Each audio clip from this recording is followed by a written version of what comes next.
The men outside the cage were running around restlessly, saying that there was little time left, and the girl in shackles sat alone on the stone floor among the other children. Just then the door creaked open and a man's hand reached out to the girl, roughly speaking, to get out. Grabbing her by the shoulder, he turned to the little girl, calling her a brat, and ordering her to be obedient and stop crying. Otherwise, she might blame herself, and then the man reminded the children of the one who tried to escape last time. Goosebumps ran across her skin. Whatever it was, it seemed like she had died and gone to hell. Standing on stage, the host asked the audience if they remembered the villain who made everyone tremble with fear. He said that the next item was the daughter of that very Duke of Hungary, and this was a great opportunity. Her father, the Duke of Hungary, had power in the Gerd Empire, however, 7 years ago. Due to certain events, their family found itself in decline. At that time, the Duchess died. It was said that the Duke also died when he was imprisoned, and the rest of the family members scattered in different directions. But as soon as the baby was born, she was handed over to Count Stanley, who was her father's subordinate. At first, he paid attention to her, but as soon as the news of the Duke's death reached him, everything immediately changed. And unable to bear all the humiliation, she ran away, but was caught and beaten until she lost consciousness. It was only when she woke up that she discovered that she was being held captive by slave traders. That's how she ended up at this auction, the loud bid still going up, her hands shaking and clutching the hem of her dress. When suddenly a man in the back rose, wearing a mask and robe, made a bet of $1 million and immediately increased it to 5, a deathly silence fell over the room. Only one presenter happily announced the price of his product and asked if anyone else wanted to raise the bid. The pink-haired girl's eyebrows furrowed and her teeth clenched. She didn't understand what that man was doing, why he was making such a huge bet for a 7-year-old child. There were no more bids, and so, after the auction, the host met with the buyer and, having handed over the goods, left. The dark-haired man in the robe asked the girl's name without any emotion. The little girl with amber eyes pressed her shackled hands to her chest and stuttered that she didn't know she had no name. The man with amber eyes looked at the girl sadly, his brows furrowed. But the next moment, he knelt down on one knee in front of the little girl with pink hair and removed the shackles from her hands. After that, he told her not to move. Otherwise, she might get hurt, and used magic. The girl's eyes widened. A slight chill touched the little hands, and the boy said that Count Stanley would take care of Hungary's 4th child. At the same time, their county will receive support from the Duke, and will also name the 4th child with all his love. At this time, heart-rending groans and screams were heard behind the door. Voices were asking for help, and the guy took off his hood. And rising to his feet, he said that the 3rd condition was to make sure that the Duke's daughter was safe, and that was the agreement he and Earl Henry Stanley had made when he handed her over to him. The little girl looked at the man in front of her in surprise, raising her eyebrows and hearing that this contract was now terminated. He said that he would investigate and bring to justice all those who forced her to be here. The door behind him opened, illuminating the room with light. The knights stood in 2 rows, and suddenly it became quieter than before. Passing by the rows of men in bloody armor, he ordered that this place be destroyed. When he was asked what to do with the bodies, the man said to burn them, and sadly said that he had achieved his goal and could return. However, continuing to walk forward, he noticed that the girl was standing still and turned around.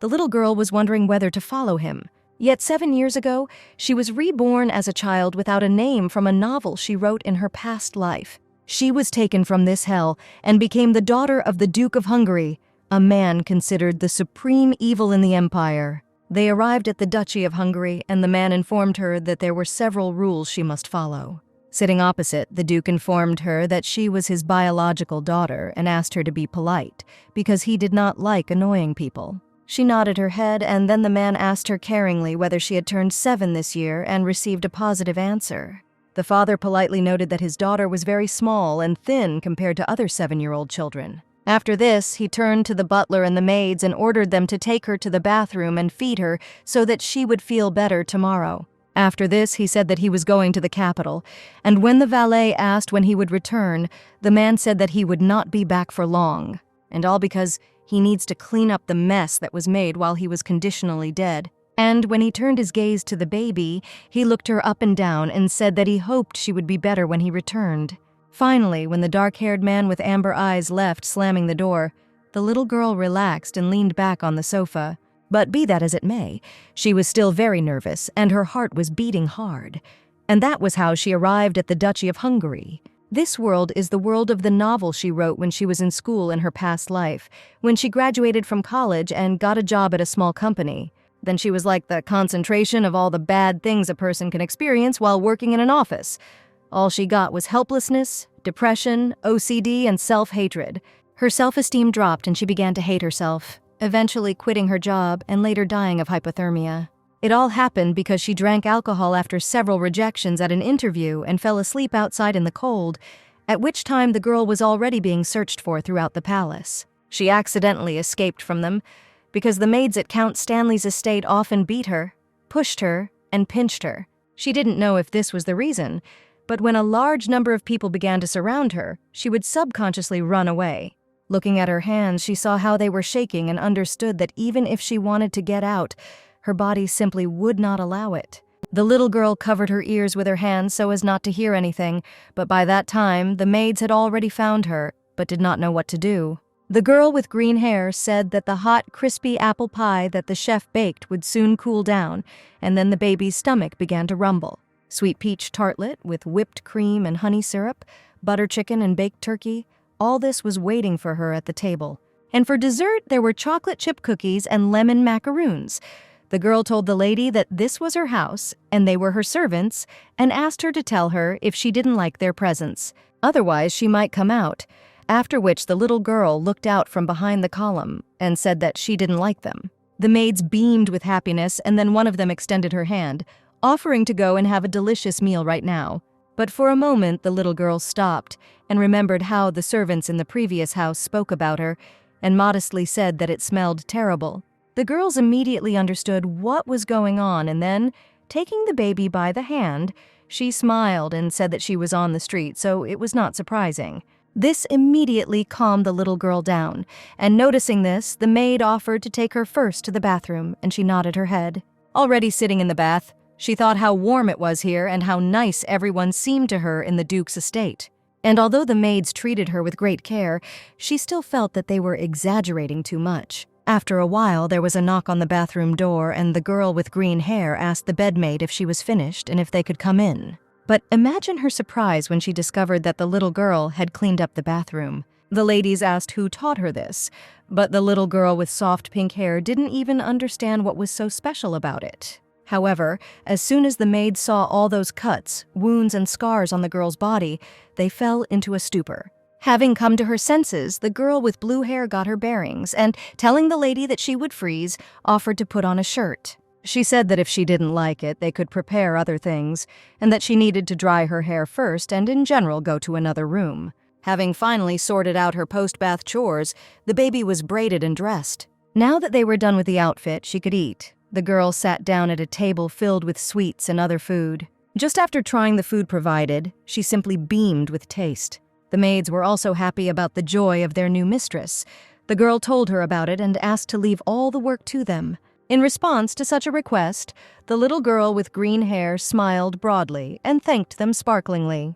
Lying in bed, the girl thought that she was very happy and hoped that this was not a dream, and whether she would be able to live like this in the future, because if this was a dream, then she would not want to wake up.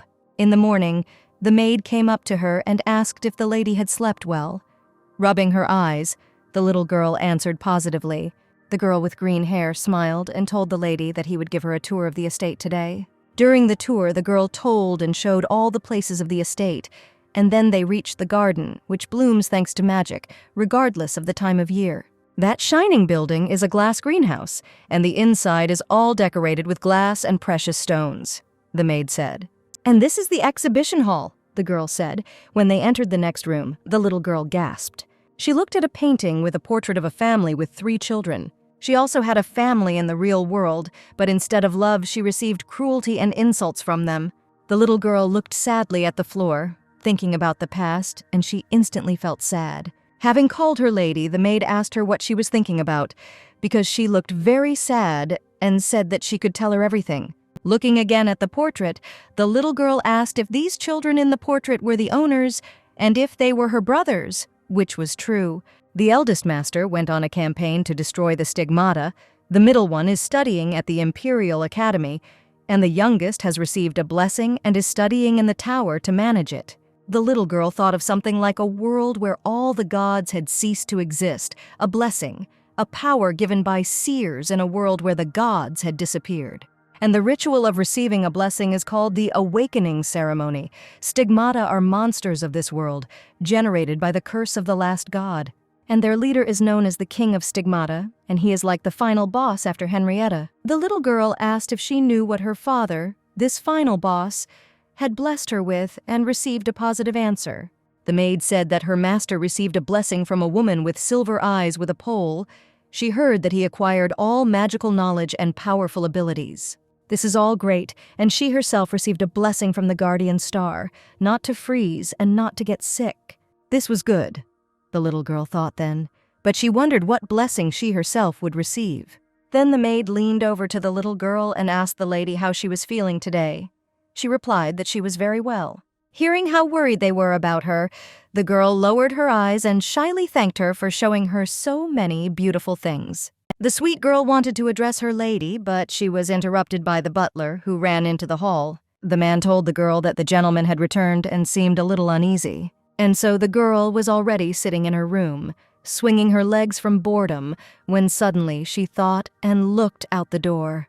However, she remembered what the girl told her, that she would be back soon, and asked her to please wait for her a little. And yet the little girl decided to leave the room and check what was going on there, and heard several people discussing. They spoke about the rumors that had spread earlier about the death of the Duke, and about the traitor who would soon reveal himself. The servants discussed among themselves that this time he was under threat of an attempt on his life, so it was necessary to strengthen the security of the estate. The little girl thought that they knew a lot, and it turned out that he deliberately spread rumors about his death in order to identify the traitor. But in an instant she remembered the gloomy expression on her father's face, and as goosebumps ran through her body, she thought that she needed to be quieter. She decided to quickly return to her room, but noticed something strange.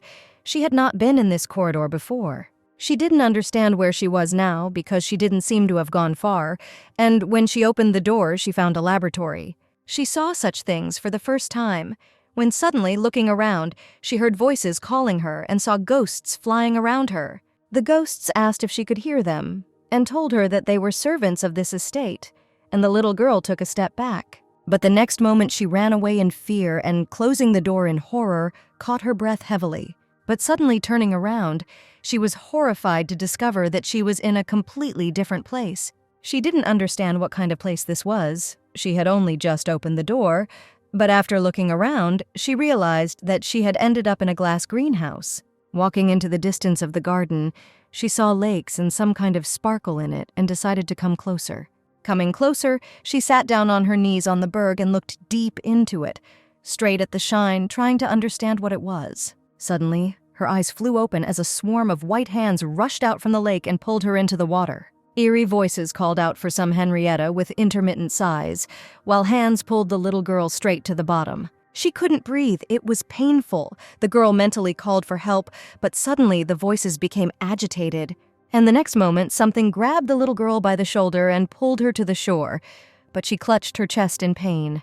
She sat on the grass with the feeling that thousands of eyes were looking at her, but she still couldn't figure out what the hell it was.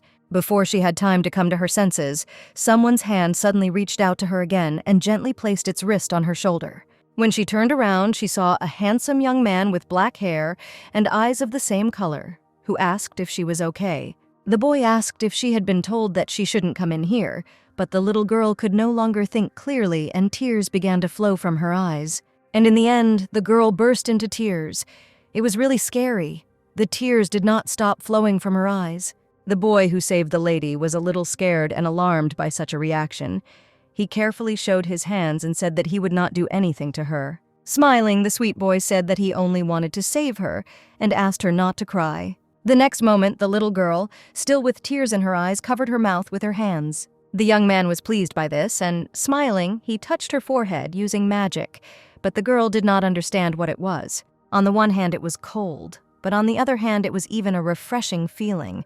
But then the guy said that he was finished. The girl noticed that his sleeves were wet and realized that it was he who saved her, and the guy stood up and bowed and said that he was glad to meet her. Having come to her senses, the girl suddenly came to her senses and said that she was also pleased to meet her. In response, the young man smiled brightly, and a blush appeared on his cheeks. It was surprising that they had only just met, and he was already happy. The little girl thanked him for saving her and asked who he was, having previously thought that he was a little strange. Putting his hand on his chest, the boy smiled and said that he was a guest of this estate. In response, the girl said that she was lost and asked if he could tell her the way back to the estate, and the boy extended his hand. Putting her hand in his, she rose from the clearing and thought that his hand was very cold, although it had just been under water. Holding hands, they continued walking through the forest. The guy asked how old she was, and when he found out that she was 7, he realized that she was the Duke's daughter he was looking for. A chill ran down her spine, and she wondered if everyone knew about it, since he said the Duke was looking for her. But this simply couldn't be, because he said that he got out of prison 2 years ago, but only now found her. Suddenly, the young man loudly announced, breaking the silence, that they had arrived, and the little girl raised her head. In an instant, she discovered that they were in the palace, but looking around, she still could not accept how this had happened. She also realized that as soon as they were in the estate, both her clothes and hair dried, as if she had never fallen into the lake. The boy, noticing that his new acquaintance realized what had happened, narrowed his eyes and ordered her to enter the room. The little girl looked at the door with caution and opened the door and said that the door was definitely like that. But when she entered the room, she looked around and discovered that this was not her room, but what kind of place was this, she thought? When suddenly she heard a dark and stern voice that said that it knew that she was here and was now pestering him even over trifles. In an instant, the little girl turned around in horror because the voice she heard was her father's voice. The girl thought she was lost and wondered what she should do, since this was the Duke's room. Her body froze in horror and did not move. She was so overcome with panic that she could not even breathe. There was a clang of iron being pulled from its sheath, and at that moment, she found the strength to say that it was her mistake. Falling to the floor, she thought that she had relaxed too much and had completely forgotten that the Duke was a villain who had not a drop of pity for himself or others. She definitely needed to be more careful, but while she sat there without breathing, tears came to her eyes and her father approached with a sword in his hand. He looked at her with a terrifying expression, frowning, and asked in an irritated voice why she was here. The little girl, afraid, raised her eyes upward, looking pitifully at the Duke, and thought that she did not want to die. She clutched the hem of her dress and, lowering her head, she stuttered an apology and said that she had come here by mistake and it was her fault. There was a deathly silence in the room while a tear ran down the little girl's cheek, and her father continued to look at her questioningly. But exhaling, he admitted that he thought that a killer had gotten in here, but it turned out to be a little baby whose limbs he was about to cut off. By the way, he suddenly asked his daughter whether Count Stanley had taught her to ask for forgiveness like this when she had done something wrong. The girl looked at Henrietta in surprise. She did not understand what he was talking about and what he did not like. Seeing the confusion on his daughter's face, he ordered her to sit down on a chair first and asked what she had learned while living with Count Stanley. As she thought about it, she remembered that in the novel, the people from the county of Hungary were very capable. Still with tears in her eyes, she said that she had not learned anything complicated except reading and writing. Seeing the displeasure on the Duke's face, she said that she could still keep a simple count, and then the Duke asked if that was all. At this moment, the heroine realized that his mood had become even worse and reassured herself that she was still his own daughter. But perhaps that was why he cared. The girl thought that the main problem would be her sale at a slave auction, but now not one of her 3 sons was in the house. She wanted to stay here and then said that she had a good memory, and she remembered almost everyone who had been to Stanley County. Although she had knowledge of what was happening and she could use it, she didn't know how everything worked here, and she always lived desperately. She continued to mutter something under her breath, and her father thought for a while and asked if she had read Aulante.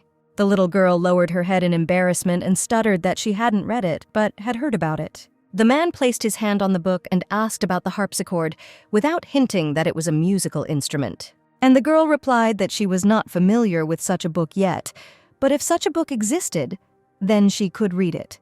The man exhaled heavily, realizing that the Count had taught his daughter absolutely nothing, and looking at her again, he folded his arms across his chest.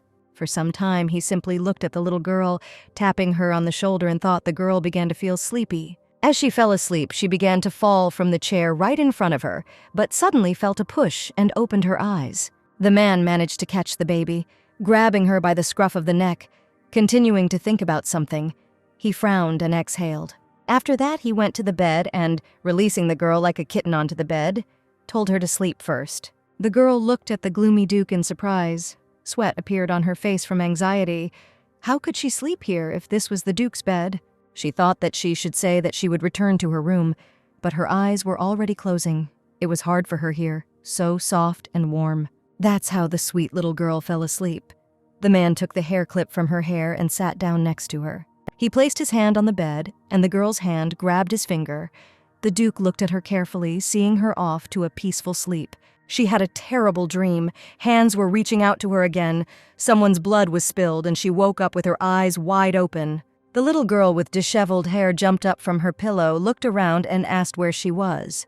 But the very next moment, seeing the Duke, she shuddered, mentally screamed, and remembered what had happened yesterday.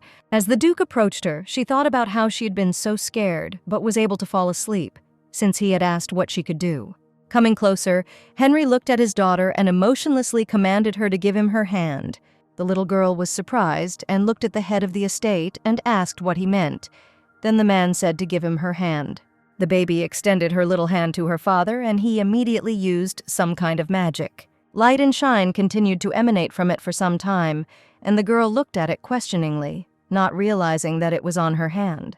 The man explained that the estate was enchanted, so strangers who did not have a mark wandered here, unable to find the right road or exit. Now everything worked out for the heroine, which is why, wherever she went, she ended up in all sorts of strange places. The Duke said that this was his room and hers was on the opposite side of the third floor, on the right side of the corridor. The girl with pink hair thought in surprise that it was not she who was mistaken and said that she understood. The man looked at her and said that he had called the servants who would take her to the room and asked her to come to him after dinner. He still had questions. And although the little girl was surprised that this was all, she returned to her room without saying a word. As she entered, she apologized and waved, calling out to Tina, Molly, and Selena as soon as she saw her maids. The next moment, the girls quickly ran up to their lady, worried about her. Molly said sadly that she was worried when she suddenly disappeared and apologized for not telling her about the witchcraft right away. The girl said that she should be the one apologizing for leaving without saying anything, and thought it would be okay if she went out for a while. But the next moment she excitedly stretched out her hand forward and said that now she had received the mark, and everything was fine. The ladies were inspired by this. Tina said that the young gentleman received it only when they turned 10. Apparently, the gentleman takes great care of it. Remembering the Duke's murderous gaze, she thought in horror, if this was his concern, then how could he not care about a person? Then, having come to her senses, the girl told the maids that the Duke had told her to come to him after dinner. Selena said that they should go wash up and change their clothes. Tina said that she probably felt uncomfortable sleeping in those clothes. The girls asked if she wanted to use the same bath products, told her about the arrival of a new dress, and Molly said that this time she would wash her hair. And so the time for lunch passed unnoticed. The sun was already high when there was a knock at the door and the Duke ordered them to come in. The little girl stood in front of her father, who, sorting through the documents, reminded him that she had told him yesterday that she remembered all the Count's guests. The heroine nodded her head affirmatively, and then the man asked his daughter to tell him everything she remembered. And so our sweet girl found herself in the meeting room, where people began to discuss her and why she was there. The little girl lowered her head down in embarrassment and thought that this way she would soon have holes in her face from all these looks. However, this could not continue for long. The caring father looked at her appraisingly and noticed how uncomfortable she was. And the very next moment, the man, with one loud word, ordered everyone to be quiet, and those present shuddered. The Duke suggested that before they began the meeting, they should listen to her proposal and ask any questions they might have later. And turning to his daughter, he said that they needed to return to what they had talked about a few days ago. The girl pressed her lips and the hem of her dress together. She thought she could handle it and began to list the people who visited Count Stanley's debt. In the middle of the meeting, she was thinking about what the adults were talking about when suddenly her stomach growled loudly. The little girl instantly pursed her lips in surprise, and a deathly silence fell over the room. The girl's face turned red with shame, and her stomach kept rumbling traitorously. She usually has a snack every 2 hours. Those present laughed sweetly and smiled, but she thought that a child's body needed constant nourishment to combat exhaustion. The man looked at his daughter and said that she was hungry, even in such a situation. The little girl covered her mouth with her hands in embarrassment and thought that these were her words. The Duke immediately turned to the servant and ordered him to bring tea with sweets at once, because that is exactly what children eat. The girl was extremely embarrassed by this, because there was a meeting going on right now, and he was telling her to eat. Apparently the heroine of this day sat in thought for too long, which is why the man asked why she wasn't eating. Thinking about something of his own, he put the pen on the table and, taking a plate with a pie, broke off a piece. After tasting the sweets, he told his daughter that the food was not poisoned, and with this statement, he surprised not only his daughter, but also the guests of the estate. He told her to eat without any problems, but he didn't understand that she didn't eat for this reason. But his soul really did feel better. And having put a small strawberry on a fork, she began to eat the sweets and thanked him for the food. And so, not much time had passed since this incident, when it was repeated in the company of maids. Having placed a plate of sweets in front of his daughter, the Duke carefully told her to eat. Although the girl felt extremely uncomfortable about this, she still accepted the Duke's gesture. It seemed that there was a misunderstanding, but she still ate the sweets with pleasure, and the man watched her. The little girl thought that she was a little uncomfortable, but the taste overpowered everything, and she said that she had eaten well. Suddenly, a serious but caring man handed his daughter a plate and told her to eat this too.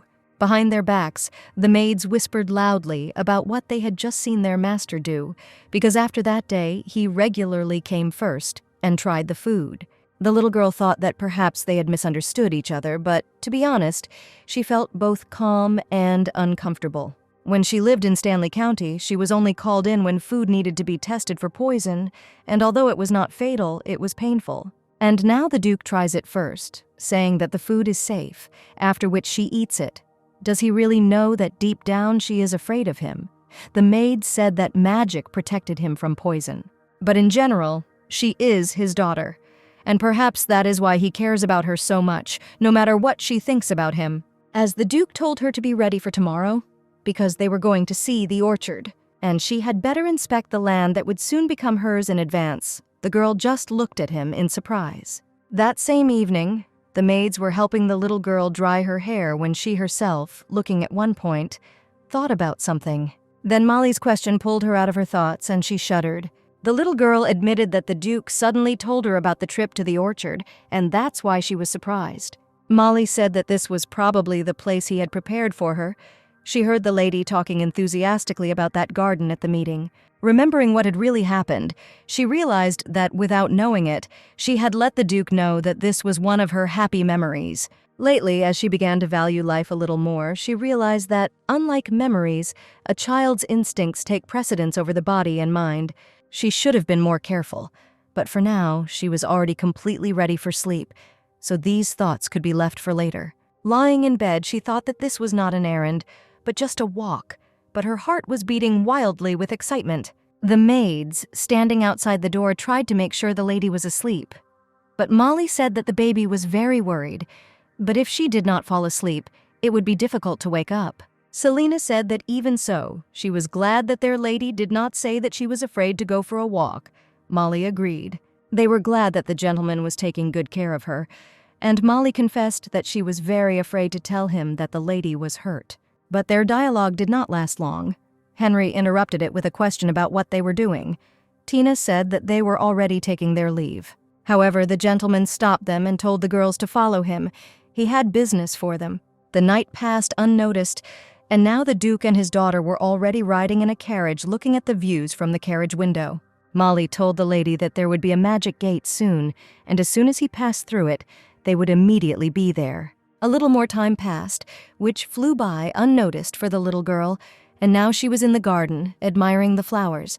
The gardener ran up to the Duke to meet him, and he himself informed his daughter that he had business here, so she could look around with the servants. The girl with amber eyes, who was already happy, smiled sweetly at her father, and happily said that she understood him. After that, she and Molly walked on, and Henry looked after her for a while. thinking about something. The little girl spent her time happily with the maid, ate big apples, and looked at butterflies. This garden is located to the north of their domain, and they say the climate here is regulated by magic. On the way here, Henriette told her that his sons had already divided the lands of the domain among themselves. The property rights were also transferred to them, and the management rights will be personally issued by the Duke when they are older. In her past or present life, she had never owned anything before, but the scale of the land still confused her. Here, while walking, the girl met a cute puppy and sat on her knees and hugged the dog, who began to happily wag his tail. After some time, the maid called the lady to her because it was time to eat. However, when she came to some organized picnic, she saw very strange cookies. However, Molly quickly got her bearings and whispered to the lady that the gentleman had baked the cookies himself. Last night, he told the maids that the baby would not eat food that he did not give her, so he asked them for help. Looking at Henrietta, the girl thought that his thoughts were too radical. But seeing what he was looking at, the little girl still decided to try the cookies. But as soon as she tasted it, her eyes widened and her body trembled, and she lied that it was delicious. She thought that despite the taste, it was not convenient to eat alone, and after serving the donut, she invited the Duke to try it. Looking at the donut, the Duke remembered that Aaron avoided him, Nathan ran away, and Lucas immediately began to cry. And so he, turning his gaze to his only daughter, smiled approvingly at her, sincerely glad that she was not afraid of him. On the way back to the estate, Henry asked the little girl if she liked the orchard, and she answered positively. She said the fruits were beautiful and tasty. It was very beautiful compared to the glass greenhouse. The man asked if she had already been in the glass greenhouse, and then the girl realized that she had said too much. Looking into his eyes, she reminded him that before receiving the mark, she got lost and asked if it was possible to go in there. The Duke removed his hand from his mouth and said that it was impossible, that this was not a place for admiration, and asked her not to go there alone. The little girl asked what dangerous things her father had spoken of, and Henriette replied that the stigmata were sealed inside the lake and only he could get there. The girl was very surprised by this because she too was able to go in there and even get out unharmed. She wondered what kind of boy was there then, since no one could enter there except him. The man slammed the table and asked how he could calm down, since half the factions had been attacked in just a few days. He shouted that the most important places associated with Count Stanley had been attacked, and they did not see the full seriousness of the situation. There were shouts about how suspicious it all was, and how he was probably working behind their backs, passing on information. One man told them to stop. They had already heard the Baron's opinion, so Count Stanley must prove his innocence. Returning to the estate, the Count cursed the Duke of Hungary, and upon hearing of his death, he quickly crossed over to the other side. However, the truth reached him too late. Did he really suspect him from the very beginning? But he entrusted his daughter to him. Now he realized that all the incidents were not a coincidence. At the same time, the little girl was trying to draw a portrait of the Duke. The estate had a restriction on the games a lady could play alone, so she had recently taken up painting. Suddenly, the little girl, looking at the drawing, remembered that she could go to the exhibition hall because there were a lot of paintings there. Besides, with the mark, she can walk calmly, and here she is, in front of a family portrait. The girl thought, there were 3 sons in the Duke's family. The servants told her that they would soon return to the estate. In the novel she wrote, all 3 of them had terrible personalities and a villainous aura, but living here, she realized that he was better than she thought. She hoped that it would be the same with her sons, as she had also heard that the Duke was on bad terms with his sons. And when she thought that she needed to write everything down before she forgot everything, she heard a voice that gave her goosebumps. The ghosts asked where she was going, understood that she was surprised, and said that they wanted to help, but she did not want to talk to them. Having recovered from her stupor, she ran away from the ghosts, waving them off. And even though she knew that they were harmless, it was still scary. All the time the little girl was running away, the ghosts followed her and warned her of dangers when suddenly it became quiet. She wondered if she had heard everything correctly. The ghost had said about a dangerous place and a cliff. But despite this, the little girl was not afraid, because in front of her there was just a garden, and she went forward. Then she reached the apple tree and heard a voice asking if she was lost again, and the girl looked around. Soon the little girl discovered that a boy she knew was sitting on an apple tree branch, holding a red apple in his hands. It seemed to be reflected in his black and red eyes, and then the little girl realized that it was he who saved her. At the same time, in the Duke's office, a man with purple hair brought him the results of the investigation he had requested. The man said that there had recently been a meeting at Baron Adam's estate, and he had checked to see that Count Stanley was also present. Leafing through the documents, the Duke thought about what he had talked about with his daughter in the carriage. She still didn't have a name.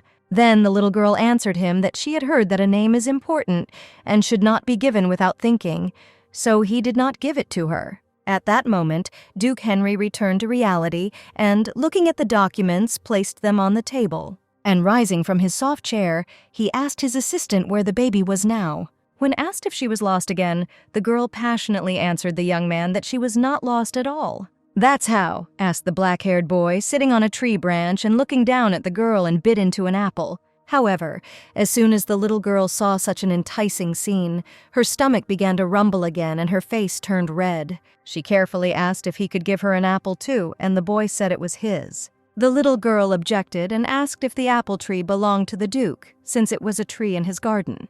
In response, the boy smiled slightly and said that it could be his too, since he was close to the Duke. The little girl looked at the boy in surprise, even bewilderment, thinking that this could happen, when suddenly she heard a laugh.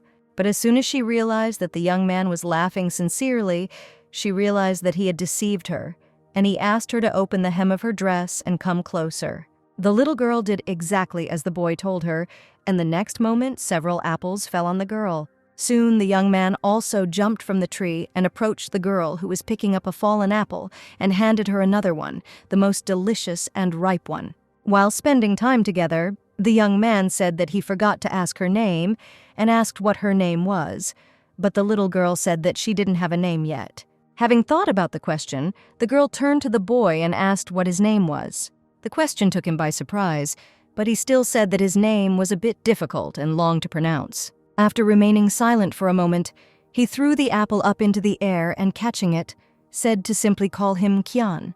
As a result, the young man smiled at his good friend and said that he would be very happy about this. Looking at him, the heroine thought that in the novel she wrote, there was no hero with that name. It's not an imperial name either, so maybe he's an insignificant supporting character. Though by the lake, she thought. Suddenly, she raised her head and wanted to ask about the last meeting, but discovered that he had disappeared again. And while the girl was trying to understand what it was, suddenly the little girl was called. The apple fell out of her hands and she shuddered. And turning around at the familiar voice, she saw the Duke, who asked what she was doing here alone. The girl hoped that he was not angry, and Henry said that it was almost time for lunch and she was curbing her appetite with an apple. And then she turned to the Duke and, holding out an apple, invited him to try it. The man looked at his daughter in surprise, who had so kindly offered the apple, again marveling at her fearlessness. But suddenly their sweet conversation was interrupted by a servant who called the master, who immediately asked what had happened. The man said that Count Stanley had come to visit them. The little girl turned cold and the apple instantly fell out of her hands. Although she tells the Count all the information, she never thought that she would cross paths with him again. She thought that even though she would meet him again, the Count would no longer be able to treat her as he pleased. He hugged her. He said that he was looking for her very much and was worried because she suddenly disappeared. It was a delusion. She was shaking and her body did not move. Noticing how uncomfortable her daughter was, the Duke said that the Count's behavior was reckless. Having risen, the Count asked forgiveness from His Excellency, citing the fact that he was simply glad to meet them. As luck would have it, it started to rain outside, and although the Duke was not happy about it, he suggested going into the living room. Raff continued to babble, but as soon as the Duke got tired of it, he coldly told him to get to the point and explain about his daughter. Waving his arms, the man said that the lady had really enjoyed her stay at his estate and asked if he blamed him for the lady leaving silently and being kidnapped. The Duke said that at her age, she still could not write or play musical instruments, and her body showed signs of hard work. The Count kept slandering, lying and saying that he gave her the best he could, and the lady herself showed interest in everything. However, the little girl understood that this was all a lie, that she had to say something about it, but she shrank into a guard and could not move. How then did the Count tell the Duke to ask the lady, and she would confirm, for he had told the truth, and had addressed the little girl. The little girl raised her head and looked with horror at the man who scared her terribly. She remembered how he beat her. She remembered all those feelings and, lowering her head, confirmed his words. She simply could not tell the truth out of fear.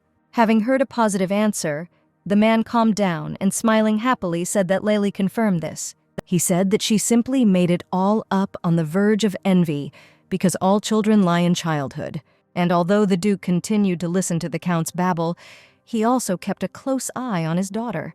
And he saw how his little girl turned pale, how his eyes were wide open, and how she was trembling. Seeing this whole state, he understood everything and said that the baby was tired and ordered the servants to take her to the room. Molly bowed politely to her master and called the lady to come with her, and the Earl asked if she was going to bed already. She would have told the truth if it were not for the presence of the Count. She was mistaken, but the fear she felt was much stronger. By the time the little girl fell asleep, the meeting had already ended, and the Count was already saying goodbye to His Excellency. He cursed in his mind, because if he had known that this would happen, he would have killed this girl earlier, but he liked to watch her grovel before him. He was going to leave her until the awakening ceremony, but the Duke let everyone know that he was alive earlier, and there was no point in pretending anymore. However, this night was not calm. The little girl again heard the voices of ghosts calling her, but as soon as she opened her eyes, the ghosts cried out joyfully and asked if she could see them. They sincerely asked for forgiveness for disturbing her sleep, but asked her to listen to them because she should know this. She followed them, and they said that they wanted to tell the master, but they were limited in their movements and could only tell her. The little girl thought that during the day it was Count Stanley, and at night there were ghosts, but she was no longer as scared as before, and she asked what was going on. The ghost of the maid pointed towards the corridor, and the girl, looking out from around the corner, noticed a dark silhouette. No, there were two silhouettes. They were talking to each other about the recipe for the koril, but it was hard to hear. They said that she needed to behave more quietly, and the girl wondered who that man was. It seemed as if she had seen him somewhere. And as soon as she recognized one of the men as Count Stanley, she decided to hide around the corner, but the creaking of the floor attracted the men. At first she shuddered, and then she began to tremble from an unknown fear of discovery and failure. But suddenly the ghosts apologized to the lady, and having enclosed her in a bubble, lifted her into the air. The Count was already running to the place, but saw no one. She couldn't fall asleep until the morning. She kept thinking that she wouldn't meet the Count if she stayed in the room, but before he left, she needed to talk to the Duke. She thought that the Count was definitely planning something at night. He talked about koril, and then she tried to remember what it was. Suddenly I remembered that I wrote about this medicinal herb which acts like a poison, blocking mana in the body. And if we are talking about koril, then he is dangerous for the Duke. And then she remembered who that man was. She waved her hand sharply. It was the chef. If the Count had bribed the cook to use the koril, it would be too late. He would be in danger before the Count arrived. And even though Henriette is a villain, he could easily suggest simply destroying everything around. A hero should appear soon who will compete with the antagonists. With all these thoughts, the little girl ran straight to the Duke's room, breathing heavily, but sparing no effort. And so, opening the door to the room, she caught her breath, looked at the Duke, and said that she wanted to tell him something important. The Duke she met was very gentle compared to how he was described, and he was her father. She wanted him to be safe. Coming closer, the little girl said that everything that Count Stanley had told her was a lie, but it was difficult to explain further. She said that the Count had met his cook that night, and they had talked about cinnamon. If he succeeded, he wanted to report it to the palace, and therefore, she said, he needed to be more careful. And although his daughter's story was unclear, he understood everything and asked the butler if the food preparation was finished. The food was ready. Count Stanley was in the hall but said that he would not eat. However, the Duke said that this was his house and his rules, so he asked to be called to the table. And he also called the little girl to follow him. She looked at his back and was very interested in such a dry reaction. When suddenly she thought that he did not believe her words, she became worried that all this was because of yesterday's words. The Count said he was honored that the Duke had taken care of his breakfast, worshipping him as much as he could. He asked if the lady had slept well last night. The baby put her head down and thought about what to do. Here the Duke reminded the Count that he had said correctly, that his daughter wanted to attract attention, so she lied. A chill ran down the girl's spine. Animal horror washed over her, her eyes widened, and her heart began to beat wildly. The Count asked how the lady could behave like that. He thought that she had told him a lot. He needed to deal with him quickly. The little girl thought that this could not be allowed. As soon as the table was set, the Duke's plate had to be overturned. Suddenly, I saw that all the food that the cook had prepared was placed right in front of the man opposite. Seeing all this, the girl with soft pink hair looked at the Duke with surprise and delight, who, with a rough voice and a gloomy look, told the Count to prove that his daughter's words were a lie. He ordered the mustachioed and shocked man to eat all the food prepared today. A row of knights lined up behind the Count, and he himself, stuttering, turned to His Holiness and said that he did not eat vegetables. But suddenly the girl said loudly that it was a lie. Her hands clasped in a lock were still shaking. She was still afraid of him. But she suddenly said loudly, "It was he who ordered the cook to put the caril in the food." The Count turned cold. She, clenching her fist and knitting her eyebrows together, declared that she was not a liar. She realized that Henriette believed her. The Count was in no hurry to despair, although he understood the situation he was in now. He kept trying to argue. But the Duke interrupted him and ordered the knights to seize this idiot, who could not even teach his daughter etiquette. He ordered that he be locked in prison so that he could personally interrogate and find and take into custody everyone connected to his family, as well as the cook. The man was grabbed by the shoulders and dragged away. He shouted to his lordship that this was a misunderstanding, that everything was wrong. The Count was arrested on suspicion of murdering the Duke and will be punished for treason, the Duke said. The little girl finally understood what they had been talking about at the meeting, and her father asked what punishment she wanted to receive. The Duke explained that she had the right to punish him, and if she had any suggestions, he would listen to them. However, the girl with amber eyes only looked at him in surprise, not expecting to hear such words. "And thinking," she said with sadness in her voice, looking at the dot on the table, that she wanted him to simply be punished according to the law. To which she received the answer that he would do as she wanted, and that he would also need to find out more about what was happening in the county. Selena was saying what a bad person he was, and Molly was asking if the lady was okay, and she was saying yes. The maid with brown hair and pigtails said enthusiastically that she was really incredible. She even saved the master. The little girl said that she simply passed on to him what the ghosts had passed on to her, but the girls still thought it was incredible. The ladies did not stop praising their mistress, and Selena, holding a hammer in her hands, said that from now on she should tell them everything too. Although she found out late she could only talk to ghosts at certain times, the servants said that this was possible due to the power of her magic. They said that she got it from her father and mother, but so much had happened today that the little girl couldn't sleep. She stopped swinging her legs and asked herself, now she won't meet Count Stanley. Well, he was now locked in a dungeon. But she would have liked to look at him like this. But she didn't want to see him either. When suddenly a familiar child's voice was heard asking if he should show it to her, the little girl's eyes widened at the boy. She saw Kian in front of her and thought about how he first suddenly disappeared and now appeared so suddenly in her room. But the next moment the boy comes closer and extends his hand to the girl, and she puts her hand in his. But suddenly the light went out. It just became dark. The little girl looked around. She could see a small glow from the torches, and then she realized that they were in a dungeon. Looking again at her friend, she wondered who this boy was, and he pulled her further. There were some sounds. A boy with dark hair said that you need to be careful in the dark. As they came down the stairs, they heard a loud scream. The girl looked back and realized that the sounds were the voice of Count Stanley. Around the corner, she saw Henrietta and Count Stanley, who was sitting behind bars. The little girl said that at such a distance, they would be caught. But the young man assured the girl that everything was fine, because as long as she held his hand, other people would not know about them. The little girl thought, okay, ordinary people, but it will work on the Duke too. When suddenly they hear the loud cry of the Count, asking the Duke if he thinks that everything will be all right with him. Then Henry replied that the aristocrats had come to find him, a criminal who was preparing treason and the murder of the Duke. He said that it was not for him to decide whether he had committed treason against the Emperor or not, and asked why he had touched his daughter. If he couldn't raise her, then he should have returned the baby to him when he came to pick her up, and he was stupid to trust him. The little girl looked at her father in surprise, continuing to hold the young man's hand from behind. She realized that Henriette had come to pick her up. He had not forgotten her. He continued to think about her. Every time he came, he would make excuses that she had gone on a trip or was ill. He didn't have the courage to meet her, so he believed his words. After hearing these words, the little girl suddenly realized that they had moved into the room and wondered why this happened right now. The young man said that she started crying and it was better to stop there.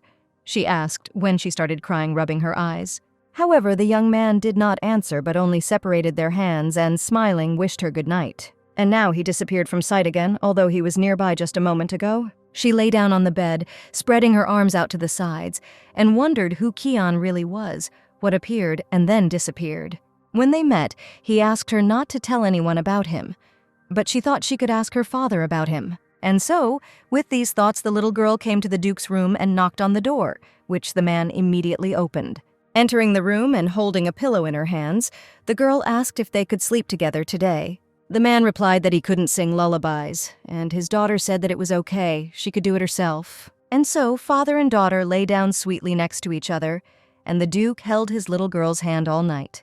The maids asked if the lady was cold after the situation with the Count. The servants became too caring. They asked if she was comfortable, if they should bring her some warm tea, and Molly said that it was time for a bath. And although everyone wanted to help her, the girl refused any help, but saw that the wounds were almost completely healed. Molly asked if the effect was good, and explained that she used a special magical medicine. She grumbled about a bad man who knew no regrets, her such a little precious one, and said that she would give her a massage.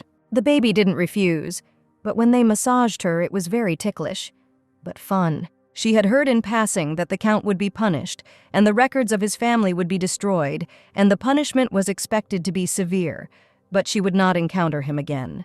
At the same time, a man with purple hair came to the Duke's office and asked if he called.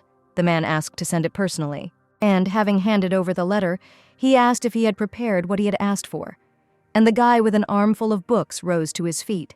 Then Selina approached her mistress and said that the master was calling her to him. The little girl asked if she should come now and received a positive answer. As she walked, she thought about what else he wanted to ask her, since she had already told him everything. The maid with 2 pigtails told the Duke that she had brought a lady, and he ordered them to enter. As soon as the girl entered, she was very surprised by the number of books in this office.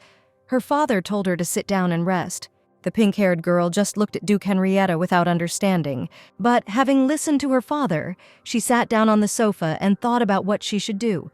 Maybe she should work. Why was she here? And the sofa was soft. As the amber-eyed man said the name and looked at his daughter, the little girl looked back questioningly. However, the man shook his head in different directions at once and said that this was not it. For some time, the 2 men tried to find a name suitable for the baby, but everything was not what they needed. The name Alfina didn't work either, and then the Duke asked if there was something more suitable, and only at that moment did the girl realize that they were now busy choosing a name for her. The Duke's assistant asked him what his name was, Marie, and he asked him what its meaning was. In response, the guy said that the name had no meaning, but it was very cute. Henry thought about it, and baby giggled. What to do, our heroine thought. Henriette, it turns out, was very bad at this, but still he tried very hard for her. It was very warm in her soul.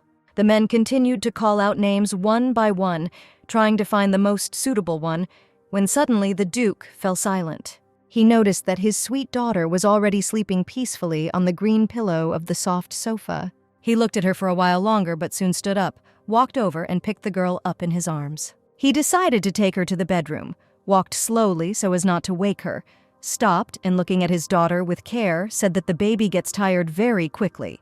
And just at that moment, he looked out the window and saw beautifully blooming pink roses. These delicately colored roses reminded him of his late wife, who had the same delicately colored hair. Coming into the bedroom, he laid the girl on the bed. How similar she was to her, he thought. The man took the elastic band, a bow, from his daughter's hair and sat down next to her on the edge of the bed.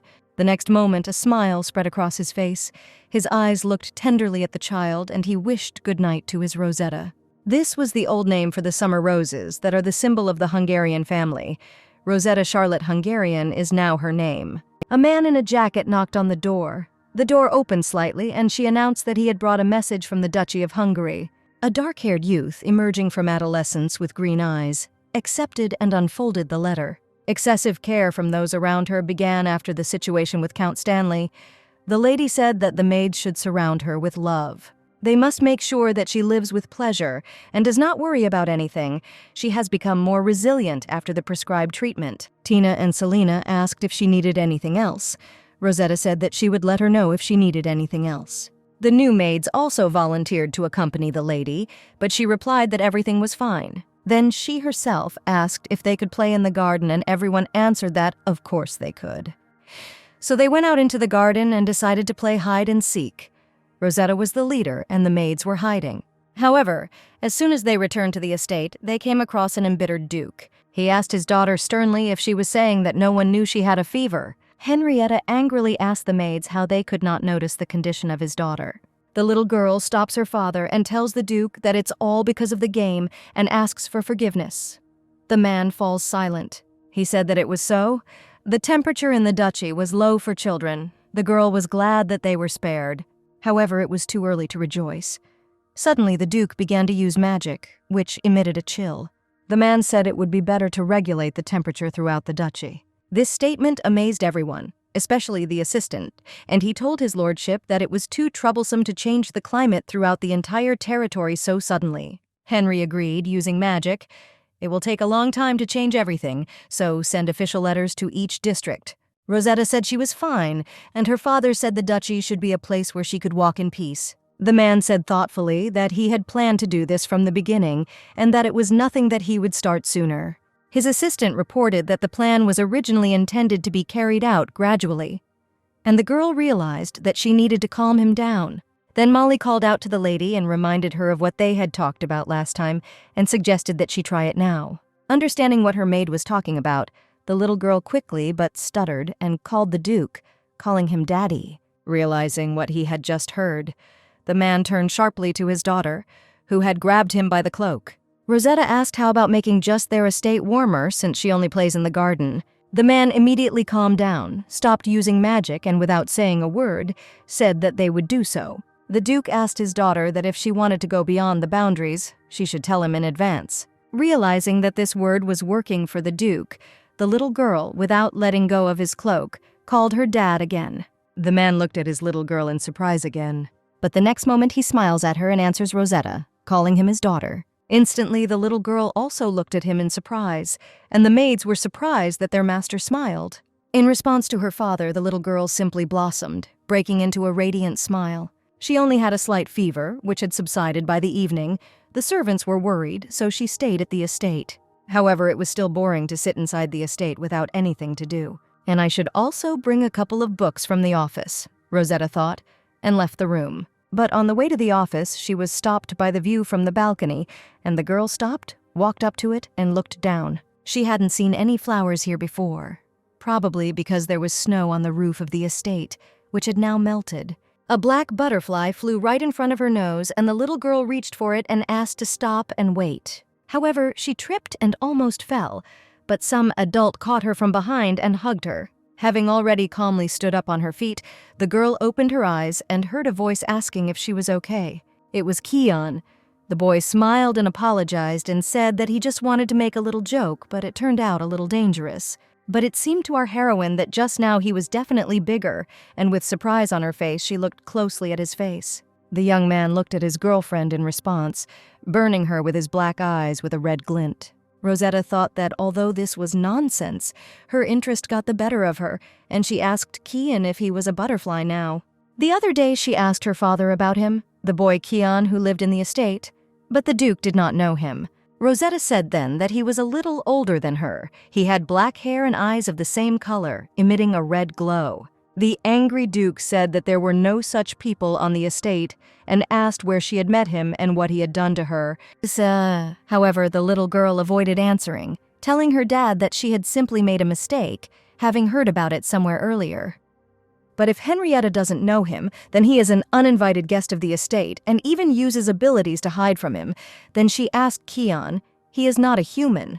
At first, the boy was very surprised by the question, but almost immediately he smiled and said that he had been exposed and that he himself was a fairy. Rosetta didn't believe these words and, raising an eyebrow, asked if he was joking. The young man replied, perhaps. The fairies she knew didn't look like this, but Kian said there were many types and listed a few as examples. The little girl asked if he was one of those fairies. The answer was yes, he was not her enemy and did not pose a danger. Raising her head and nodding, she thought that he had saved her many times already and said that it must be so. The girl wondered why he appeared in the form of a butterfly, and in response, she heard a carefree answer that he thought she was bored. He extended his hand to the cute pink-haired lady and asked if she would like to play with him if she was bored, to which the diligent Rosetta replied to the young man that she had already promised that today she would only play at the estate. In response, the boy smiled. He was satisfied with these conditions, and nodding, he said, "That means they will play inside the estate." The little girl grabbed his outstretched hand, and the mysterious Kian continued to smile at her in a friendly manner. While riding in a carriage, a young man asks his companion why it seems to him that something has changed. "Really?" asked the older guy, looking out the window and noticing that there was no more snow on the roof. At the same time, our heroine, taking Kian by the hand, had already moved to a new place for a walk. But looking around, she realized that this was her father's glass greenhouse. Kian asked if she remembered how she fell into the lake last time and couldn't see everything properly. Rosetta objected. She was only allowed to come here with servants, to which the boy responded that he would show her a place where she could not go even with servants. The little girl thought about it. Her father had told her more than once that stigmata were sealed in the lake, and she was worried. However, the young man took her hand and said that there was nothing to worry about because everyone living here was afraid of him and she was not in danger. And as a result, the girl agreed to his persuasion. They walked through a place of simply enchanted beauty. As Rosie thought at one point, the further they went, the more beautiful it was. But at the same time, more strange creatures appeared. She felt uneasy and told the boy that it looked strange, but he explained that it was a type of stigmata. Usually, stigmata appear when one is born with them, but there are also cases when they appear after death. Kian explained that once they complete the formation process, they become a separate type of stigmata. The girl thought about it. She didn't know this. But why then did they live in a glass greenhouse? She was interested. The young man noticed his friend's confusion and asked if she knew that the Duchy of Hungary was originally a barren territory. Rosetta became interested, and he laid out cold ground on which nothing could grow or live. This place was originally like this. The boy reported that the ancestor of the Duke of Hungary, like the current Duke, received patronage from a powerful guardian star. The imperial family highly valued the previous Duke and tried to maintain friendly relations with him. He was an ambitious man. But in the end, the imperial family declared war on the Hungarian family, and having won, they expelled the latter to the most remote place, to the lifeless north, teeming with many stigmata. The imperial family waited for them to start begging them for help, but the family was able to subjugate the northern land on their own, thus becoming the only powerful wall protecting the empire from stigmata, which greatly influenced the imperial family. If the Hungarian family goes further and manages to tame the stigmata, it will serve as a reminder to the empire that they are not safe. Rosetta thought that the stigmata appeared in the second part of the novel. She made Henrietta the only villain, but still wanted to stay on his side. It was so stupid, but at the same time interesting. Suddenly, out of the blue, the black-haired boy said, she looked at him. Kian said that the people who were sent to feed the stigmata ended up using the latter to keep people like them in guard. The boy narrowed his eyes and explained that he thought people would be more careful, since not much time had passed since the incident in Alba. It happened 9 years ago. Alba is a large state that called itself an empire. But due to the invading stigmata, it was destroyed along with the king in one night, and the surrounding areas remained in disarray for a long time. Not much time has passed since that disaster, but it has already been recorded in history. Kian really is not human, she thought then. After all she heard was that the imperial family got what they deserved and Henry got his due revenge. At this point, they ended their conversation and, holding hands, silently walked along the bottom of the greenhouse. At the end of their walk, the young man asked her smilingly how she liked it, and the little girl replied that she liked everything and thanked him. Kian asked if they were coming back because they had already started looking for her, and Rosetta asked how he knew about it. And before the guy could clearly say that he simply had good hearing, his interlocutor was grabbed by the leg by the black hand of the stigmata. She screamed in fear, asking to let go, but Kian didn't lose his head. He pressed his hand with his foot, and irritably covered him with insignificance. At that moment, the oppressive aura dissipated, and the boy asked Rosetta if she was okay. The girl answered that she was. Suddenly her expression changed as she thought, did she tell him her name? At that moment, the guy realized that he had spoken without thinking, and quickly said that he had heard that the servants called her that. He also asked if she would be able to walk because they had walked a lot and her legs probably hurt, but the little girl said that everything was fine. However, no matter how she answered, the boy took the baby by the hand and they moved again, returned, she said in surprise. Kyan said that if you look at it that way, she didn't introduce herself to him personally and asked if she would tell him her name personally. The girl was surprised and thought that since she was given her name, she had not officially introduced herself to anyone like this. And although she did not understand why her heart was beating so wildly, she smiled broadly and introduced herself as Rosetta Charlotte Hungary. The young man repeated her name out loud with a smile and told his friend that it was beautiful and suited her very well. He also asked if they were friends now that they knew each other's names. Hadn't that made them closer? Was that really how fairies did it, she thought? And although she wasn't sure whether he was a fairy or someone else, there was nothing wrong with being friends with him, and she agreed and asked if they could communicate informally. The boy simply beamed and told his friend that she could address him however she wished, and that he was comfortable with it that way. Suddenly, the voice of the servants called the lady. She turned around, and the boy told Rosetta that they would have fun next time. The next moment, he disappeared, and Molly ran onto the balcony. She asked the lady if she was cold, to which the little girl replied that everything was fine and asked what was the matter. And the reason was that the young gentleman, the eldest and middle sons, returned. And that's how the little girl entered her father's office. There were 3 people looking at her, the eldest son and brother. He had black hair and amber eyes. He was like a copy of his father. And also the middle son and brother, who also had black hair, but his eyes were emerald. Rosetta thought that they looked older than in the portraits. Maybe they wouldn't recognize her either. Would they be able to become friends? When she wrote this novel, she reasoned that if he was a villain, then his character should match, but now she already regretted it. The boy with amber eyes and black hair seemed very similar to Henrietta to the girl. He came closer to his little sister and sat down on one knee in front of her. She said hesitantly that she was very small, so small, but her eyes were big. The little girl asked what he was talking about, and the young man happily said that since she was talking, it meant she was not a doll. He took hold of the baby's little fingers and greeted her with a smile, saying that he was her older brother, Aaron. He told his sister that he missed her very much and was very glad that she had returned, wishing her a safe return. Then the middle brother approached the older brother and little sister, looking at the little girl with interest. Rosetta greeted the boy hesitantly when suddenly he lifted her up in his arms above his head. The next moment, Nathan smiled happily, his serious face changing to one radiating light and happiness.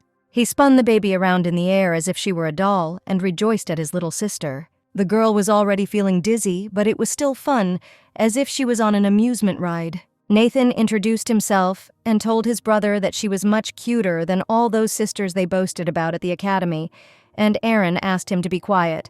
The young man understood what his older brother was getting at and immediately carefully placed their little sister on the floor. Then the Duke came up and said that, as she had heard, these were her brothers, his eldest son, Aaron, and the second, Nathan, Lucas, the youngest, and he would return later. The little girl tilted her head to the side a little hesitantly and, smiling, said that she was glad to meet him, introduced herself as Rosetta, and asked him to take care of her. The brothers couldn't take their eyes off her, and Henriette told them that since they had no business in the imperial palace, they could live here on the estate. The heroine thought, according to the novel's script, they were supposed to appear later, but it seemed that they had different characters. The boys asked why their father was talking about this so suddenly, but then he said that it was an order, and the boys humbly lowered their heads. Looking at all this, Rosetta was very surprised and thought, wasn't the atmosphere a little frightening? Suddenly Nathan turned to his father and asked hesitantly if they could take his little sister for a walk. With some sadness in his voice, he said that this was their first meeting and he would like to spend more time together with her. The Duke thought about it when he heard his son's request, and at the same time Aaron moved closer to his sister, which puzzled her a little. Henry told his son that he had always been careful and told him not to be reckless and to be careful. He gave his permission, but on the condition that he could take care of her, the boy nodded happily and called Rosetta. Before leaving the office, The little girl turned to her dad and, smiling, said that they would return. In response, the Duke looked away as if embarrassed and, smiling, said that he would wait for them. The boys' eyes widened when they saw this scene, and they were deeply struck by the address to their dad, his facial expression, and the words that he would wait. But then they went out into the yard, and Nathan, amazed, said how everything had become green here when he came last time. There was snow. Rosetta said that he was going to melt the snow throughout the duchy, but his assistant was able to dissuade him from doing so with diligence. The guy noted that it was difficult to do. He said that climate magic could only be used in a narrow range, even if you mastered it perfectly. Leaning towards the little girl's ear, he shared his guess that their father seemed to have gone crazy. In response, the girl only laughed nervously. She thought that she almost agreed with him. As she turned her gaze to Aaron, she noticed that he was very different from Nathan. Unlike his middle son, he was rather silent, and when the conversation turned to Henrietta, there was no reaction from him. Rosetta also noticed that he never said a word. Apparently, she thought, he despised the Duke in reality. Nathan suddenly turned to his brother happily and suggested that he come up with a cute nickname for Rosetta, saying that everyone at the academy did that. Aaron agreed with a smile, and the little girl realized that the brothers had a good relationship and that they were kind to her. The guys began to choose a suitable nickname for their sister. As it happens, there were many options, but they still agreed on Rosie. Nathan asked what was wrong with her face. If she didn't like the nickname, Rosetta said no and thought it was a bit childish. But they still tried their best, and then she suggested to her brothers that she also give them cute nicknames. Having heard no objections from either the eldest or the middle one, she decided to give the first the nickname Ari. Looking at the middle Bart, she thoughtfully said the nickname Natty. Both young men were confused, but the little girl happily repeated their new nicknames and thought they were very cute. Nathan laughed heartily and said he liked that everyone had nicknames. Aaron hesitantly agreed with him. And the next moment, the brother, who looked very much like his father, patted Rosetta on the head. He asked her to call him whatever she liked, but in front of others, he forbade her to call him that. Otherwise, they might start to despise him. Ari explained that they were a family that was considered the evil of the entire empire. There were many people looking for an opportunity to attack them. They were not allowed to put family affairs on display. After all, if they gave them such a chance, they would treat them with disdain. Now Rosie understood how strictly and indifferently Henry raised children. But the young man immediately apologized for saying too much. He said that he was sorry if bad memories came up because of him. It was at this moment that the little girl realized that her older brother knew about the situation with Count Stanley in her novel. He was a cruel villain, standing on par with Henrietta. But he was different from the written version of himself. Aaron was gentle and refined. She smiled and said that everything was fine. The Count had already received his punishment and she had nothing to fear. In response, Rosetta's eldest brother said that if that was so, he was glad, and the middle brother laughed and said that he thought he had died too easily. He explained that that punishment was not enough. He should have been shot or slowly burned at the stake from the very beginning. The boy suggested more and more cruel punishments, which were more like torture, which made Rosie feel hurt by his words. Suddenly, the older brother told Nathan to stop, reminding him that the psyche of children is fragile, and the boy covered his mouth. Aaron looked at his sister with concern and asked if she was okay. The girl replied in shock that she was. It seemed to her that her older brother understood much better, perhaps because he was older, when suddenly something caught her eye. Aaron asked Rosie what was wrong with her. Maybe she wanted to visit the glass greenhouse. The little girl replied that she had already been there. Looking at a tree nearby, she remembered her friend and decided to ask her brothers if they at least knew Keon. But contrary to her expectations, the guys only looked at each other, both hearing this name for the first time. Rosie said that Keon was slightly taller than her, had black hair and eyes of the same color, but with a red tint. Aaron asked again about his name, and then the girl explained that his name was actually long and complicated, so he asked to be called that. The elder brother said that there were no such people on their estate, but Nathan interrupted him and said that he realized that it was Rosie's friend. The little girl seemed to look at her brother with joy, which seemed to be what he knew, but there were doubts that this was not so. But then she heard Nadi whispering to her brother that children often have imaginary friends. Then it became clear that no one believed her, and those two had not been at the estate for a long time, and they might not know, she thought. The boys asked her if she was in a bad mood and what kind of person he was. and she thought she looked offended since they were comforting her like that. Aaron was interested in how Rosie was spending time with her friend, and Nathan supported his interest. Then the little girl said that Kian was handsome, caring, and polite, although sometimes he was a little annoying to her. Aaron said that if he had harmed her, then he was a bad friend and asked her to tell him if anyone harmed her in the future. And he ended this caring speech with a goosebump-inducing phrase that he would drown him at the bottom of the lake. Rosetta thought that now, if anyone wanted to torment her, she should warn him in advance so that he would be careful. And then Nadi reminded Ari that their father would be angry if the water in the lake became bad, and suggested that it would be better to cut off his head and bury it in the garden. Time flew by unnoticed, and now the family, almost in full force, gathered around the dinner table. However, the whole idyll was slightly disturbed by the Duke, who, noticing the joyful faces of his sons, told them to concentrate on food. The boys instantly lowered their heads, and the little girl chewing thought that the atmosphere was too tense and she would need to get used to it. Some things were different from the original. The brothers' relationship with the Duke was much colder than she expected, but today she was tired, so she fell asleep first. However, even on this day, the sleep was not completely peaceful. The baby woke up in the middle of the night because her throat was dry. She got out of bed, and after taking a few sips, she saw the light, although it was turned off everywhere, and wondered why it was shining there. Suddenly, from the place where the light was shining, a curtain moved, frightening the little girl with its unexpectedness. Interest overcame her, and she approached the half-open door and asked if there was anyone outside. The ghost greeted the lady, wishing her good morning, she thought. Can it really be called good when you meet a ghost after waking up? However, the girl, as if reading the baby's thoughts, immediately asked for forgiveness if she had frightened her. She offered to follow her if all was well, although it was tactless on her part, but they prepared a special place for her. Rosetta doubted her decision, even though they helped her last time and it seemed like there was some business, but she was still scared. But still, following the girl, she wondered why it was so light at such a late night, whether it was because of the lanterns. The full moon was a symbol of magic. She had heard that the full moon filled everything with magic at night, she remembered as she passed by the window. The girl said that today was the first time in a long time that there was a full moon.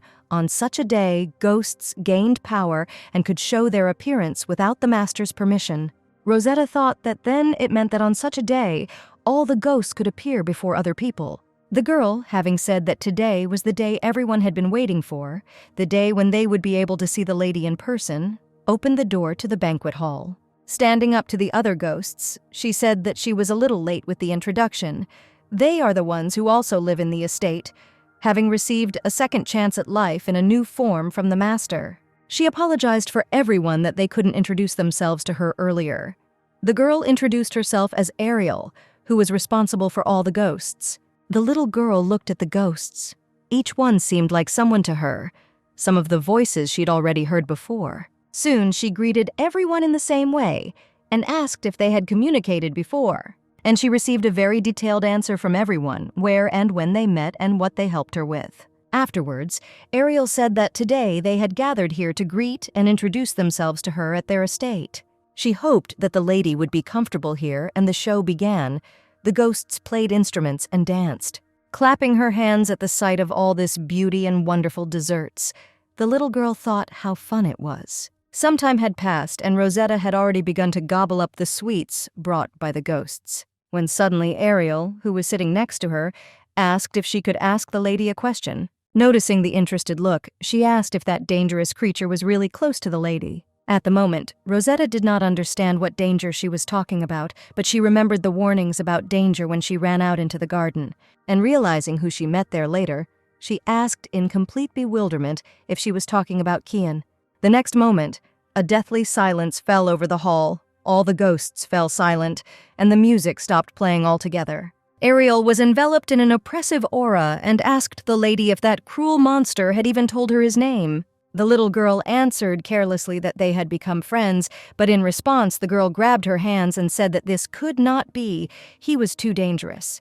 Worried about the lady, she said that she could not tell the details, but that she could no longer approach him. Sincerely not understanding what was going on, the girl inquired about the reason and asked what kind of creature Kian was. A slight hum of discussion of the ghosts passed through the room, and then Ariel coldly said that they had all lost to him at least once.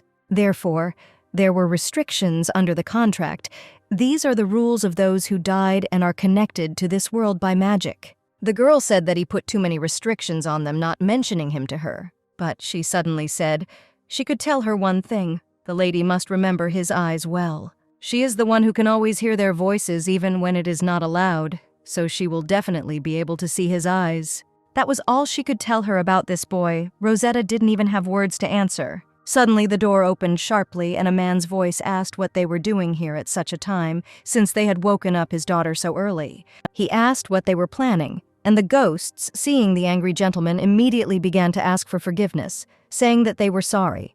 Then the little girl ran up to her dad and, taking him by the hands, asked him not to be angry, saying that they just wanted to greet her. Henry said that it should be done at the right time for the child and picked up the baby in his arms. She was amazed by what the Duke was saying about proper care of the child. Consultations on raising children were producing results. Hugging Rosetta, she said that they would now return to the room. The little girl agreed, but discovered that Ariel had left. Rubbing her eyes, the little girl remembered the uneaten strawberry cake, and Dad said that tomorrow morning it would be dessert. The Duke asked if they hadn't called her to say all sorts of useless things. The little girl said that they ate sweets, listened to music, and talked about Kiana, the fairy she met at the estate. Henrietta told her daughter that there were no fairies in their estate. The girl asked in surprise what this meant. The man understood which boy she had asked about last time, and said that there were only 2 boys in the estate now, Aaron and Nathan. No, there was another boy, but he doesn't leave the room, so she couldn't run into him, Dad admitted. Rosetta looked at the Duke in surprise. It turned out that there was someone else in the estate besides them. She heard about it for the first time. She thought, if it was Kian, shouldn't Henrietta have recognized him after her explanation? Then it was a different person, but who?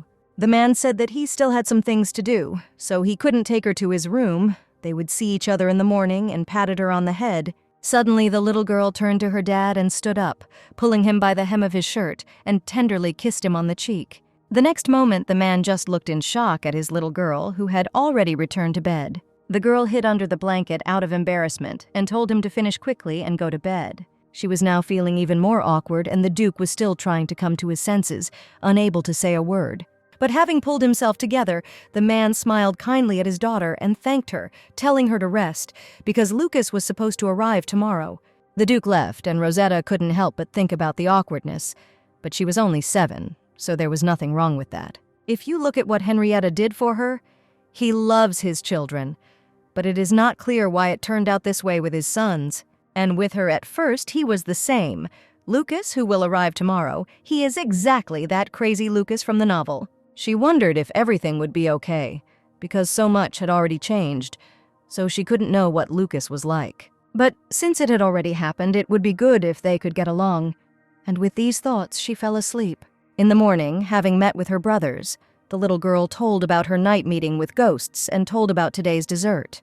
Nathan asked Rosie to promise that she would share this sweetness with him, and they joined hands. It was announced that the gentleman had arrived, and the little girl noticed that as soon as Henriette arrived, it became very quiet. Everyone started eating, and the girl, looking around, noticed that no one said a word until they finished their food. When the servants noticed that the gentlemen were finishing their meal, she said that she would bring dessert. But when she saw a piece of cake, the little girl realized that it was different from yesterday's. Its shape was thin and neat. Rosie asked if today's dessert was also made by the butt and said it was much prettier than the last one, to which, in response to his daughter's question, the man smiled broadly at the praise and said that it was so. However, his older sons remained unaware and asked their father in shock what he had done. The Duke then explained that the food might have been poisoned and that Rosetta was uncomfortable when she ate, so he had been making desserts lately. In any case, Rosie thought, this food from Dad might help the sons become closer to their father, even though he was not an outstanding cook. Suddenly, interrupting the family idyll, the butler announced that young Master Lucas had arrived. A boy with pink hair and green eyes entered the room and greeted his father and brothers, saying that he had returned. But before he had gone far, he noticed his sister and asked who the P was. This really turned the heroine's life upside down. No one had ever called her a P before, so it was unexpected. Nathan stood up for the little girl and asked who the P was, saying that their little sister was just a little tiny. Lucas said emotionlessly that he had heard about her and asked if she was the 4th child their father had spoken of. He asked the Duke if he had checked that she was really their blood sister. Maybe she was a fake, Lucas suggested. Henriette turned to his son and he angrily ordered him to stay in his room until he gave him permission to leave it. The next moment the boy lowered his gaze to the floor and, without contradicting his father, said that he understood him. However, before leaving, the boy chuckled, looked back at his sister and, crossing her gaze, left the room. Right after that, Nathan asked Rosie if she was okay or not, and Aaron said he would scold him later. The little girl said she was fine and asked not to be angry with the third brother.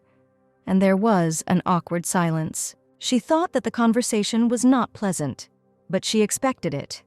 He would hate her even more if she was angry with him. But the next moment, Nathan hugged his little sister tightly, calming her down and saying that they could kill the Count again. The elder one said that he got off too easy. She realized they thought she didn't like it when people were angry about what happened in the county, but so be it. After lunch, the little girl sat in her room drawing different pictures and thinking about what had happened. She remembered Lucas's words about the veracity of their blood relationship, and indeed, that could also be the case. Lying in her arms, Rosetta reflected that her mind had become as childish as her body, which was a little depressing. Everyone loved her so much that she had already gotten used to it, but still, it was all really strange. She got up from the table. In her novel, Rosetta was not there. She had no connections with the main hero and heroine. The family of villains initially consisted only of Henrietta and 3 sons. There were also assistants Henrietta, servants of the Hungarian family, and Count Stanley. But she, nevertheless, now everything has changed a lot. The plot has become more and more like the future. Did something really change because of her? At first, it seemed like the incident with Count Stanley was definitely connected to her.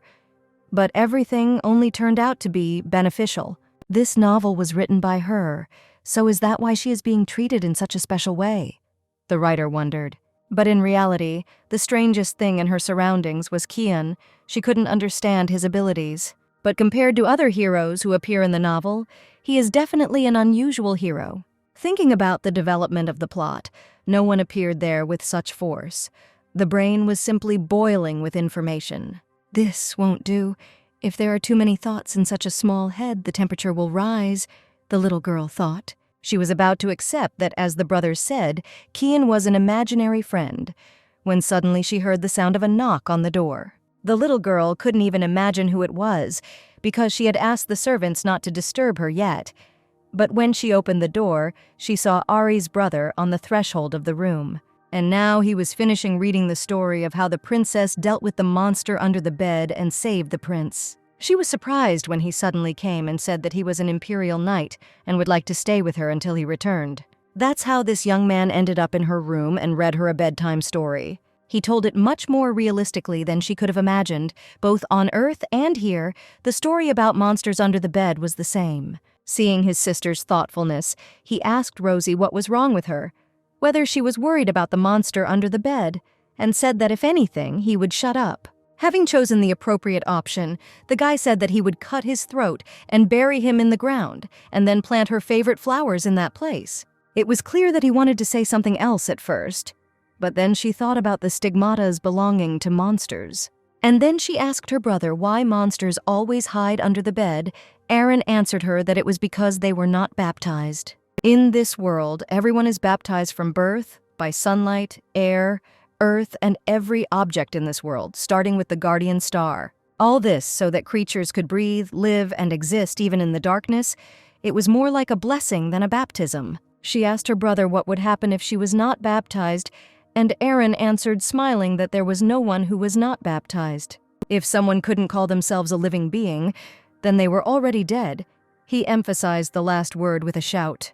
The little girl screamed in fear and surprise, and hugging the pillow to herself, said that he had scared her. The young knight apologized to his sister. He felt sorry, because he only wanted to joke, and asked if she was very scared. Rosie buried her face in the pillow and said that she would only show him her scared look once. The older brother, who looked like a father, thanked the little girl for this and patted her on the head. He confessed to Rosie that he was really glad that she came back. He missed her very much. The girl's soul felt warmer. And right after that, the brother asked if he could read books to her in the future, and the little girl nodded in agreement.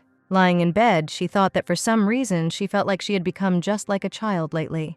But Henrietta, her brothers, and even the servants with ghosts accept her naivety, probably as compensation for the fact that she could not receive due love before. Everyone treated her well, so she had to try too, for example, to talk to Lucas tomorrow, when suddenly she saw some movement. She couldn't understand whether she had misheard it, or whether it was her imagination after the fairy tale, although no, something really did move there. Was there really something there, and what kind of blow was it? Aaron was standing right next to the bed. He would have seen if there was something there. She wondered if she should quickly look under the bed. There was nothing there.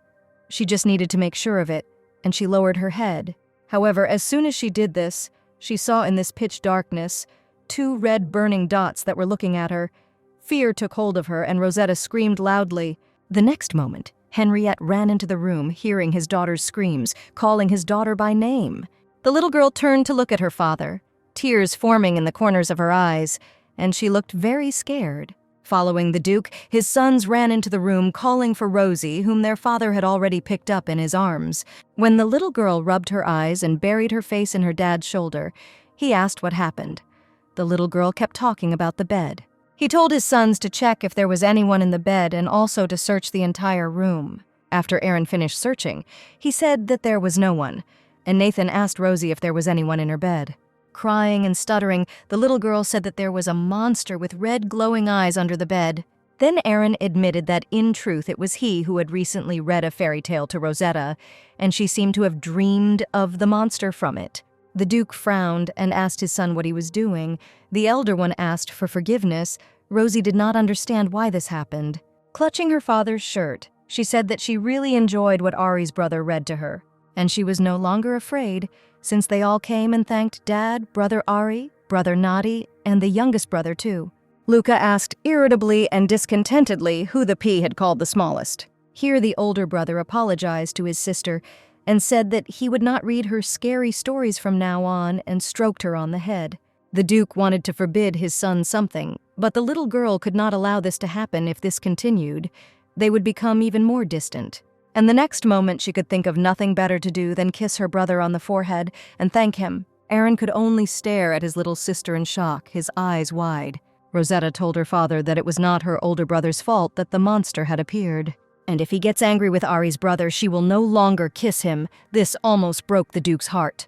And after a short silence, he told Aaron to spend more time choosing a book next time, and it worked. Middle brother Nathan also asked his sister to kiss him, and the little girl told Nadi that she would do it next time. Without despair, he smiled and suggested that instead of kissing, they sleep together today. The older brother also did not stand aside, and guiltily said that if she was scared, she could sleep with him. But noticing her father's gaze and the way he pressed her to himself, she understood everything. After all, Henrietta was very predictable. That's why she smiled softly and answered her brothers Nadi and Ari that today she would sleep with Dad. She wasn't afraid at all with him. At first, the 2 brothers were very surprised, and consequently unhappy, seeing how their father and sister were communicating so nicely. Even though everyone said she dreamed it, she knew there was definitely something there, and yet it was most peaceful to sleep with Henrietta. The next morning, after all the routine, the little girl sat with a book, but in her thoughts there was only yesterday's monster. She closed the book because she couldn't concentrate on it and decided to go out for a walk. In her experience, if something strange happens on the estate, there is only one suspect to consider. And so she, going out into the garden, called her friend Kian. She continued to call him and ask where he was. But there was no answer. And then the little girl took radical measures and said that if he did not come out, she would go to the lake alone. And the next moment a voice was heard from behind. He said that it would be difficult, and Rosetta turned around sharply. The little girl ran up to the boy and grabbed his outstretched hand. Looking into his eyes, he asked if she was okay. And tilting his head to the side, he asked his friend what had happened to her, that she had come looking for him first. Moving away from the young man, the girl said that she wanted to ask something, whether it was he under her bed that night. His eyes widened for a moment, as if he had not expected the revelation, but when he came to his senses, he asked if she had only just realized it now. As usual, he smiled and leaned down in front of the girl and said that he was glad that even though it was late, she recognized him. The little girl raised her eyebrows, still concerned about this action, and asked why he did it. After a short silence, he said with a sad expression on his face that he did it because he was angry that she called him an imaginary friend. This frightened Rosetta. How could he know about it? Because she was talking to herself in the room. A chill ran down her spine. He asked if it wasn't a bit much to address a real being as if he were imaginary, since he was standing right in front of her. His hands were cold, and it felt strange when he put them to her cheek and looked at her with his red eyes. He said that he was sorry that he made her cry, because he didn't mean to.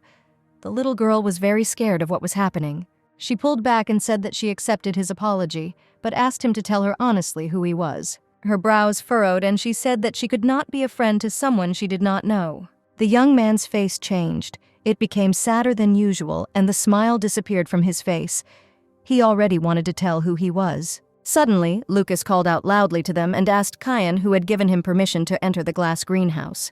The guys were arguing about something, and Rosetta was surprised that they knew each other, but everyone said they didn't know, so how could Lucas know? The boy frowned and said that he told him to know his place and act accordingly. The Duke's youngest son sent all his words to the Crown Prince, and Rosetta was dumbfounded. She did not expect to hear this and asked again.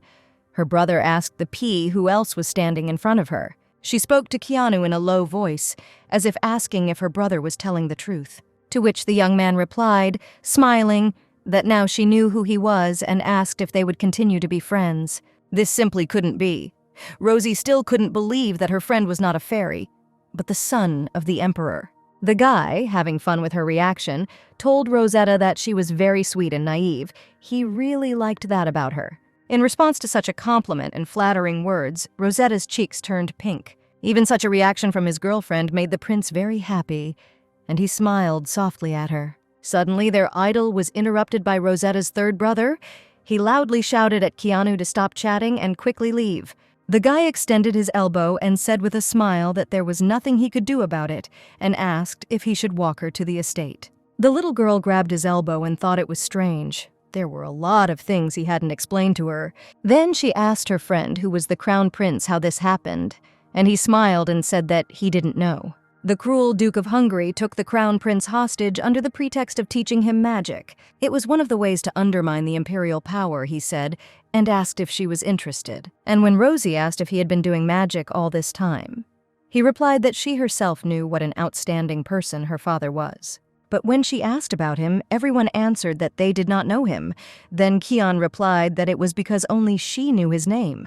He also asked Rosetta, no matter what happened, to think about the good. If she could be afraid even a little less, then he would be glad. Goosebumps ran across the little girl's skin again the more she thought, the less she understood what the ghost's words meant. They met in front of the entrance to the estate, and then the brothers realized that the imaginary friend she told them about was the Crown Prince. The next moment, the middle brother Nathan snatched his sister from the prince's hands and thanked him with displeasure for seeing her off. Rosie turned around. If you think about it, it was Kayan who told her about the relationship between the Hungarian family and the imperial family.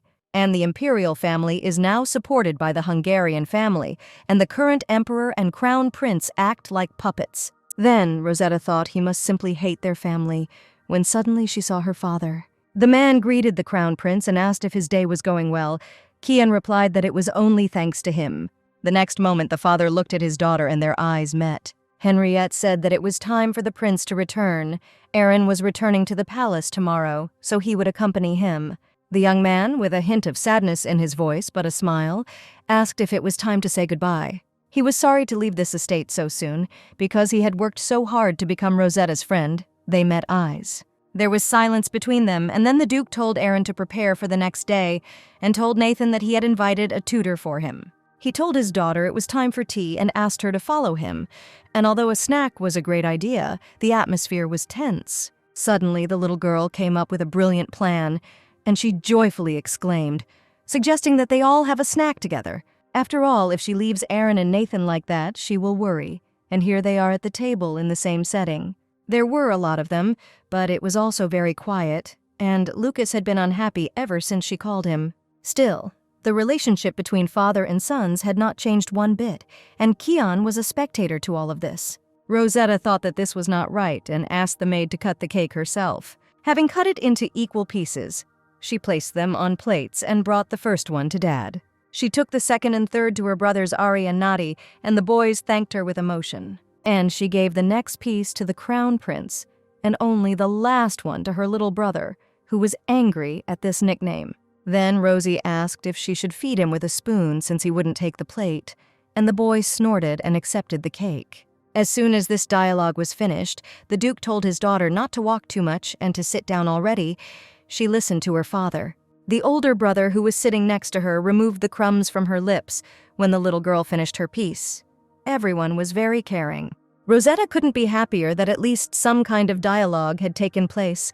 Now it would be good if it continued like this, she thought. After tea, Kian asked if she was sure that he was not an imaginary friend. The little girl admitted that she still thinks that he is not a person, but a fairy. Then the prince asked if there was anything that distinguished him from other people, because there are many mysteries in the world associated with the guardian stars. When Kian said this, Rosetta remembered what Ariel told her and asked if his eyes were like that because of the protection. The guy shuddered and asked what she meant, and Rosie replied that his eyes had a red gleam, as if they were precious stones. Then Kian asked Rosetta with a creepy look if his eyes really looked like that. She was wrong without realizing it. She just said something wrong. It was difficult for her to justify herself, but she still said that his eyes were brilliantly beautiful. The little girl was sweating nervously, and Kian looked at her with disbelief, pursing his lips, and said that she probably just saw it wrong. On second thought, he didn't even have time to tell her about it, so he thanked Rosetta for becoming his friend. He came closer to the little girl and, looking straight into her eyes, extended his hand to her. Rosie looked at the guy with distrust, but she still put her hand in his, and then the young man suggested that they continue to be friends. Her novel had no title and was carelessly written in her notebook. She could not even dream of publishing it on the internet, and its readers were only friends. But it was never finished. Even so, Rosie thought, she had thought it all through, and as she remembered, the content had come to her of its own accord. In any case, in the original, the prince is not the most important person. Not only his name, but also his image, as well as his life and death, remained uncertain.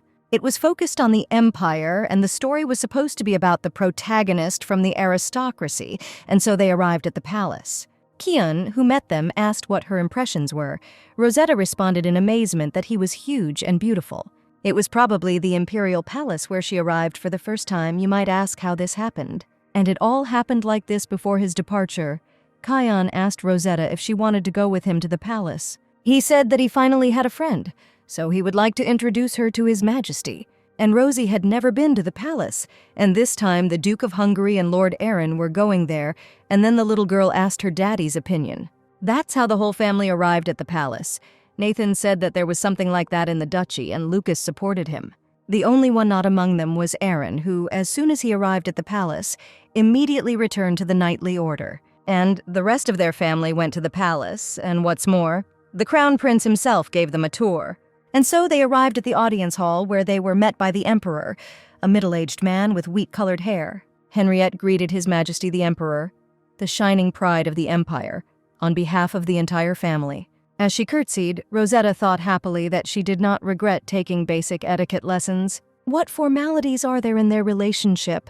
the emperor asked, and saying that he had something to talk about with the Duke, he ordered the others to leave. The next moment, Kian came closer to the little girl and, smiling, asked her not to be surprised at whatever happened now. And so, the very next moment, as the people came out, the emperor jumped up from his seat and loudly called Henrietta. He ran up to the Duke and, taking him by the hands, almost crying, said that he missed him and complained about some baron. The baron urged him to build a bronze statue of the former emperor, but the Duke asked him to speak more calmly. The little girl looked around at her brothers and friend and realized that everyone except her was used to this. And only at that moment did His Majesty see that his son had returned. Kian told his father that he still evoked pity today. If you think about it, that's what the emperor was like. Untalented and weak-willed, someone who doesn't live up to his title. But that was too much. This empire with such and such an emperor is still somehow coping well. How can I put it correctly? It was as if there was a gray cardinal who controlled the imperial family. Here Kian suggested that Rosetta show him the inside of the palace, since this conversation was dragging on. The Duke's estate was not simple, but the imperial palace was even worse. A friend suggested looking around in this part for now. Suddenly, the little girl asked her friend if His Majesty the Emperor was always like this. The servant's child ascended to the throne, and then gave all rights to the throne to his son, And all this is something that the Duke of Hungary had a hand in, the guy told his friend. Smiling, he asked if it wasn't amazing that such a man was an emperor. Rosie liked such gossip. But still, Kian was his son. Could he talk like that about his father, she suddenly thought. But then the young man, smiling in his usual manner, said that they were now heading in that direction.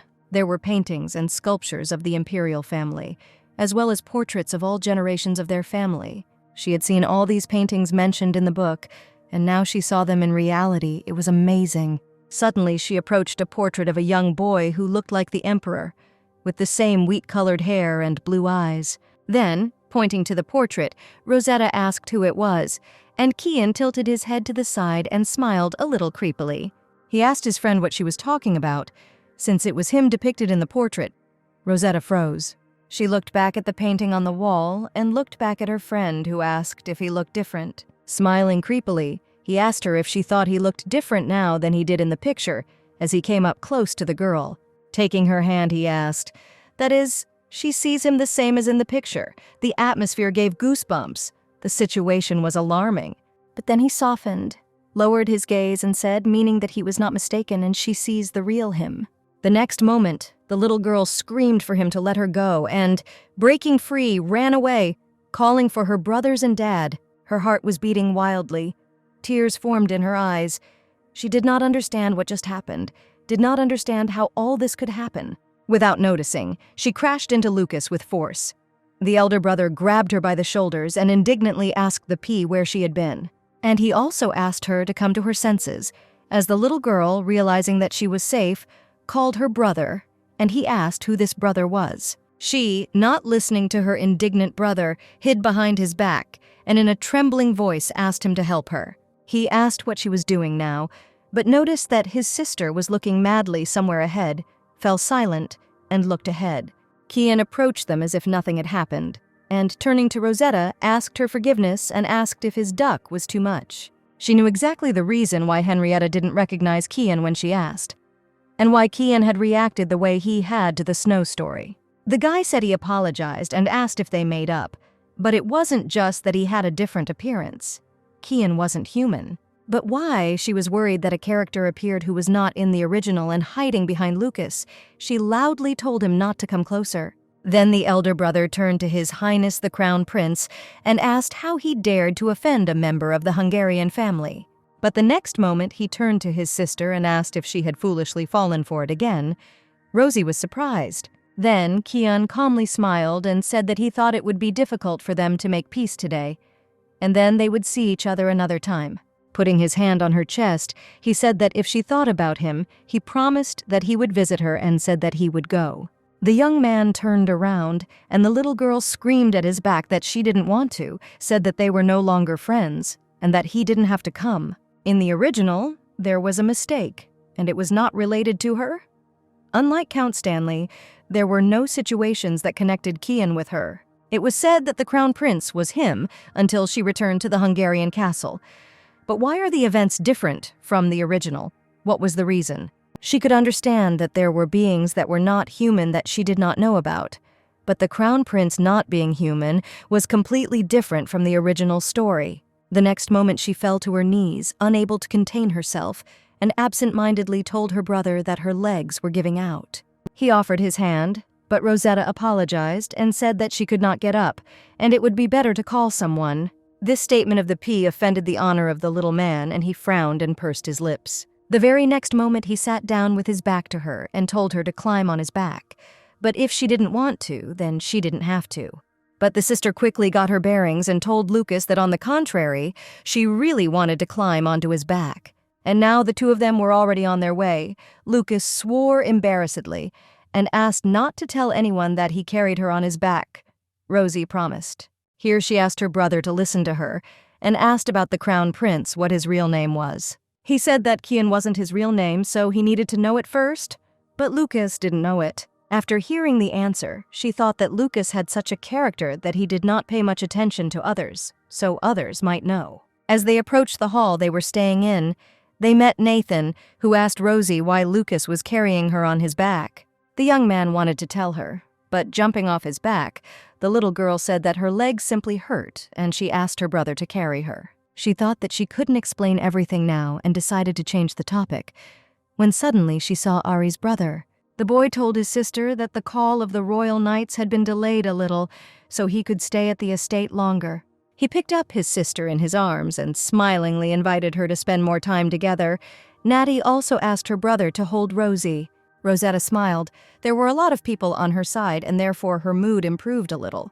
Suddenly, she felt stronger hands grab her from behind, and her brother's hands let go of her. It was her dad. He said that he had finished all the business in the palace and suggested that they head home. The Duke carried the baby in his arms, and then she told her father that she could walk on her own. Then the man asked her with concern what had happened to her that her legs were shaking so much. Rosetta couldn't answer her dad, and, saying that nothing had happened, she pressed herself against his chest, thinking that although it was embarrassing, it made her feel calmer. And then she asked the Pope what the name of His Highness the Crown Prince was, and when the Duke asked why she was asking, she said that she had become friends with him. Even though they had shouted before that they were no longer friends, it was necessary to find out. But Henry told his daughter that he did not know his name. It turned out that one cannot unceremoniously ask the names of members of the imperial family, because no one should call the rulers by name. It was all strange, he said, that he could not find out, but he did not know. But she herself saw Henrietta's relationship with the emperor. How could this be? It was certainly strange, but the strangest thing was not that no one knew the crown prince's name, but that everyone thought they didn't know his name. When they returned from the palace, she asked Aaron and Nathan, but they looked completely uninterested in it. She also found nothing in the book records, and the etiquette teacher whom she accidentally asked also said that she did not know. And even the people who were involved in the upbringing and education of the crown prince did not know his name. They only spoke of his beautiful blue eyes, the symbol of the imperial family. The Kian she knew looked different, and yet she thought her hands had painted so many portraits of themselves. Suddenly, looking out the window, she realized how quickly time had flown by. But the time when servants announced bedtime had also passed. She rang the bell, which could call a maid, but even after some time no one came. Then the little girl decided to look out of the room. There was no one around, and the corridor was pitch dark. She walked down the corridor, calling the servants. It was strange that it was so quiet. The servants saw her off every time, so she didn't know where the lanterns were. Suddenly, passing the window, the little girl noticed that there was something lying on the floor, and this person was saying something, and she ran closer. The man lying on the floor was covered in blood. A puddle had also formed near his body. He barely spoke to the lady to run. The little girl froze in horror as soon as she saw this terrible picture. Rosetta couldn't believe that they were attacked, because the Hungarian estate was protected by a barrier and Henrietta's magic. Suddenly she heard the voices of ghosts that were not like the previous ones. They said that they had no strength left to resist the magic. The voices spoke of the murderers, that they tried to defend themselves but their bodies were immobilized. They said to run to the master. And while she was thinking about what had happened here, she looked forward and saw many corpses and blood. But the next moment, the little girl remembered that her brother Lucas's room was on that side. The next moment, the little girl rushed headlong through the corridor, where all the people had their throats cut. The Hungarian estate was protected by a woman with silver eyes. She is a guardian star with an incredible protective field. To destroy it, one must possess the power to destroy all magic and witchcraft, and this is probably just an obvious abyss of greed. In horror, she ran to her third brother's room and, out of breath, thought about how everything would be okay with him. The doors and carpets were stained with blood, but then she opened the door and called loudly for Lucas, whose throat was being squeezed by a man who was already ready to stab him with a dagger. At first she was confused, but she reacted instantly, and the vase was already flying at the man's head and crashing. Due to the pain, the killer finally released the boy's throat, allowing him to breathe freely. As soon as he had the opportunity to free himself, he stood up and shouted loudly to the pea to run and call her father. But this moment did not last forever, and a large gloved hand grabbed the boy's throat again, and he screamed. She called out loudly to her brother, but turned away instantly and heard only a loud bang. Approaching the little girl, he said that it was useless to call the Duke, because the others had already gone for his soul. At that very moment, as if nothing had happened, Lucas stood up and screamed that she had nothing to do with them, trying to protect his sister. The killer said that if they wanted to blame someone, they should blame their father, and she must have wanted to live a long life. The mercenary was already standing right above the little girl, his hand with the dagger raised up. Lucas screamed with all his might for him to stop. At the moment of impact, he asked if a mouse, driven into a corner, could bite a cat. Rosetta closed her eyes. But suddenly strange shadows appeared in space. They fettered the man with such force that he could not move, but only groaned. The next moment he screamed hysterically in pain. At that moment, Rosie opened her eyes to understand what was happening. Among the black and red ones, which were like that on their own, she saw something inarticulate, and blood splashed onto her cheek. The next moment, only a bloody stain from the fight remained in the room, while Lucas was trembling in horror. Knowing what a blow and consequences her brother's insane state could have, she ran up to him. She covered his eyes with her palm, pressed his head to her chest, and told him not to look at it. She herself almost had a fit of hysterics, when suddenly a voice said that he had lost consciousness. Children faint even from a slight shock. There were still tears in the little girl's eyes, the voice asked. He helped them, and she wouldn't even thank him. Her eyes were bulging, her heart was beating wildly, and a familiar voice said that now she could look back. A second later, the smell of blood disappeared. Then he said that now she could really turn around and look, and the girl turned her head back sharply. The one behind her had a painfully familiar voice, and a young man stood in front of her, holding out his hand. However, his fingers were not human. They were black and had sharp claws. Fear was visible through her eyes. Realizing that something was wrong, Kian looked at his hand and realized that he had not fully transformed, and immediately returned to his normal appearance. Showing his usual hand, he said that everything was fine now. Baby asked why, and how he came. The young man sadly lowered his head, but still smiling, said that she was in danger and asked how he could not come. Moreover, he promised her that if she only thought about him, he would come immediately. Having put her brother on the bed, the little girl moved away from the said guest and asked what he was. But in response, Kian, smiling in his usual manner, said that he just wanted to save her, because they were friends. At that moment, Rosetta wondered why she couldn't figure it out right away, since this was a world protected by guardian stars. There was only one creature called a monster in this world, and looking into Keanu's eyes, she said that he was the stigmata, the only remaining imprint of the curse in this world. The most terrible disaster. Now you understand everything, he said, transforming, and asked if she now acknowledged that he existed. He wouldn't want her to think otherwise, because people like her are afraid of him, and for them, he is the king of stigmata. In the novel, which is not yet finished, this is the last chapter that remains only in her head, the one who brought this world to the most terrible state. This is a living disaster, and the one who became the cause of all the misfortunes, having ended up in a novel that exists only on paper. At that time, she still didn't know that when he revealed himself, looking at her like that, she would experience indescribable fear. Tears formed in her eyes again, and the next moment she turned away sharply and screamed that she didn't want to when he touched her shoulder. Kian looked at his friend in surprise and tilted his head to the side, asking why she was so scared. There was nothing to be afraid of now. He dealt with the uninvited guests. Her family was also safe. He asked if there was another problem, maybe something hurt. But in response, the little girl only shook her head in fear and said that she didn't want to. She said to leave. At that moment, the man was at a loss, but after taking a few steps back, he said that he would then keep his distance.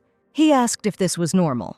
Rosetta nodded in agreement, but wondered why this had happened. So she asked Stigmata how it happened that he became the crown prince. Hearing this question, the man grinned and said that the real crown prince died several years ago, and he himself had been living among people for a long time.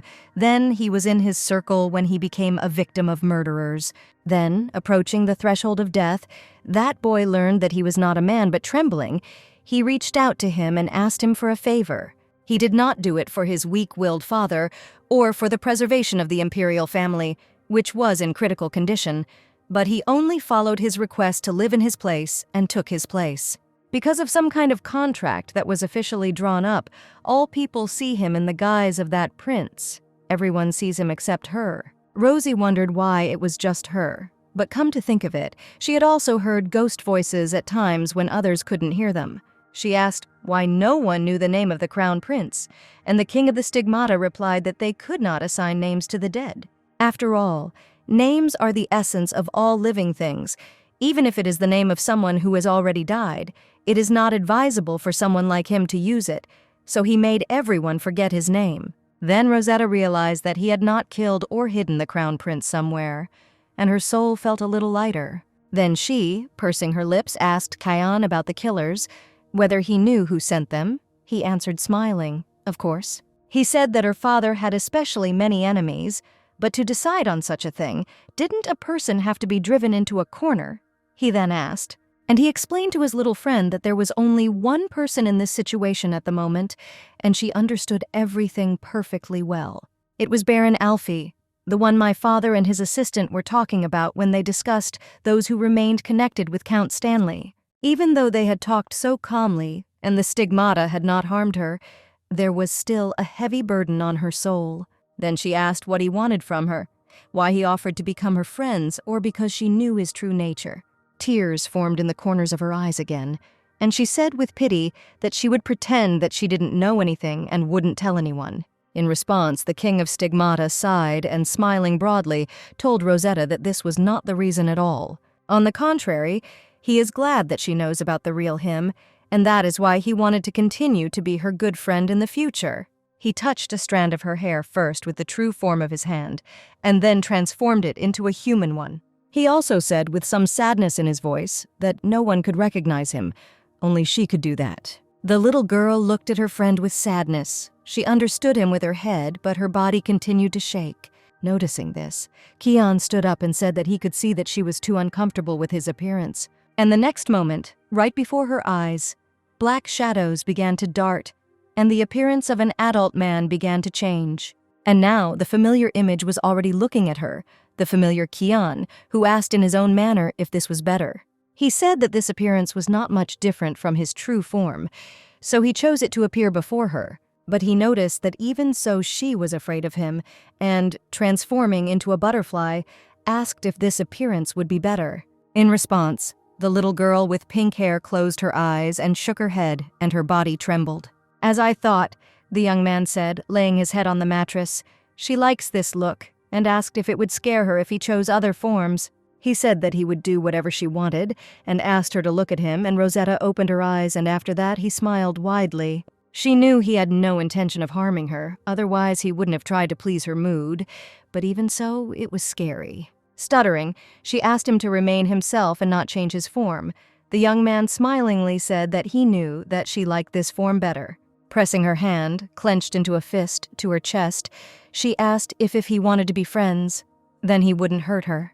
Kion replied that he had never had a single thought of putting her in danger from the very beginning, even after he had dealt with everyone recently. Rosie asked why he did that when she hadn't done anything, and he replied that you don't have to do anything for each other to be friends. You just need to communicate, spend time together. You can do so many things while being together in the same space. He really liked her, his little charming friend, and he will protect her in the future. The little girl looked in surprise at the King of Stigmata, who was her friend, and pursed her lips. His hand shook, and he said that he would understand if she said now that she didn't want to communicate with him, and he will not appear first until she herself thinks about him. And when this happens, he will think that she is no longer afraid of him. He took a few steps back and smiled and said that he hoped to see her again very soon. And the next moment he disappeared, leaving behind only the remnants of red magic, illuminated by the moonlight that night. The Duke heard the characteristic ringing that came when the protection was activated, and he himself was now dealing with the people who had burst in on him. He thought Aaron should be okay. Nathan and Lucas were protected, but Rosetta wasn't. Suddenly, the night girl, holding a sword in her hands, called out to the Duke, saying that young Master Lucas and Lady Rosetta were there. The man's heart almost sank, and he broke out in a cold sweat from fear for his children. He immediately ran to the room the knight had pointed to and, opening the door, called out worriedly to Rosetta and Lucas. A little girl looked at him from the bed, her face frightened and bursting with tears. Unable to bear all this tension any longer, she buried her face in her father's arms and began to sob loudly. At that moment, Henrietta looked at his youngest son, who was lying unconscious, and frowned, the smell of blood emanating from him. At this time, his dear little one could not calm down. Feeling safe, she finally gave in to emotions. Pressing herself against his chest, she, without realizing it, calmed down and burst into tears, and until she heard a voice, she cried loudly and then fell asleep, as if she had lost consciousness. The next morning, everything was in order. All the corpses of the servants and knights were removed. They were buried without any formalities. There were also unexpected casualties, but it was said that most of the attackers were killed and 2 were taken prisoner. It was assumed that Baron Alfie sent the attackers and did everything to bypass Henrietta's magic, but they were defeated without taking into account his sword skills. Aaron was also able to repel the attack with the power of defense, and immediately went to Nathan, and the 2 of them successfully sorted everything out. Apart from the dead servants, the most serious casualty was Lucas, who forgot about everything and also broke his arm. He said that then the pea came, and he remembered everything up to the moment when she threw the vase at the attacker's head. Then he asked what happened to her eyes, but she cried so hard that they were swollen, but she said that he didn't need to know. Luckily or not, Lucas seemed to have no memory of the previous day, but there was nothing he could do about the fact that the killer had thrown him away, breaking his arm. She was asked why she went to Lucas's room, she thought. Even if they ate and told about Kian, they couldn't do anything, since they had a lot to tell. She said that it was late, but none of the servants came. All the people were lying on the floor in her brother's room. But someone attacked him, and she, without realizing it, threw a vase at him, and then he came up to her. Everyone was angry that this happened to their sister and daughter, but she ended her story by saying that there was a blow, and then there were pieces and everything was red. At that moment, the father approached the terrified little girl and hugged her. It was hard for her to remember the events of the previous night. Then the father told his daughter that she had already explained everything, so she should no longer remember yesterday's terrible events. He gently stroked the top of her head, and the little girl sadly said that she understood him. The next moment, he approached his 3rd son and stroked his head in the same way Lucas was confused, but pleasantly surprised. He then ordered his assistant, once the estate was in order, to gather all the servants so that they could take revenge on Baron Alpheus. He told his children to go for treatment and rest, explaining that he would have a lot of things to do. However, before the Duke had gone far, Aaron stood up and said that he would help his father, and his middle son Nathan followed him. And so the 2 youngest children, similar to each other, and having survived that ill-fated night together, were left alone in the room. Rosetta looked at the magical device on her brother's hand. She was glad that there were such things for healing. And she was also glad that they didn't ask her about the details because they included the King of Stigmata. Yesterday, when she was faced with all this, she was in a hurry, so she couldn't seriously think about whether the king really didn't intend to harm her. However, if he had wanted to, he wouldn't have tried to please her. So he probably really wanted to be her friend. But why? Maybe he's lonely. Ordinary stigmata are monsters without self-esteem. They can't exist on par with the King of Stigmata. Wait, she stopped herself. Wasn't the content of the novel too confusing since the King of the Stigmata was a character in the last chapters? Initially, the most significant villain who appears first is Aaron, but he is still 3 years away from turning 18 when he appears. After him, the significant villains were Nathan and Lucas, and the very last one, the main boss, Henriette. He also summoned the King of Stigmata, because of whom the sad end came, when the whole world perished. Remembering Kian's words from yesterday, she abruptly tried to stop thinking about him. She was just remembering the order, and it didn't count. Suddenly, Lucas called out to his little sister and asked why she wasn't scared last night. Rosetta took her hands away from her head and thought, he said he remembered everything before she threw the vase, so she folded her hands on her knees and told her brother that it was because he was in danger. Lucas asked why she did it. Because she was also in danger. She didn't have any protection yet, and she was acting so recklessly. At that moment, she had to call her father. Rosie, lowering her head, said that she had not helped in any way, although she wanted to help, throwing aside fear. He saw that his sister was upset. He said that he had protection on him, so everything would be fine, and asked why she would save him. The next moment, the little girl answered Lucas sharply and loudly that it was because they were a family. But he might not think so, but... The young man's eyes widened. No one had ever said such things to him before. His heart began to beat quickly, and his soul became calmer. He quickly replied that she was indeed annoying, so he didn't like it very much, and initially there were many in their house who wanted to use him by deceiving him. At that moment, Rosetta realized that when they first met, he had drawn this line between them and had been strict with her. The girl immediately perked up and asked her brother if he didn't hate her. Then that meant he liked her. The little girl continued to torture her brother for the right words, and he was embarrassed by this, but could not find the words to respond. Although Lucas was rude, he was not a liar. That was obvious, and she wondered why she hadn't noticed it before. But he found the strength to say thank you to his sister, in gratitude for his salvation, but it still embarrassed him. So he asked her discontentedly if she was happy now. Rosetta smiled sweetly and said yes. And later, she wondered what his reaction would be when he received a drawing of his portrait. The doctor reported that the lady was in very good condition today. Probably because of the fright that day, she had constant nightmares. The doctor with long green hair told the Duke that when this happens, family members are full of help to feel safe. After this, Henrietta took Rosetta in his arms and asked her carefully if she'd had any nightmares today. Looking down, the little girl said that she dreamed of them today, too, that she had not stopped dreaming of them since that very day. In her dreams, she relives the events of that night several times, sometimes in which Lucas or she is killed. At some point, people who were not connected with that day appear and condemn her, many throwing stones. Due to the ongoing nightmares, she had been sleeping with Henrietta lately, and once she even suggested that Lucas sleep together, but he, embarrassed and irritated, said that he was not a child.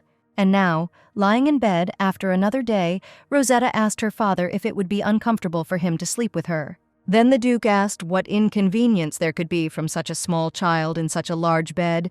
Maybe he should sing him a lullaby since she could not sleep. The little girl agreed, but when her father began to sing the words, Rosetta distractedly told her father that he was singing incorrectly again. After that, she sang a lullaby herself, showing how it should be done, and, from the accumulated fatigue, soon fell asleep. In her dream, a familiar voice asked if she could promise him that she would definitely return to where he was. Then, looking at the dark and tall man with long black hair, she asked who he was. The voice said that even if she died, it would only be before his eyes, and if she lived, it would only be under his gaze. And at that moment, Rosie woke up. Tears welled up in the corners of her eyes, and she wondered what it was. It seemed like it was a dream, but she didn't remember it. However, for some reason, her soul felt heavy. Turning on her side and pulling the blanket up, she began to think. Even though it was night outside, it was still light outside. Henriette strengthened the magic even more, but she decided to call Kian and talk. In truth, if she could, she would not want to grab him, but since she could not escape reality, she had to face it. Going out onto the balcony and putting on a cape, she called the king of Stigmata, and instantly a boy appeared in front of her with an apple in his hand. The black shadows of the stigmata were still flying around him, and he smiled and told his little friend that they hadn't seen each other for a long time. He held out the juicy red apple he was holding to Rosette, who accepted it with surprise. The young man asked if she didn't like it, and apparently he needed to bring something else, and he asked if she would tell him that she loved it. She didn't say anything in response, but just lowered her head in shame. Kian said that he was glad to meet his friend, but she apparently was not. The guy's face became sad, and he looked at the floor and said that he had arrived here happily, but now he was upset. The next moment, the little girl noticed black shadows behind her friend's back and, shuddering, asked what was there. Smiling, the guy asked, "It's not for nothing that they called him the King of Stigmata, that all stigmata follow him." An apple fell from her hands, a reinforced barrier that Henrietta Hungry, the strongest mage at the present time. He had been building it up for days, then suddenly it stopped working. She knew what it was and thought she was ready for it. But despite everything, she was shaking just standing next to her. But if Kian wanted to harm her, he could have done it many times. Rosetta said that last time he offered to be friends and asked if the offer still stood. A lot has already changed compared to what she knew about the novel, so maybe this is possible. If so, she said, when she heard a positive answer and offered to make a deal. She informed the Stigmata King in the form of a boy that friends value each other. That's why she asked him to promise that if he became him, he wouldn't harm anyone, and perhaps there would be a reason why she wouldn't be able to call him. By becoming her friend, he will not harm the people around her: ghosts, knights, servants, and her family members. And only in this case they will become friends. Kian agreed to these conditions and said that he would do as she wished. Therefore, he asked Rosetta, kissing her wrist, not to be afraid of him. If she called him, he would come anywhere, listen, and take care. She wondered if it was really possible to be a true friend to Kian, and he only asked her not to get tired of him, and he would be attentive. After the conversation, she pulled up the hem of her nightgown and thought whether this was enough. She could trust him after all. Suddenly, a rough male voice came from behind, calling Rosetta with concern. The little girl shuddered and looked around. Duke Henrietta came out of his bedroom and asked what she was doing there. But noticing the crown prince, he asked why he was there. The little girl was about to start making excuses to her dad when suddenly there was a snap of fingers. And the next moment, the world around them turned gray and seemed to stop in time. The girl shuddered. Looking at her friend, she asked indignantly and worriedly what Kaon had just done. Smiling, the king of Stigmata said that she really was the one who received the most powerful star, the Guardian. He reported that everyone in the estate had just been forced to sleep, but she had not succumbed to the spell. The guy said that if her family offends her in the future, she should tell him immediately, and he will kill everyone. No, Rosetta said loudly.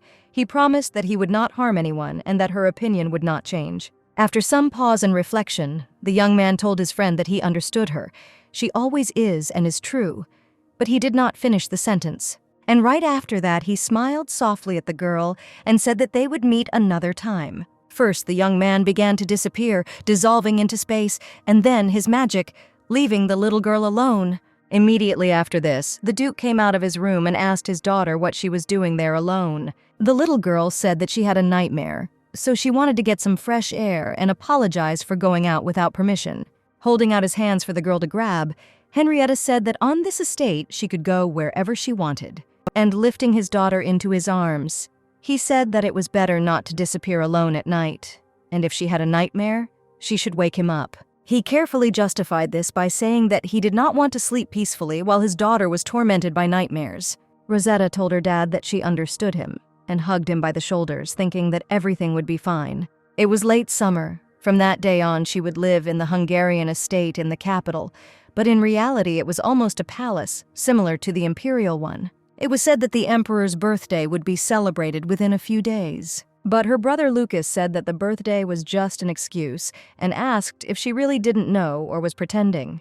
Then the little girl would respond in surprise by asking what he was talking about that she didn't know. Then her older brother Aaron, also worried, asked if she really didn't know, and her whole family was surprised and discouraged. Only one little girl wondered if she was the only one who didn't know something, looking at her family's reaction. Her close servants also laughed sweetly, and then Molly whispered that they were talking about her birthday coming up soon. "It's her birthday?" Lady Rosetta asked, surprised as if not believing her own ears. She had completely forgotten about him. Until now, she had never given it any importance and had not cared about many things. Until the moment when family came into her life, but they remembered her birthday. Nadi said that the birthday banquet will be held at the Imperial Palace along with the awakening ceremony. That's why she needs to take part in this. Rosie was even more surprised when she heard about all this. Aaron said that their family hadn't hosted a banquet in a long time. Lucas agreed with him. And Rose was surprised that they accepted everything so quickly. But if we take into account the Emperor's past reaction and his relationship with the Duke of Hungary, then it is quite possible to say that they are like close neighbors. Well, if they go to the Imperial Palace, then she will meet Kian there. Seeing the thoughtful expression on his daughter's face, the Duke approached her and stroked her head. And then, smiling, he told the little girl not to worry, but rather to think about the gift she would like to receive. Following their father's words, their older brother Aaron supported them, asking Rosie if there was anything she wanted. After him, the middle brother spoke, and happily said that even if it is not a thing, she can simply say what she wants. And then Lucas said that if she said something, he would think about it. Looking at all the support from her family, Rosetta said that this was very unexpected, so she would think about it and tell them. And the very next moment, a joyful brother Nathan suggested that they all go and look around the area. Since they had come to the capital, there was something here worth looking at or buying. Lucas said it was a good idea. Then Rosetta looked at her father with burning eyes and asked him if it was possible. The Duke said that since it was her first time there, they would go together, when suddenly his assistant announced that he had received a message. Henriette asked if this required his personal audition, and the boy replied that it was Duke Eljador. After that, the father said that then they would have to go alone and take a few guards with them. And now they were on the street. Seeing how happy his little sister was, Aries smiled and said that if he had known that she would like it so much, he would have brought her here a long time ago. The sister and her brothers had a great time, ate delicious food, were surprised by many things, and simply had fun.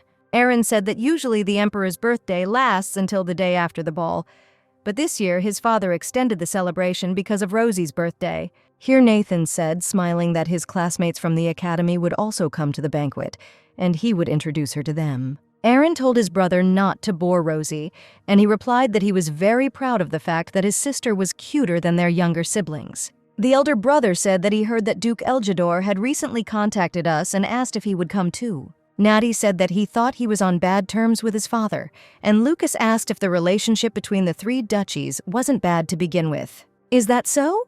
Aaron asked, saying that they had seen each other often as children, until the Duke had a son who must be the same age as Rosetta.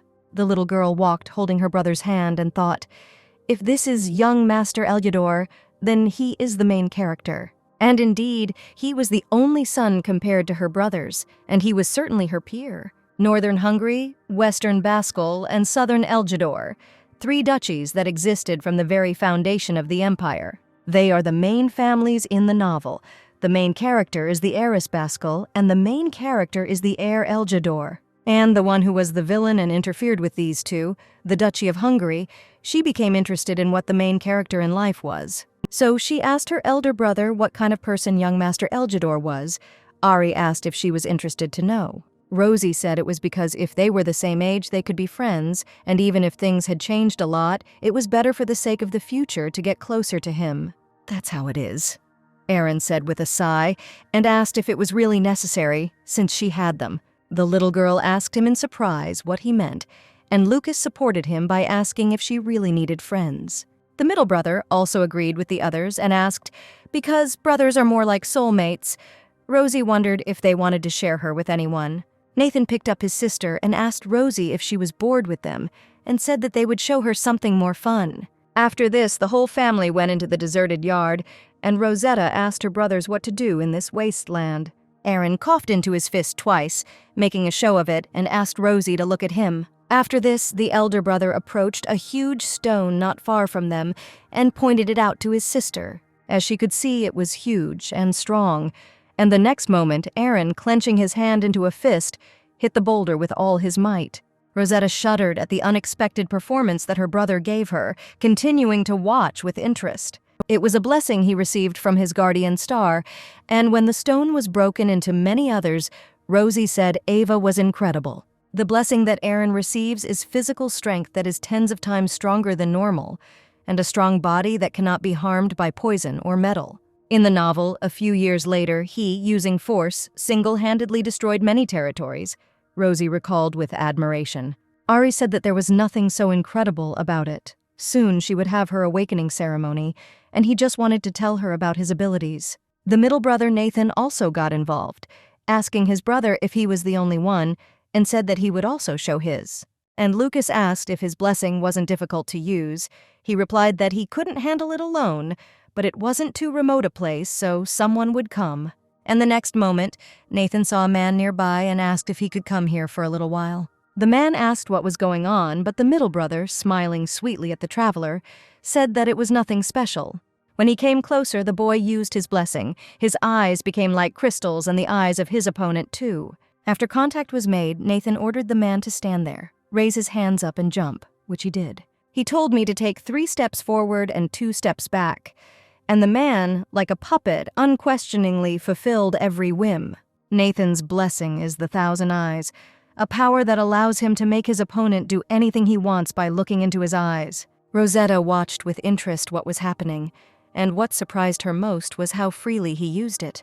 Having finished his performance, the boy proudly asked his sister how she liked him, whether he was also incredible, what else he should show her. In response, the little girl smiled, saying that even this was enough, and said that he was simply incredible. After a few years, Nathan used his blessing and destroyed the enemy forces, separating the main characters. This is a huge power. But fortunately, there was one limitation. He had to establish visual contact with the object, but the power did not work on people receiving protection and on higher beings. At that moment, the guy passing by had already come to his senses. He didn't understand what had happened, but Nadi thanked him and wished him a good journey. Then Rosie asked why he did it to him, and not to a knight or a servant. He whispered that in order to use power, you need to be sure that no one knows about it, and also to use it in a way that no one would guess. She thought that it was really hard to use power when many people could see it. No wonder they took her to a remote place. After answering the question, Nathan pointed to his younger brother and said that the last one would be coming. But Lucas said that he would not show. The brother asked if he still couldn't control it, and he replied that after returning from the tower, he learned but didn't want to show it at all. Aaron, who picked up Rosetta, asked if he was afraid that Rosie would be scared of his ability, but Lucas shouted and said that this was not the case. There are countless blessings that exist. Some are rare, and some are those that their owners cannot control. And for such cases, a tower was created that helps to cope with the power. If he has such a blessing, he may not want to use it since he has only recently learned control. She said that little brother doesn't have to show it if he doesn't want to, and Lucas asked why she always calls him that. She's the P here. Rosetta asked if he didn't like the way she called him, then maybe they should come up with a nickname for him. The brothers agreed. And Lucas said that he would manage, but the little girl thought that the nickname should be cute and began to choose a suitable one. Siusu, the little sister suddenly said, and asked her brother how he got this nickname. The boy was surprised. The older brother laughingly praised his younger sister, saying that she had become better at coming up with names. Nadi laughingly said that it suited him. Shushu asked the brothers not to laugh when a guard came up to them and told the young gentlemen and ladies that the sun would soon set, inviting them to return. Then Aaron suggested that they go to a toy store tomorrow and buy some gifts. Nathan said that was a good idea. Aaron warned his sister that when she went to the banquet, she should not play with the strange guys, but stay close to them. And so, the next day they came to the city again, and as promised, they came to the store with children's toys.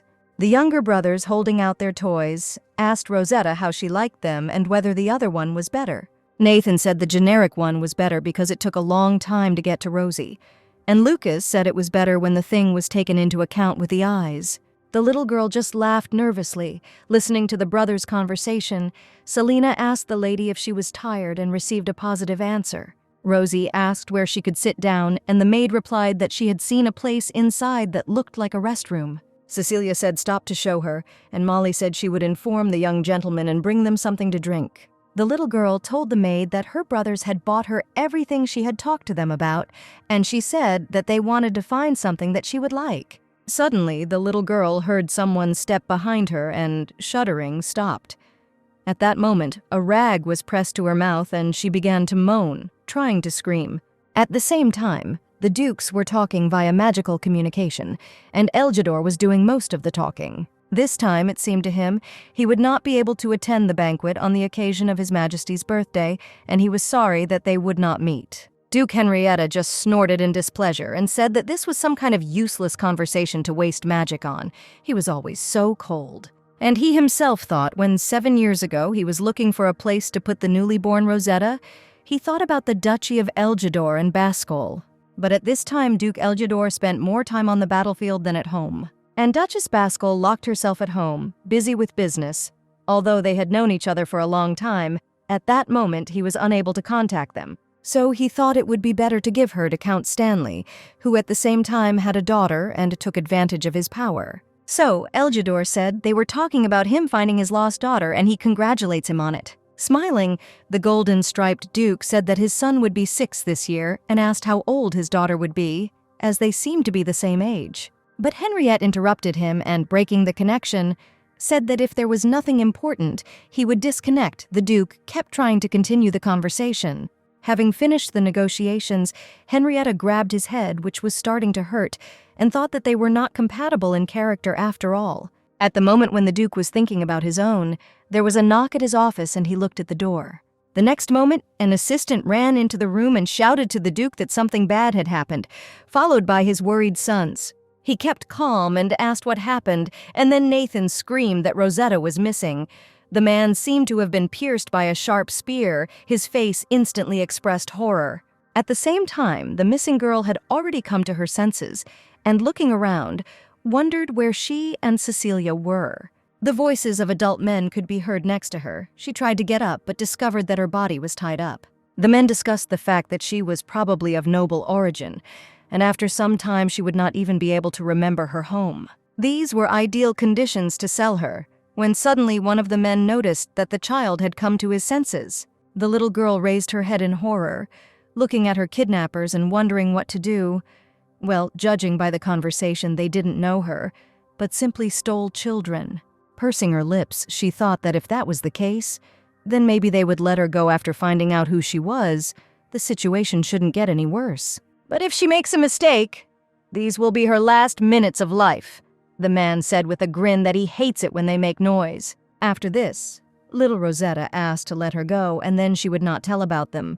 The man asked what she was talking about. He said she was funny and asked if they were going to let her go, then why did they catch her in the first place? "No," Rosetta said proudly.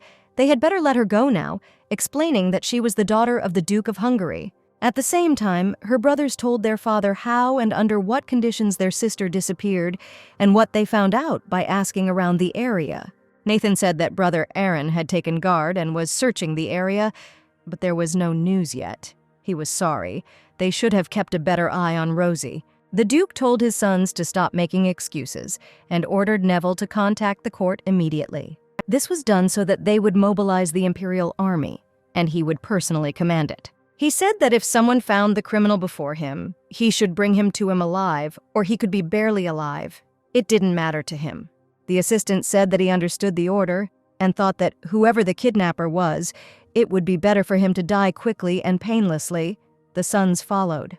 At the same time, the kidnappers were bursting with laughter after hearing what the girl said. Rosie looked at them in bewilderment. Their leader asked if they were trying to trick them. He told the little girl that they were sorry. He asked her if she thought they would believe her, since they knew very well that the Duke of Hungary had only 3 sons. Wow, thought Rosetta. Apparently no one knows about her except the aristocrats from the capital. She's in trouble. The next moment, their dictionary seemed to go wild and rudely told the little girl not to chat and to sit quietly. Rosetta was very scared, and the men decided to go and please the boss that they had 2 wonderful products. As he walked out the door, the most talkative one said that if she really was the daughter of an aristocrat, it could be dangerous. So he would have to shut her up and kill her. Rosie thought that if the truth came out, it could become even more dangerous, and she didn't want to use that method. But she had no other choice. And last time it worked out, having collected her thoughts, the little girl quietly called Kian. Half of little Kian's body emerged from the shadows on the ground, and he said happily, finally she called him. Rosetta was at first surprised that he could do it and asked if he could help her.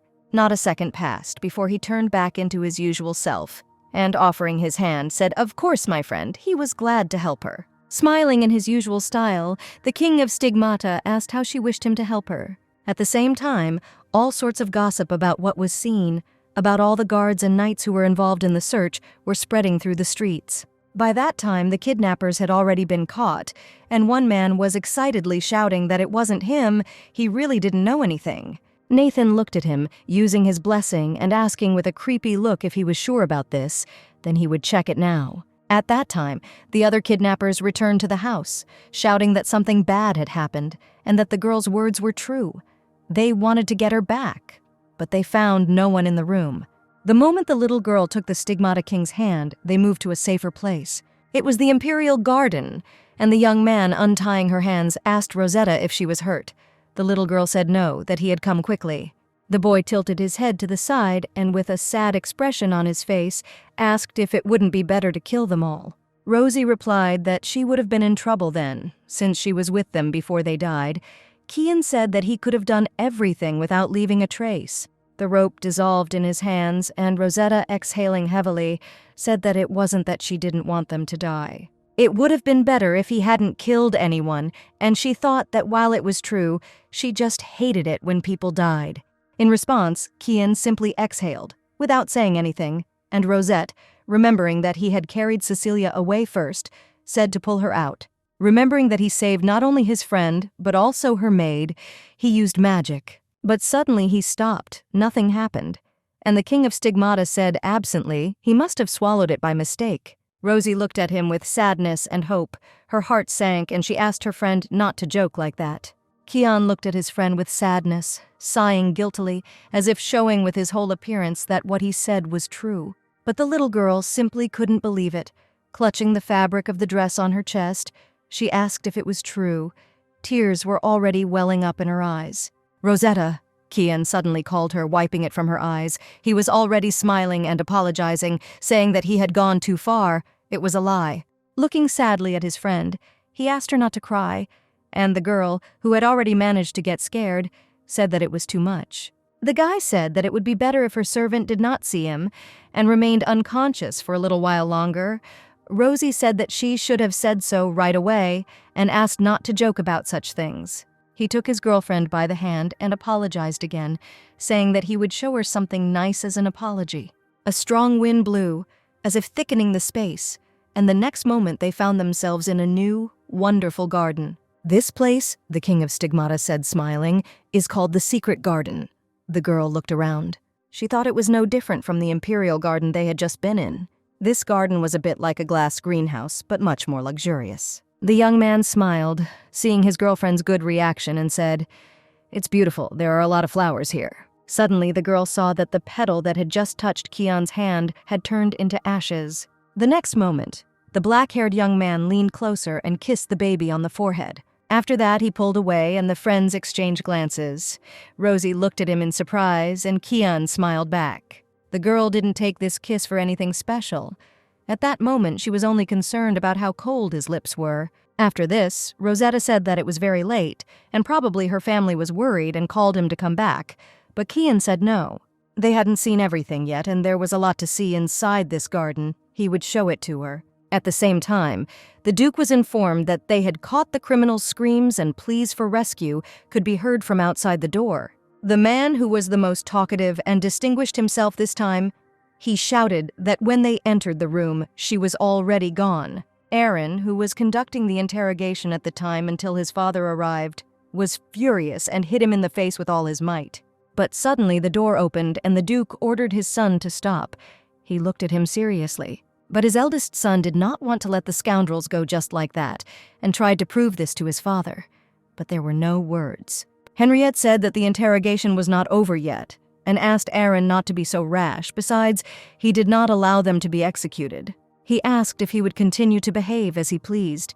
The boy let the man go, and the Duke asked Neville to call Nathan. Soon the middle son approached them, applying his blessing to one of the criminals. Having learned everything he needed, Nadi told his father that they were not lying, unless, of course, this was a case where stronger magic was used. But Henrietta said that he had already checked. And it was not so. Neville asked the gentleman what to do with them. The men begged for mercy, begged to be saved, and the Duke, casting a cold and murderous glance at them, said to take them away and kill them. But, remembering his daughter's request, he changed his mind and reluctantly said to deal with them according to the law. Investigating all their crimes, in addition to theft and splitting into groups to search, well then Lucas approached them. He told his father that he would use his power and find the P, that is, Rosetta. Everyone looked at him in surprise. And my father said that if he was confident that he could control his strength, then fine. But if not, this was not the kind of situation where he should overdo it. At first, Lucas hung his head down hesitantly, but remembering how Rosie had encouraged him after the night of the attack, he looked up and said that he could do it. After that, they went outside the summer palace, and Lucas began to concentrate on activating his ability for his sister's sake. Following the black-haired boy through the garden, Rosetta never ceased to be amazed. Walking along the path illuminated by the moonlight, she spoke admiringly about how everything sparkled, how amazing and beautiful it was. Suddenly, Kian led his friend to the edge of the cliff, where the view was even more amazing than before. After admiring the views for a while, she asked what he had said, that it was a garden, but wasn't it too big? Young Stigmata smiled and said that it was because they were now in a space that he had created with the help of magic. While he was there, he slowly decorated it to relieve his boredom and asked her if she liked that it was so huge. No, Rosie replied, and asked if he was too handsome and thought that if he did it out of boredom, then it was a good hobby. True, Kian asked. It was a special place where only those he allowed could enter. But now Rosie understood why the garden was secret. She thanked the guy for bringing her here. Thanks to him, she was able to see such a beautiful place. She thanked him for saving her and asked if it would be better for them to go back. Her family would worry about her. The young man did not argue with his friend, and taking her hand, instantly moved her back. Looking back, Rosetta asked if this was the Imperial Garden, and Kian replied that there were people there looking for her. Beaming with joy, he smiled broadly and said that in order not to miss them, they could wait for them here a little longer. In the end, he suggested that they continue playing, but in any case, she couldn't go back alone, so she could stay longer. They sat down in a meadow full of flowers. Rosie picked one up and her friend asked her if she liked them. Upon hearing a positive answer, the king of stigmata inserted one flower into her hair and said that now everything was perfect. "Then you too," cried Rosetta, inserting a red flower into her friend's hair. The boy looked at her in surprise, his eyes wide, and looking at him, the little girl laughed and said that he was handsome. And if he had the same hair as hers, she would be able to weave a flower more beautifully. Hearing this, the young man immediately grew his hair, asking if she liked it long, should he do the same. And now they were sitting, surrounded by flowers like two girlfriends, and Rosette was weaving flowers into her braided hair. When everything was ready, Kian asked how she liked it, and her friend replied that although she didn't want to praise herself, it turned out very beautiful. The guy asked her if she liked the way he looked now, and if he should always stay like that. He wanted to look the way she liked. The little girl thought that in the guise of the king of stigmata, he looked a little scary. And she asked, if we don't take into account what she likes, then what is his true appearance? He asked if she had seen him then. Although that image was not complete, it was very close to the real one. But then she was crying, so she did not really see anything. Hearing Kian's answer, he said that he could take on any appearance, but right now he wanted to look like the one she liked to look at the most. He said that among all his appearances, there was one that was very scary and disgusting, but if she said she wanted to, he could show it to her. Rosetta immediately replied that she didn't want to, but she thought that if he was talking about himself like that, then it was really scary. That's why she didn't want to see him, but since he said that among the guises, she became interested in how many of them he had in total, when suddenly the guy, as if reading her thoughts, asked whether to show her his other forms. Rosie, of course, was interested. For example, he said, clapping his hands and coming out of the murky shadows, he asked how she felt about that. Before her appeared the image of her father, no, his exact copy from head to toe, but through his eyes it was noticeable that he was not the Duke. However, be that as it may, seeing my father in front of me in a distorted image was very creepy. A moment later, the king of stigmata changed his appearance again, this time becoming her older brother, Aaron. When she first met him, he was in the form of Kian, and she thought of him only as Kian. But now she knew for sure that he could take on any form and speak in their voices. A strange feeling made her body covered in goosebumps. After the performance, Kian asked if she didn't like it. Rosetta replied that it was strange when he spoke politely, unlike her dad. This, he again changed his appearance to the Duke and said, it would have been better if he could have become her protector from the very beginning. At this point, Rosie asked, discontentedly, if he remembered that he had promised not to harm her father or other family members. He said that she was smart and became himself again. This attracted him. Although he thought about it, he listened to her. And then he asked which of his images she liked the most. She said that no matter how you look at it, they are all ugly. But she quickly reacted and said that the usual one is the best. But Kian had already heard everything and was upset, which still frightened her. He sadly turned into a small black puddle and a cute stigma on the surface, saying that he would be like that since he was scaring her. Rosetta thought that it wasn't all that scary, of course, but it seemed too fragile and a little cute. Reaching out her hand towards the lump of black slime, she asked her friend if she could touch it now. The guy realized that his girlfriend liked small things and asked how about this look. But this already delighted the little girl. Kian became a black fox and very cute, and she asked if he could stay like that. And he replied that he was uncomfortable being in the form of an animal, but since he liked her, he would keep it for a while. Suddenly, there was a loud howl, and Rosie asked if he was crying too loudly, but Kian replied that it wasn't him. I found it, and suddenly it was as if a voice was heard in the girl's head and she turned around sharply. Behind him, right on the stone gate, was a huge creature with horns. Frightened, she asked if these were stigmata, but Kian hastened to reassure her, saying that these were people who had come for her. After this, the fox jumped out of her hands and said that he was leaving and would leave the maid in a suitable place. Rosie turned around again, wondering if it wasn't stigmata. Then who could it be when she suddenly saw Nathan? The next moment, Dad ran up to her, grabbed her, and lifted her up in front of him. Immediately after, he hugged the baby tightly to himself and worriedly asked, where had she gone? His voice and hands were shaking, which Rosetta noticed, burying her face in his shoulder and apologizing in a trembling voice. He said, breathing heavily, that he was very worried. No one had ever cared about him like that before, so even though he was worried, he couldn't believe it. Suddenly, the little girl saw a pink monster approaching them that looked like a cat with horns and screamed. Frightened, she asked her dad who this was, and the monster irritably asked if the P was talking about this. Understanding who always called her that, she still couldn't believe that it was really Shushu's brother in front of her. His older brothers, Aaron and Nathan, came running after him, and behind them stood the Hungarian Guard and the Imperial Guard. Duke Henrietta tried to come to his senses and calm his heart and trembling, looking sadly at his daughter. Hugging her, he waited until all his sons came up and said that they would talk when they returned home. While the father went to dismiss the guard, he told his children to go in first. Rosie, sitting next to him, looked at Suzia. He shuddered and asked embarrassedly why she was looking at him like that, and she thanked him for finding her. Lucas's guardian star is a sage who broke taboos. He was said to be a great sage who researched stigmata. Recently, she was very surprised because she really thought it was a stigmata, but when she saw it, she realized that it was Lucas's power, transforming into the form of stigmata. There were side effects when he transformed, and that's why he dropped out of the academy and went to the tower, because if he lost control, it would be a big problem. That's why he hates using his power, but he said he would do anything to find her. He must have been whining and scared, but he did it for her. Aaron asked Rosie if she was hurt. Nathan asked if she had hit herself then, since the disease could have manifested itself later. But as soon as she crossed the threshold of the house, she was examined and told her brothers that the doctor said that she was fine. Then she saw movement out of the corner of her eye and turned to see her father entering the room. At the same time, as the Duke walked, there was complete silence in the room, and Rosie looked at her father. Henrietta sat down on the sofa and told her daughter that her servant had recently been found unconscious near the palace. The little girl was happy to hear this, and then he asked her what happened.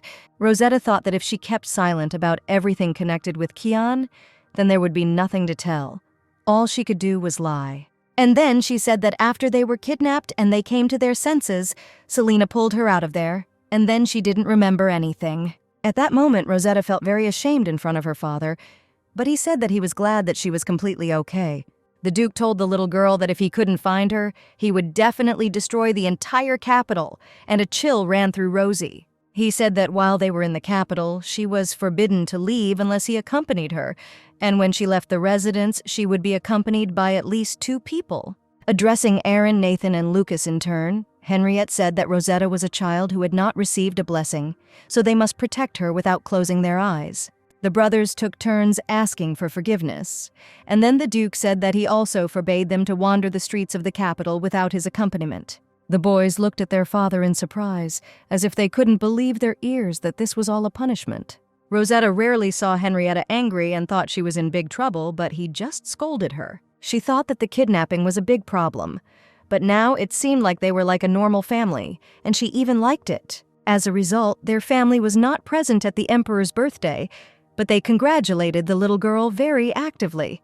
The entire mountain of boxes that she saw in front of her were what the aristocrats from the capital had sent, and gifts from them. The young butler said that the master had left his gift in her room, and Rosetta was amazed by this. The older brothers came next, asking whether they should give them their gifts right away. And Lucas said that in addition to the gifts he left in the room, he also had a cart and a pony. Rosie thanked him. The maids did their best to encourage the lady and told her to trust them, because they had already prepared everything. And so in the evening they arrived at the palace. The little girl asked her father what she should do at the banquet. The Duke replied that at the banquet and in other places she could do whatever she wanted. Today was her first day. The daughter of the Hungarian family could always do whatever she wanted. No sooner had their family crossed the threshold of the palace than it was loudly announced that the Duke of Hungary and members of his family had arrived. People, and in particular noble ladies, began to discuss with interest his daughter, sons, and simply their arrival.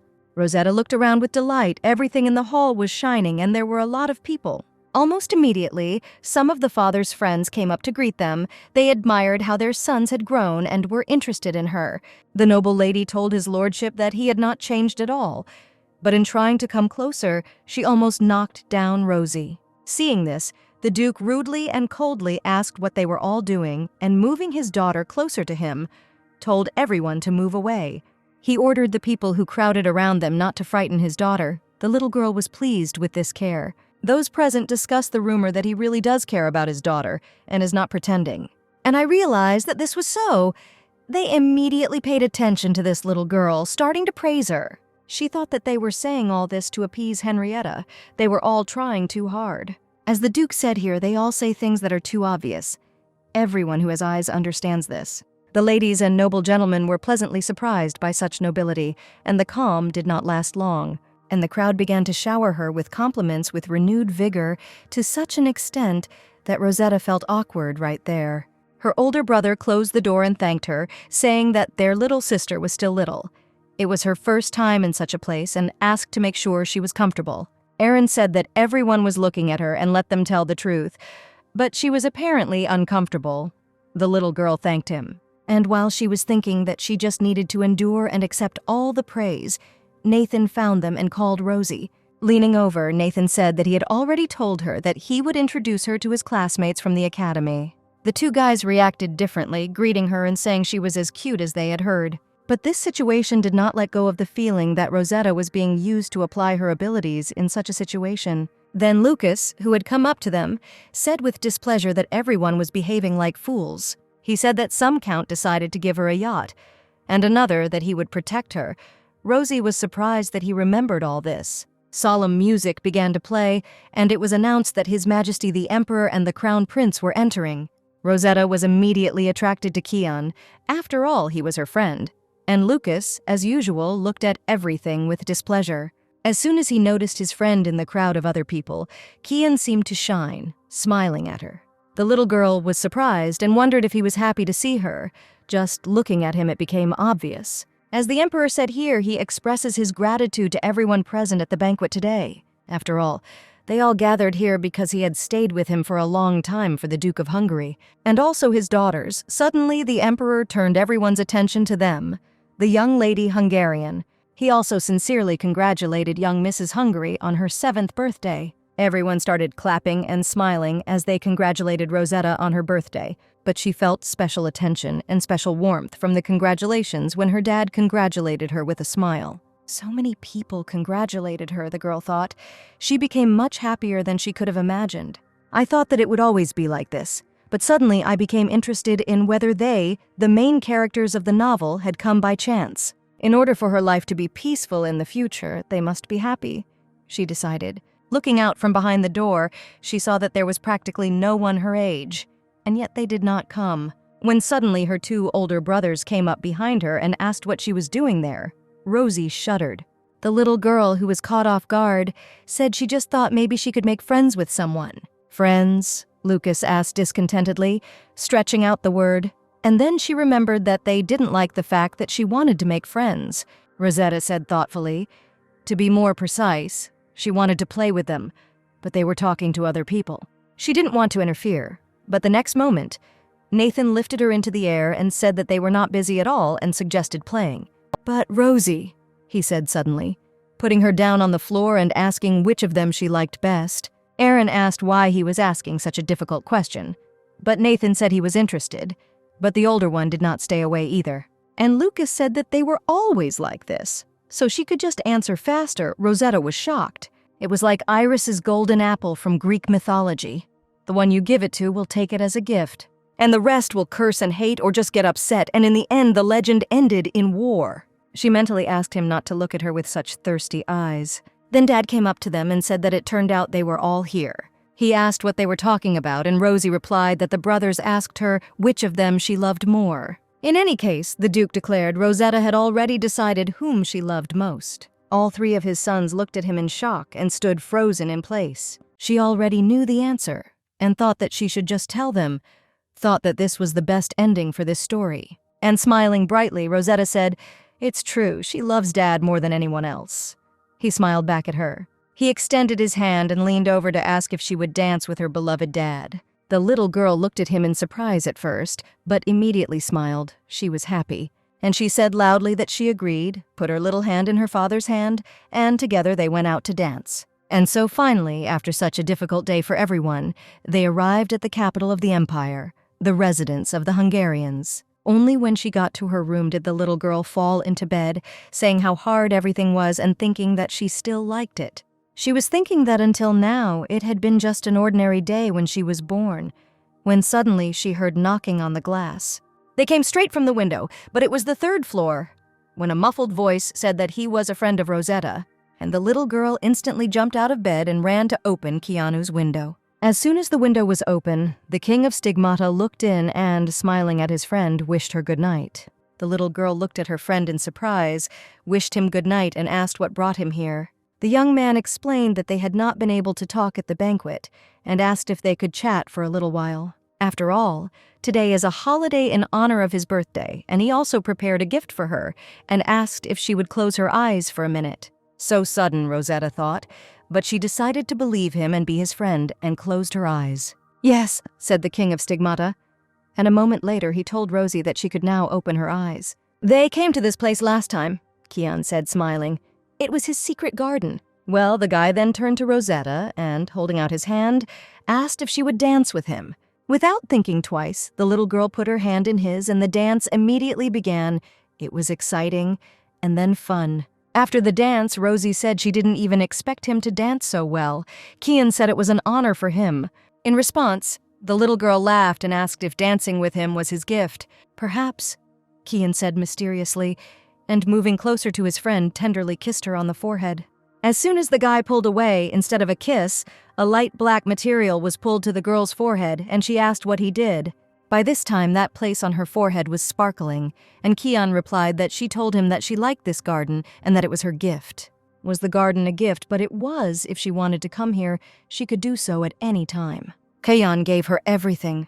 The moonlight and the sun, the light of the stars, and the time in this place and everything that is here. After that, he took her hand and together they returned to the room.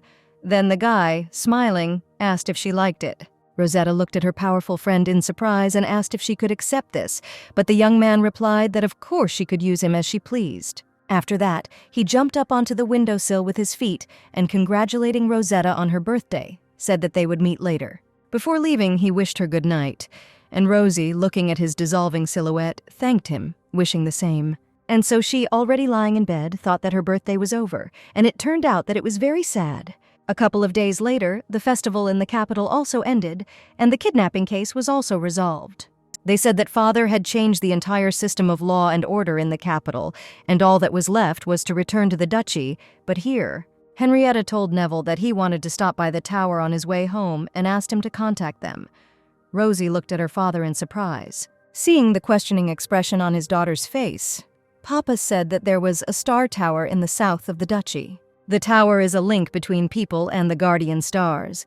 There are several of them in the Empire, and this is just one of them. And so finally, they arrived at the Star Tower. The priests, meeting the Duke of Hungary, said that he had been gone for a long time. He said that they would go to the room with the source, and he sent Lucas to go and check the condition of the body after using the power. Rosetta looked at her brother in surprise, and he in turn told his father that he was fine and would also go with them. But the Duke said that the power of the Guardian cannot always be absorbed by people. Before that, he had difficulties in controlling the power and needed to be tested. Lucas kept objecting, saying that now he could control her exactly when the priest called Mr. Lucas. He said that they had already prepared everything, and, saying that it would not take much time, he called for them to follow him. The boy looked at the familiar man in surprise and immediately looked away in embarrassment. Watching her brother go, Rosie thought that Lucas wanted to go and it was like a doctor's appointment. The source room is a place where you can contact your guardian star, but it is not meant for her because she has not yet received the blessing. Then Rosetta asked her father if she could look around inside the tower while they were busy. She would go with the guards and servants. She didn't think it would go this far, but Dad told her not to leave the tower, and if anything happened to contact him immediately. Apparently, the little girl thought, because of her recent kidnapping, they began to protect her even more. All the while they were walking, Rosetta had been chatting pleasantly with her personal maid, Molly, when suddenly something caught her eye. The tower was connected to all the guardian stars, but they also had a leader, the Sun King, the one who is the guardian star of the main character of the novel. Then she asked to bring Molly the flowers that she had received for her birthday, and after laying them, she prayed at the statue. There was no god in this world. The guardian stars were seers who lived in the past, but now all the customs of worship have disappeared. Apparently, the problem was in her worldview. Rosie asked the star for all members of her family to be healthy and happy. After the prayer, Molly asked the lady if she had finished, when suddenly there was a loud cry and Rosetta turned around. And the very next moment, a small child flew into her at high speed, and they shouted after the boy that they had told him not to run. The boy's name was called, and Rosetta couldn't believe who it was because it was the main character. The adults were already following the young man when he instantly jumped up from the floor. The next moment, Duke Isaac Elgidor approached them, and pushing his son, told him to apologize quickly. The very next moment, the little boy bowed before Rosetta and asked forgiveness for having become too cheerful. Having finished apologizing, the blonde opened his blue eyes and extended his hand to the girl. Taking the baby by the hand, she said that it was okay and thanked him, and then she realized that it was all true. So far, she had only met villains and the one who was the king of Stigmata, having seen enough of them. So now, when she met the main character of her novel, she felt something strange. At that very moment, Duke Hungary entered the hall with his eldest sons and Lucas with the priests. Duke Elgidor joyfully greeted all of them, and especially his old acquaintance. Rosetta's father, having only heard his joyful exclamations, shuddered from his reluctance to communicate with him. The little girl who was watching her father saw such an expression on his face for the first time. After remaining silent for a while, Henrietta said that they had finished their business and suggested that they return, completely ignoring him. However, the golden-haired Duke did not want to stop because they had not met in person for a long time. But realizing that his acquaintance was not reacting in any way but was running away, he switched to his eldest son, saying that he had grown up. Rosie, watching all this madness, simply covered her ears at how loud and talkative the Duke was. At the same time, Isaac Elgidor asked Aaron if he had heard correctly that he had been removed, saying that he understood him. Rosetta looked at her older brother in surprise and thought with confusion that Ari was on vacation and not suspended. Suddenly, a boy distracted her from her thoughts. Waving his hand at his new acquaintance, he introduced himself as Logan and said that he was 6. Putting her hand on her chest, the heroine introduced herself in the same way, but more reservedly, and said that she was 7 years old. Laughing, Logan grabbed Rosetta's hand and told her that she was older than him and continued laughing. However, the happiness did not last long. Lucas pulled his hands from Rosie's hand and asked what he was doing. Logan immediately lowered his head, his downcast eyes and pursed lips showing that he was upset. Rosetta looked at him in surprise and thought how strange it all was. After all, the hero she created had a different character. Logan in the novel is insensitive, silent, and cold-blooded. When he became the new head of the Royal Knights, they split into 2 camps, some supporting Logan, others Aaron. Of course, we were talking about the future, so his character could be different, the writer reflected. Then she looked more closely at his eyes and wondered if she had written that his pupils were golden. Meanwhile, Isaac told Henrietta not to be like that, asking if their meetings were fate, and he said that he was talking nonsense. However, even without wanting to listen to the complaints of his old acquaintance, the man smiled and told the Duke to invite him over. Henriette gave him a blank look, as if wondering what kind of nonsense he had just heard. And so they, 2 families, arrived in the Duchy of Hungary, and all this time the Duke did not stop chatting. As they rode in the carriage, Rosie thought her head would split of the 3 dukes. He had the most energetic character. It seemed like she described him that way in the novel, but he was much more than just energetic. Logan immediately pulled the little girl by the sleeve, calling her little sister, and a swarm of dissatisfied and irritated glances from real brothers immediately pounced on him. This made Rosetta feel a little awkward, but she forgot what they had told her about not welcoming friends. I thought that if they continued to stay together, they would definitely become enemies. But I didn't want to allow that to happen. And deciding that Logan needed to be taken away from here, she called him into the garden, but Nathan stood up for her, saying that he could do it himself. However, he and the others were met with a negative answer, indicated by their dissatisfied faces. Rosetta gave the boy a tour of the greenhouse and garden, and he marveled at the beauty. When he saw the pink roses, he said with admiration that they were very similar to the color of her hair. He said they had some of those in their house too, as well as red, white, and yellow ones, a little bit of everything. Indeed, the son was like a copy of his father. As soon as he was given the opportunity, he began to talk incessantly. And although Rosie was still thinking about it, she still decided to invite him to become friends. Hearing this proposal, the boy simply could not resist, and as if beaming, agreed to be friends. Then the boy asked what she had been doing before they had met in the tower. Then Rosetta explained that she had laid flowers and asked the Sun King for her family to be happy. After remaining silent for a while, the boy looked at her with a lifeless gaze and coldly said that this was not right. Goosebumps ran across my skin, and he explained that nothing should be given to the guardian stars, otherwise they will become like gods. But the next moment the boy happily said that it didn't matter, because the stars had received a gift for the first time and would probably be happy. However, Rosetta was alarmed by the boy's behavior, and she asked Logan if he knew who the gods were. He said that they existed 1,000 years ago, but now they don't exist, and his father told him this. Logan said something different about the fact that holy places, faith, divinity, and the people who believed in all of this had disappeared. They fell nameless. There were no gods, and only a curse remained. Rosie noticed that the atmosphere had changed. But before she could think about it, Kian grabbed her by the elbow and looked at the boy with a menacing frown. Still darkly, but already more innocently, Logan looked at the King of Stigmata, who rolled his eyes in irritation. The next moment he asked the lady in bewilderment who it was, and the girl replied in confusion that it was her friend. However, the guy behind her continued to squeeze her elbow as if pulling the girl towards himself, which was alarming. Then Logan introduced himself with displeasure, and said that he was his sister's friend, and ordered not to interfere with their play.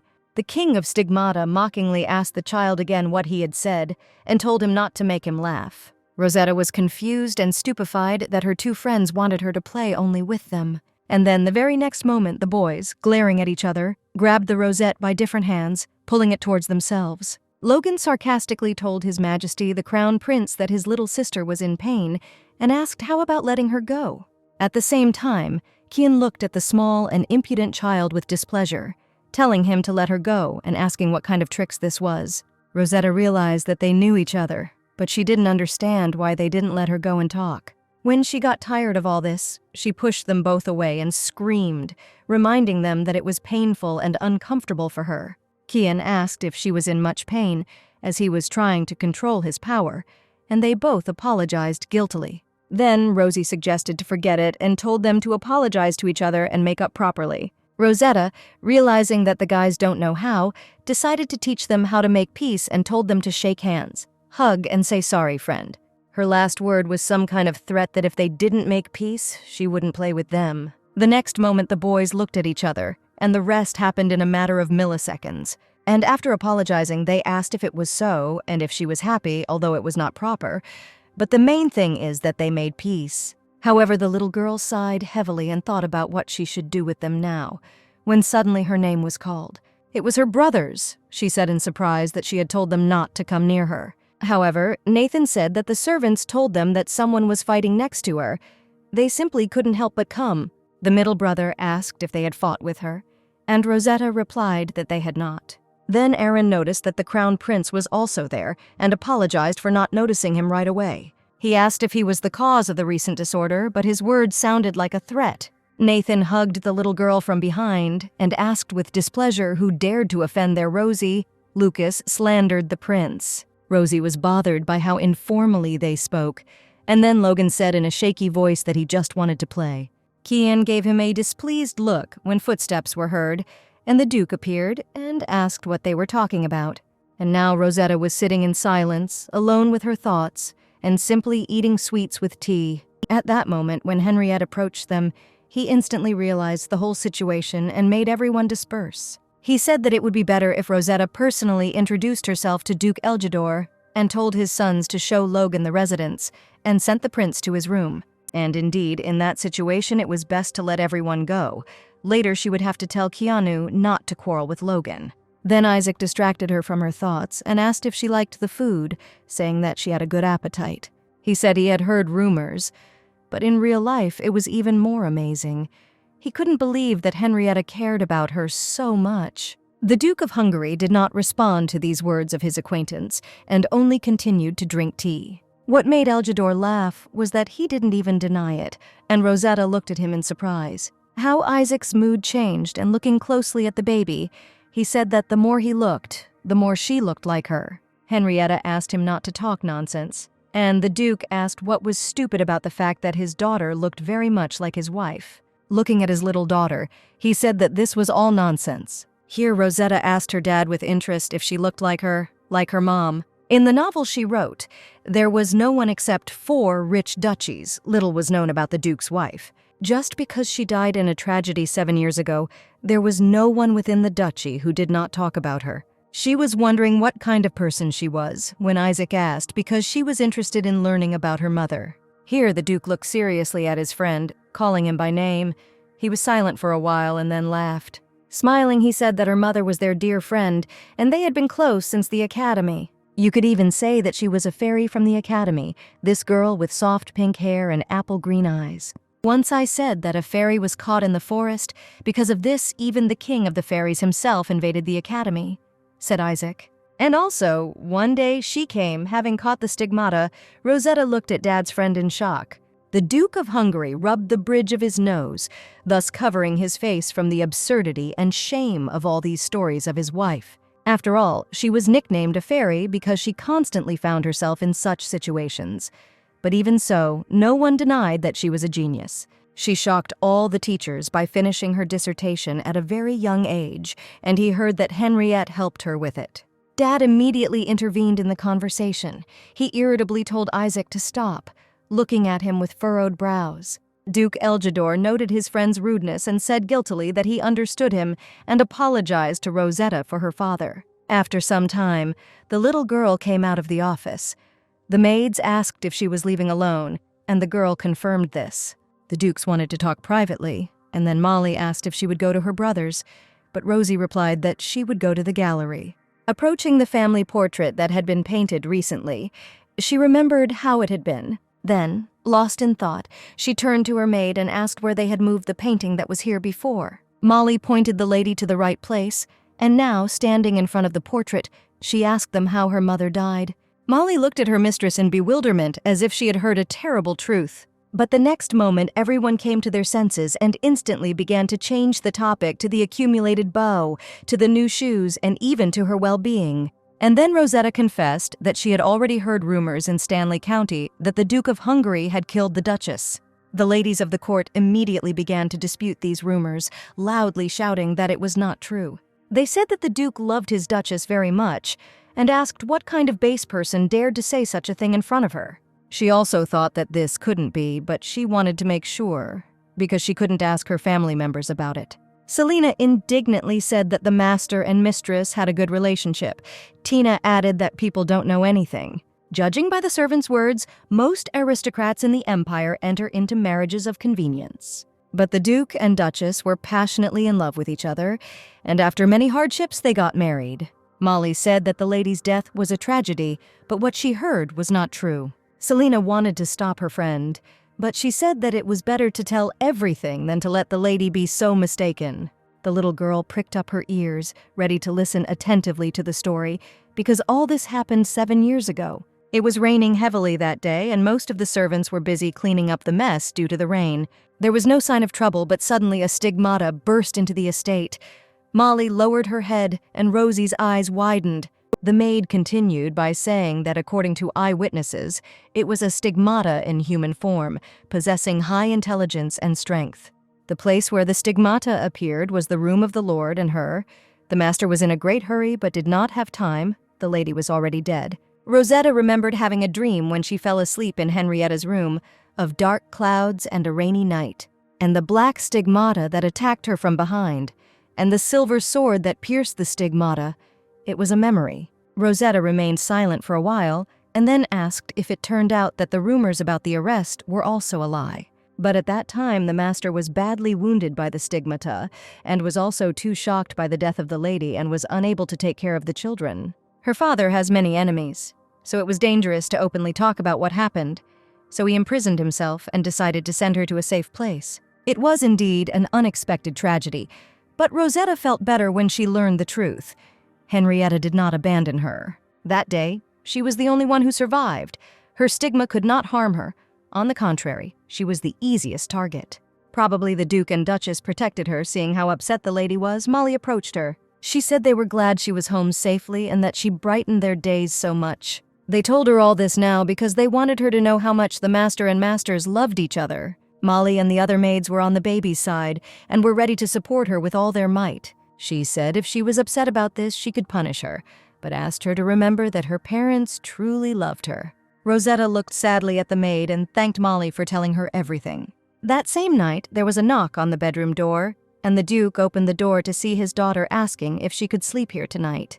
The little girl told her dad that she heard about her mom today, and she became very interested. So she asked the maids. Henriette asked what she had asked them, and Rosetta admitted that she had asked about how her mother had died.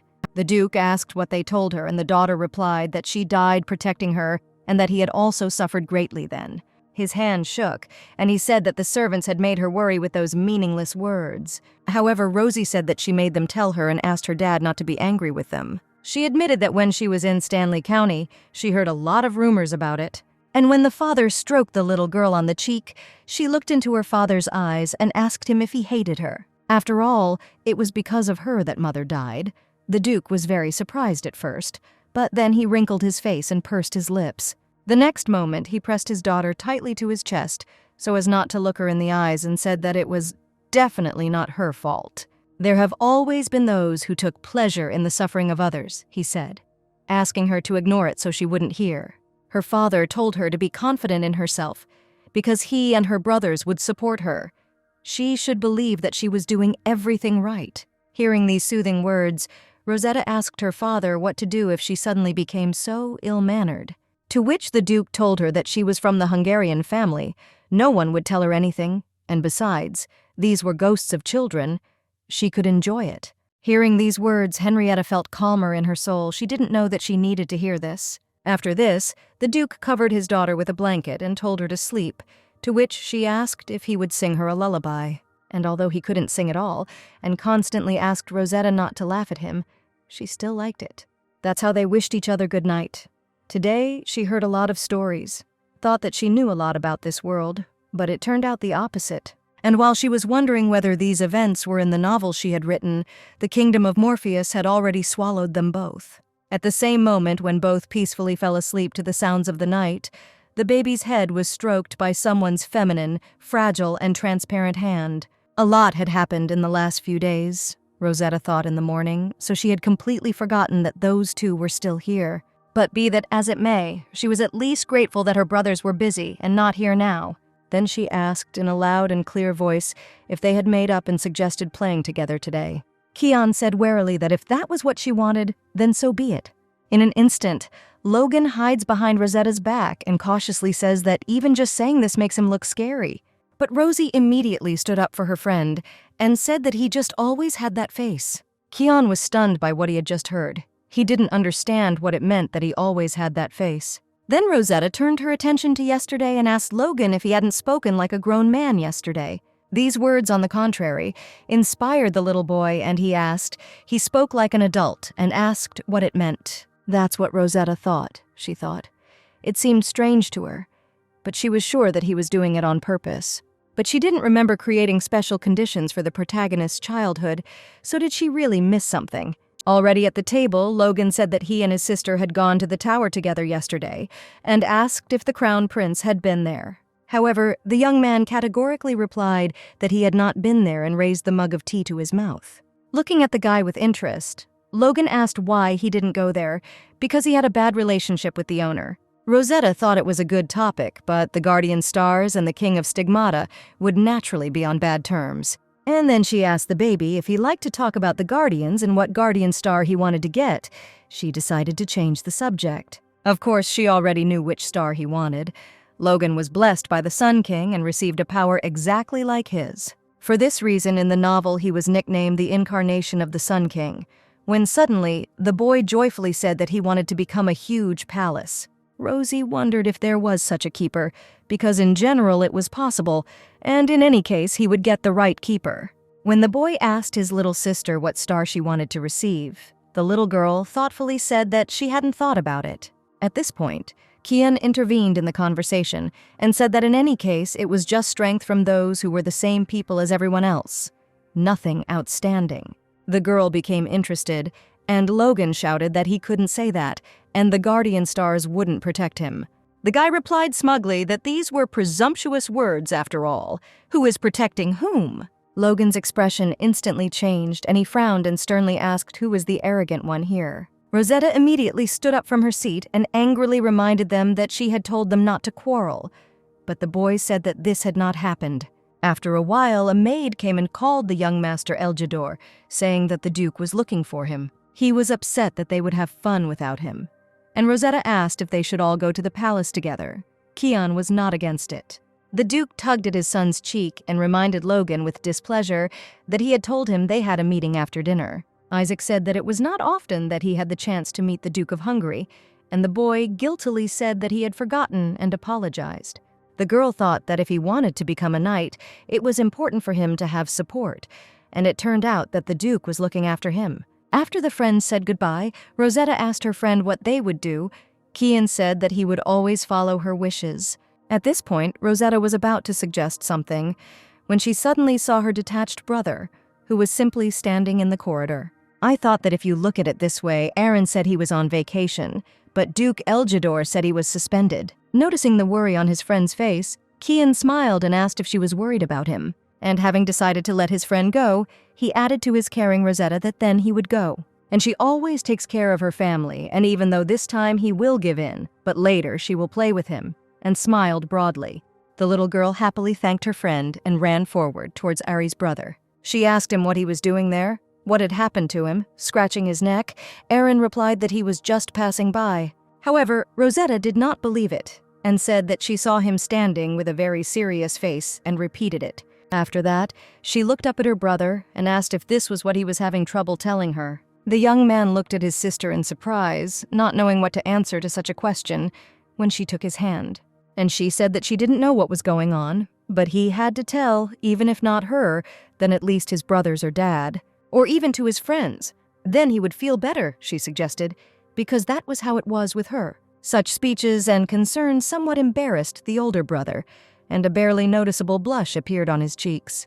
And the next moment the brother picked up the baby in his arms and said that she was very smart, much better than her brother. Looking out the window with his sister in his arms, he said that he heard that Duke Eljador, his commander, had already left. He said he lied about being on vacation and admitted he had gotten into a fight with a friend, which is why he was now under house arrest. Rosetta was very surprised by this information. She asked again if he had fought and, grabbing him by the shoulders, asked if he had won. She said she didn't know what they were fighting about, but she would always be on his side, so it didn't matter to her whether he won or not. In response to this statement, the boy laughed and said that it was true.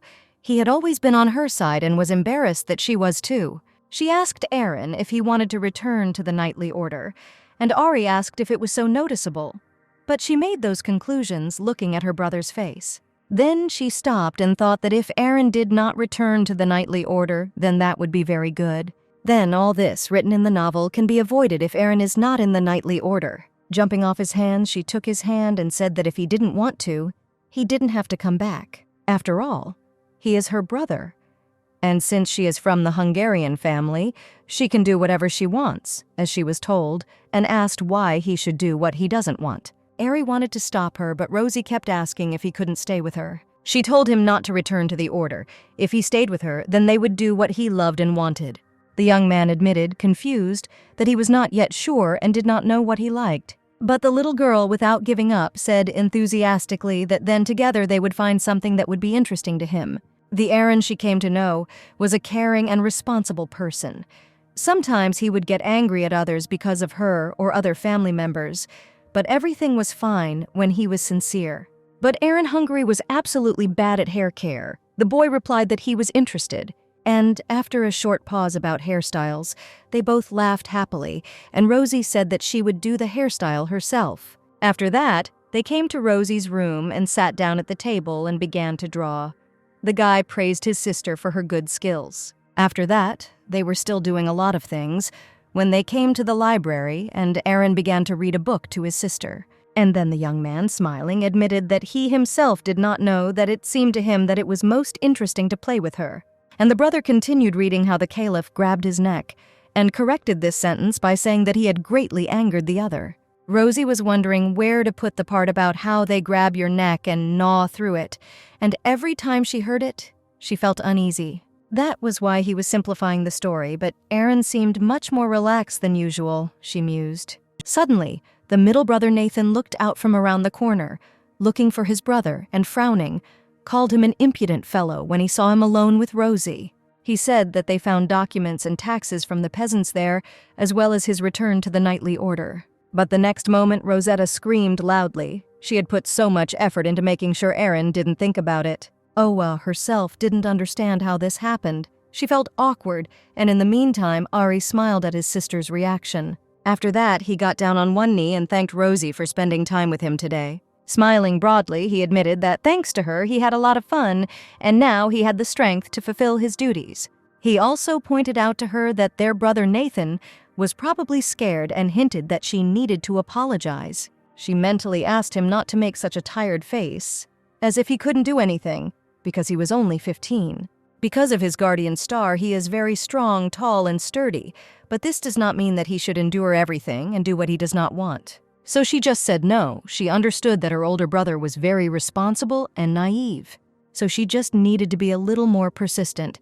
So, having gotten her bearings, she said that it was not Brother Nathan. She realized that she needed to live up to her age, and pointing to her middle brother, said that this man was Mr. Elf.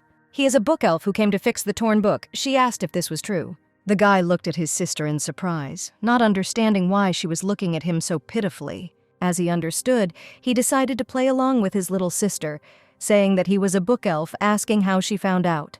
And having handed the book to the book elf, she asked him to take care of it and turned to Ari's brother. It was a method that only a 7-year-old could use, and taking her brother's hand, she pulled him to go and do something else. Aaron was very flattered by this treatment and how he was being excused from work, while Nathan stood there in shock. She thought she should have found out more about what had happened, but she still didn't want to remind him of it again. Of course, it is very good that he did not want to return to the knightly order, but it is even better if even he returns. He can go his own way. Then Molly came across them, who happily greeted Molly and the gentleman, saying that she was looking for the second one.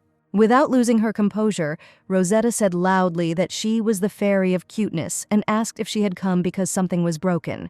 I thought that if Aaron and Henrietta met now, all the efforts today would go down the drain. With her eyes, she begged Molly to play along with her, giving signals of desperation, and the maid could not resist. Deciding to play along with the young lady, she said that she was the hammer fairy and had come to fix the window frame. Thus, meeting more and more servants along the way, Rosetta was already running out of repertoire, and then the servants began to appoint themselves to positions. She encountered many, but as expected, everything did not go as planned, but Aaron laughed. Well, she thought, forcing a broken smile, it was enough that Aaron liked it. He laughed and said that he didn't know they had so many fairies at home, and Rosie herself didn't think it would turn out like this. Suddenly, the brother picked Rosie up in his arms and said that she, it turns out, was their fairy of happiness, and smiled widely at her. Laughing in response, Rosetta turned to Ari's brother and asked if he was happy today. Smiling, the guy told Rosie that he had been happy every day since she had returned. He said that he thought he could be even happier in this place, when suddenly footsteps were heard, and Henriette appeared before them. Immediately after the meeting, there was an awkward silence between father and son. But Rosie did not want to accept this atmosphere, so she, drawing everyone's attention to herself, said loudly that Dad was a dessert fairy. She explained that he had been making a lot of desserts lately, which is why he became hers. They were shocked, as she thought she shouldn't expect such emotionality from Henrietta, and she mentally asked Aaron not to make such a face. Suddenly, Henrietta, making every effort to play along with her daughter, said that he was the dessert fairy. Both Aaron and Rosetta were shocked by this.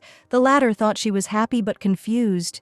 But because Henriette played along with her joke, the awkward and frightening atmosphere disappeared, and they simply didn't understand anything. Rosie instantly thought that she should first get rid of this strange atmosphere and later ask everyone about their thoughts. Suddenly, the Duke handed Rosetta a bag, and she thought that he had actually prepared and brought dessert. O said that lately he saw that she liked it and he said so, and he is her dad. After unpacking the bag, the little girl found cookies with strawberry jam in it and beamed with joy.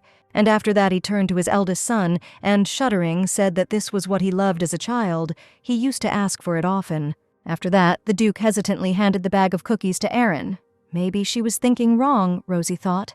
Escaping is not a bad thing, but it is obvious that escaping alone will not solve the problem, and now was a good chance. She took her older brother and her dad by the hands and said loudly that the two of them needed to talk. And so the little girl, looking at her elders, asked if this elf could listen to their story instead of her father. Duke Henrietta and his eldest son, Aaron, looked at the little girl in surprise, not knowing what to expect next.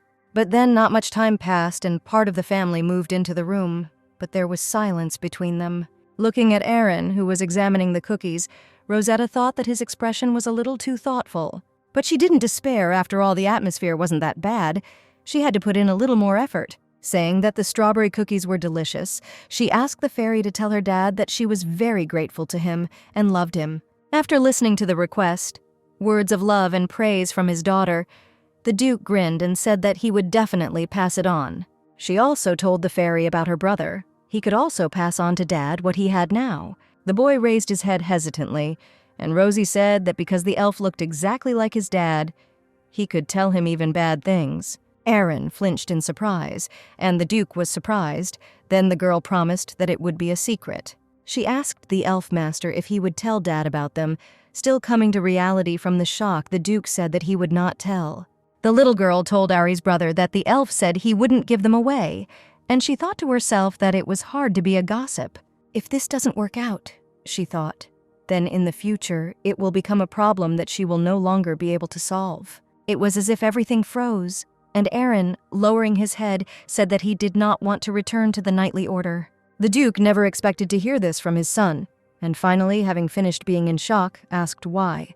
He asked if it was because he had fought with someone, but the eldest son replied that he didn't care. He lowered his eyes to the floor and confessed to his father that from the very beginning, he did not want to give in to this kind of organization. At first, he was afraid to fight with the stigmata, but in one moment he got used to killing. As the body was dismembered and the bones were destroyed, and instead of fear, happiness came, he simply began to enjoy it. Having said this, the boy covered his face with his hands and admitted that this frightened him very much. Rosetta thought Aaron in the novel was a cruel, cold-blooded villain, but now she saw that he hated himself like that, and that was why he suffered alone. As Henriette said here, he said he wanted to join there, so he did what he wanted. He was their father after all, and for a moment Rosie thought the serious atmosphere had broken, but he still pressed on. Hearing this statement from his father, Aaron said that it was better to be anywhere then than to stay here. This struck Henrietta to the depths of his soul.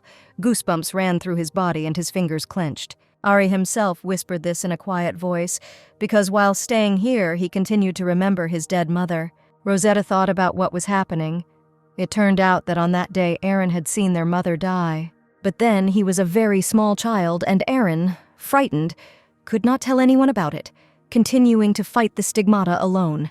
As Rosie told Brother Ari not to return to the order, and if he didn't like it at home, they could go somewhere else. But my brother said that everything was fine, and he just told her what he wanted.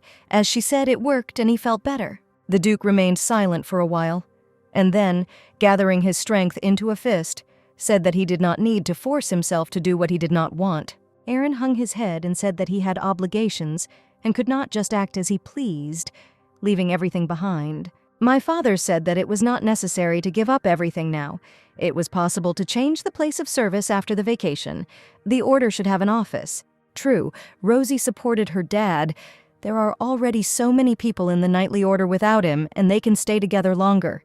Tears came to her eyes and, hugging her sister, Ari asked her not to cry, saying that he would not go and that they would stay together. And Rosie said it was okay to cry when you were sad, because it was really hard for him, but he kept saying it was okay. And finally, the little girl added that she was crying for him, burying her face in his chest. Aaron was very surprised by such words. His heart sank, but he thanked his sister. The Duke, with many thoughts in his head, watched the sweet scene of the reunion of his people with sadness and joy. It was hard, but they talked to each other.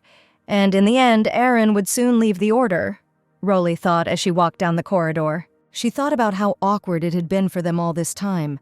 but she couldn't help it when it came to memories of the Duchess. But progress was made, and she had to find the root of the problem in order to solve it. But now she was faced with a lot of talk about elves and fairies. But if this shame was used to help Erin, she was not against it. When suddenly a bright light blinded her from the window. She asked if it was Logan, but as she got closer, she realized it wasn't him, and because of the sunlight, it was impossible to see his face. Suddenly, this winged creature, resembling a little boy, greeted her and introduced himself as the Fairy of Light. The fairy asked what it was because she said that fairies appeared in the estate, turning into people living here. The girl looked at the boy, who looked like Logan, in shock, and thought that she had said the first thing that came to her mind. The boy asked Rosetta if she was happy today. The little girl cautiously answered that she was. But she didn't understand what it was, whether the fairy was right, but in this world, they could well exist. Having asked if this was true, the winged youth smiled and said that he was glad about it.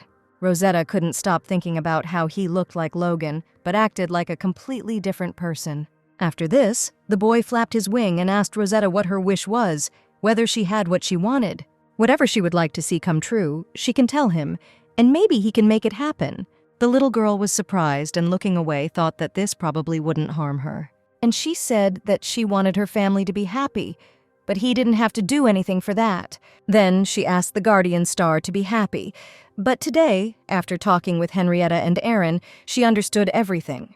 She said happily that she and her family would try to make sure that they were all happy. For a moment, the young man was surprised, and then, smiling, he said that Rosetta was a kind child, when a flash of light blinded her. The young man stood with his feet on the balcony railing and, blocking the sun, told her to continue to be so kind. Smiling broadly, the angel, with golden eyes and white pupils, asked if she would promise this to him.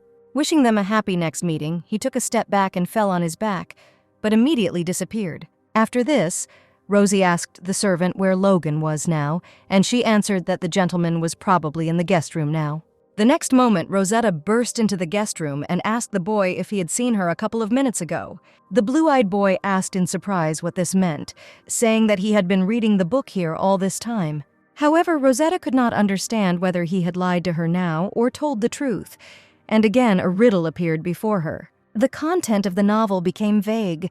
She became even more confused. Firstly, the youngest daughter of Hungary was not in the novel. Secondly, the stigmata pretending to be the crown prince, and now Logan, who is not due to receive the blessing for 2 years. Although the fairy could have simply borrowed Logan's image, since the lands of the Hungarians are located close to the Forest of Monsters. If she just thought about it, the answer wouldn't come, but she wasn't sure if it was a real fairy.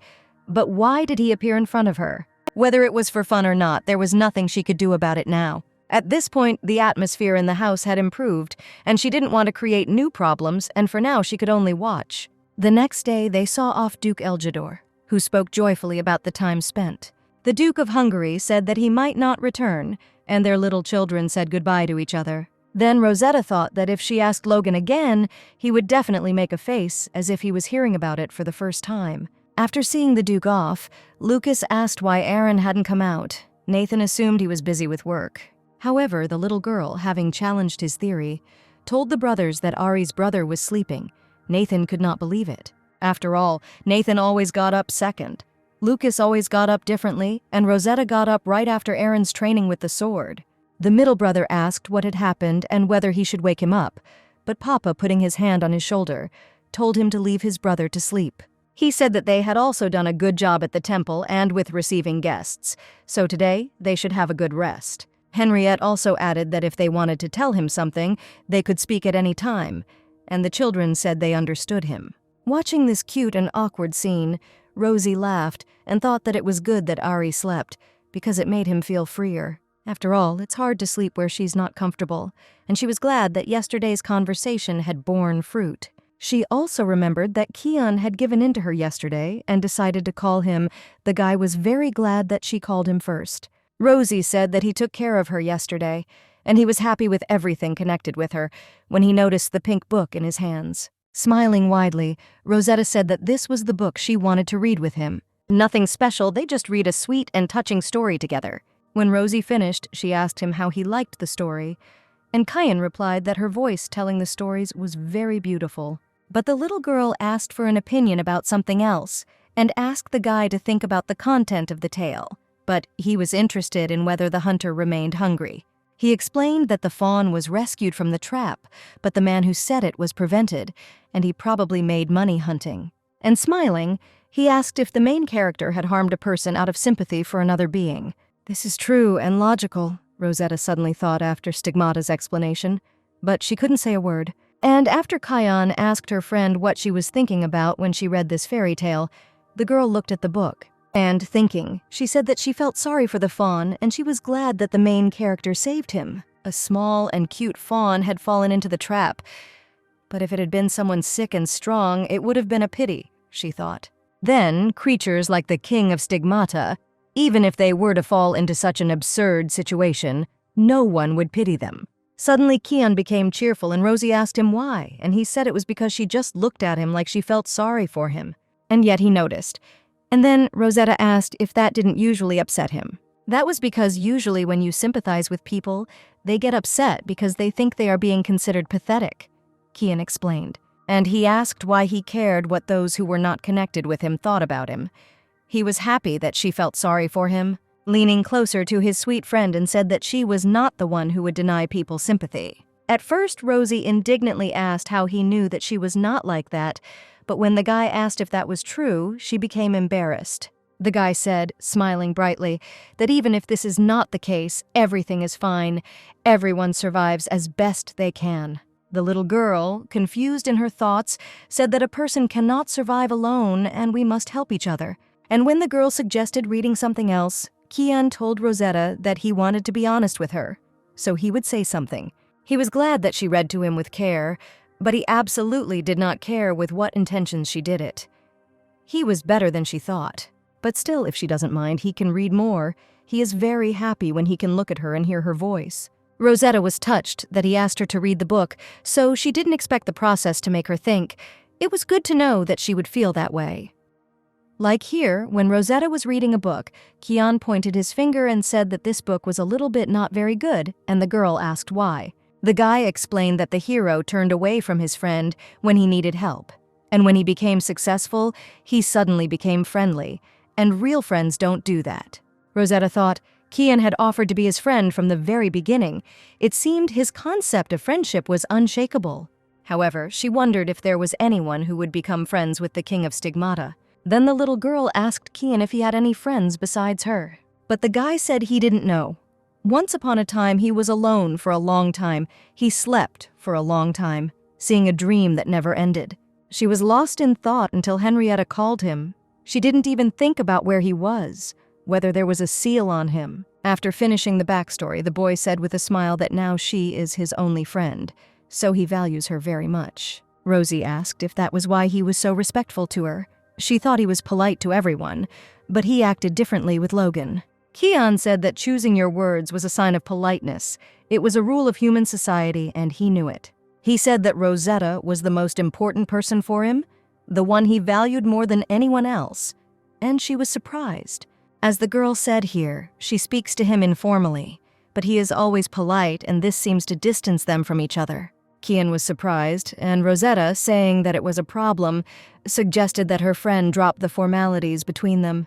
Kion remained silent for a while, trying to figure out how to do this, but in the end he said that it was difficult for him. Laughing, the little girl said that he was concentrating too much, and suggested that he just try to say everything he wanted.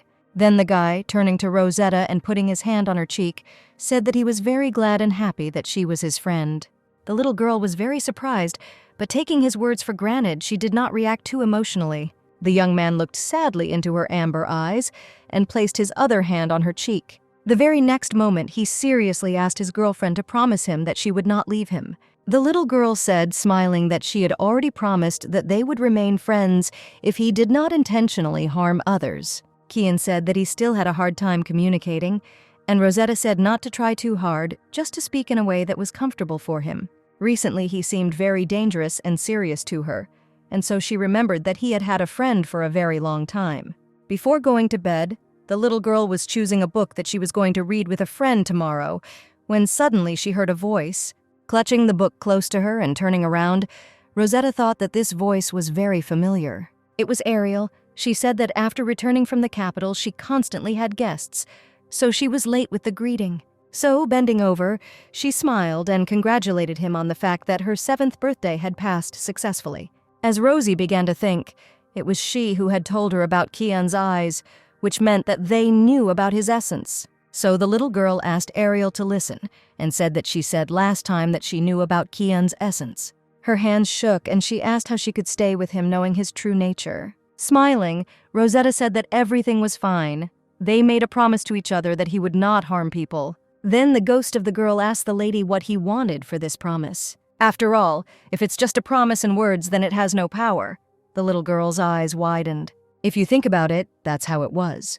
Her promise with Kian wasn't forced, but for some reason she felt like it became an oath. It was probably because she took seriously their promise to each other, as if it was binding them. Ariel anxiously asked the lady not to give in to his cunning speeches. The girl looked at the ghost in surprise and, after a short silence, smiled broadly and thanked him for his worries. Kian was dangerous, and she knew it better than anyone, but he kept his word, so she wanted to continue to trust him. She knew that in the end he became the one who destroyed this world, but she wanted to change him. If she sat silently, nothing would change. Ariel turned to the lady and hugged her, saying that she understood that she had her own thoughts on this matter. She said that she should remember that there are many who value her, so she needs to take care of herself. The girl asked the little girl not to get involved in dangerous matters because his essence is danger. Rosie said that she would try. But still, she can be a little calm, since there are people who protect her. The girl asked what this meant, and then the ghost, leaving, said that they would all protect her. A year later, at the Hungarian residence in the capital, the servants told their mistress that a guest had arrived. Kian, in his fox form, asked his friend if she would read him just one book today. Rosie said that she had already told him that she would have guests coming. The little girl said that only their family comes to the Hungarian estate, and if the crown prince comes constantly, she will become the subject of gossip. Kian said she was paying too much attention to unimportant people. Rosie said she had been playing with him for long enough already. After last summer, when she was worried about everything that was happening, a year passed, and all this time they lived peacefully. They came to the capital again for the birthday, and she would be able to go to the banquet in the Imperial Hall. She didn't think they would be there again. Last year, the banquet was called the Homecoming Celebration, and now she was wondering what the name would be this year. When Logan came running into her arms and said he missed her, Rosetta asked her friend if he was doing well. She asked where Duke Elgidor was, and the boy happily replied that he was meeting her dad, and he was waiting for her. In fact, she had been thinking of Logan as a sun fairy all this time, so she was worried about it all the time. Over the past year, he had never contacted her, and nothing strange had happened, or it was a different person altogether. Isaac said that he worries about small things. That's why he frowns all the time, and Henriette said that he is the only one who calls the election of a new head a small thing. The Duke said that this was a matter for the imperial family and asked to simply leave it to them when he asked whether Bascal would be present. But Duke Henrietta replied to his friend that he had heard that he had not left the house for a long time. Isaac shouted that this was a problem. After all, they were very friendly at the academy. Hadn't he heard about his current situation? In response, Henriette said irritably that this is what he usually does. Isa pretended as if he had not heard anything. Anyway, his daughter is the same age as their children, but they have never seen her and told his friend to contact him when he gets a chance. The men met eyes, but Duke Hungary played at war and said he would try. Rosie asked how long they would be in the capital, and the boy replied that they had come for her birthday and awakening ceremony. This year, Rosetta turns 8. After her birthday celebration, she will go to the awakening ceremony. Therefore, Duke Elgidor, who was currently staying in the capital, said that he would visit the Star Tower in advance and accompany her to the ceremony. Although usually people only go there with their families, suddenly, hearing a rustle, Logan asked what those sounds were. The black fox ran up to Rosetta, and the boy asked in surprise if it was her fox cub. The girl answered positively. When Logan asked if he could pet him and reached out his hand, the fox growled and he thought it was trying to bite him. The girl apologized and said that he doesn't like it when strangers touch him. After all, they had argued last year too. Logan said his red eyes were amazing. He asked if they weren't supposed to be black or brown. Rosetta didn't even know what the normal eye color of foxes was, since red was the color of Kian's eyes. When Logan said that her eyes were even more beautiful, they were golden and sparkling. The girl thanked him for the compliment. She said that his eyes were also beautiful, like the blue sea, and they had the same golden glow as hers. Then the dukes came out to them and called their children to them because it was time to leave. Rosetta put Kian down on the ground and said she was going, and the guy asked if he could go with her. The girl said that it was not logical to take the fox to the Tower of Stars, when suddenly he turned into slime. But she asked if it was okay for the Stigmata King to go to the tower, but Kian said that he was not forbidden. After all, even if the heavenly crown does not fit him, so the guardian stars cannot cope with him. Then the little one was called by the middle and youngest brothers, and Rosetta shouted loudly and said that she was already on her way. It was a star tower that was located behind the capital. It appeared exactly the same as the tower in the territory of Hungary. At the entrance, they were met by the tower's servants, greeting the dukes, princes, and princess. Henriette immediately asked if they had vacated the prayer room, and when the priest answered in the affirmative, he said that they could go there straight away. Having heard a satisfactory answer, Dad called Rosetta to follow him. The little girl thought that the towers looked similar, and she was curious about what was waiting for her inside. But as soon as she took a step into the tower's territory, she felt some kind of oppressive feeling, and the shadow separated from her. The next moment, the little girl turned to her friend Kian, who remained outside the magic circle. However, turning around, Rosetta saw not her friend, but a black spot, from which a hand showed a sign that everything was fine. The brothers noticed that their sister was lagging behind them and called out to her, asking what had happened to her. But she said that she was already on her way. Rosie said she thought she had dropped something, but she was wrong, and Lucas asked if she was nervous. Before her 8th birthday, they came to the Star Tower to appear before the Guardians before the awakening ceremony. Looking up, Rosetta thought that this tower was exactly the same as the one on their territory, but she needed to show herself to the Guardians, to make herself known. But if you appear before him earlier, the Guardians themselves will have more time to think, and the likelihood of receiving better power will increase. The priest said that there was no limit on the number of accompanying persons, but among them, there were those who had not received the Guardian Star. Hearing this, Logan said that he would stay in the guest room and could be there alone, and Dad should go with his sister. Rosie thought that Logan was still far from the awakening ceremony, so it would be better for him not to go in. After all, these are unspoken rules. But as soon as she crossed the threshold of the hall, the little girl's eyes opened wide. She was radiant and delightful. This room for prayers. Nathan started to say that it was Rosie's first time here, when Aaron asked why there were more stars than usual. It was the night sky, spread out in darkness, amidst a flock of stars shining so brightly that they seemed about to explode. The priests were no less amazed by what was happening before their eyes. More and more new stars were appearing in the room. And among them, there was one very bright one, which was simply impossible not to notice. They all condensed over people's heads. She remembered that Kian spoke confidently, that he had no doubt at all, but it really was a heavenly crown. It was good that her friend remained at the entrance. When a large male hand fell on the girl's shoulder and her father's voice called the girl by name, she turned around. The Duke said that as long as no one was choosing anyone, she didn't have to worry, but she just needed to prepare. Rosetta said okay, smiling.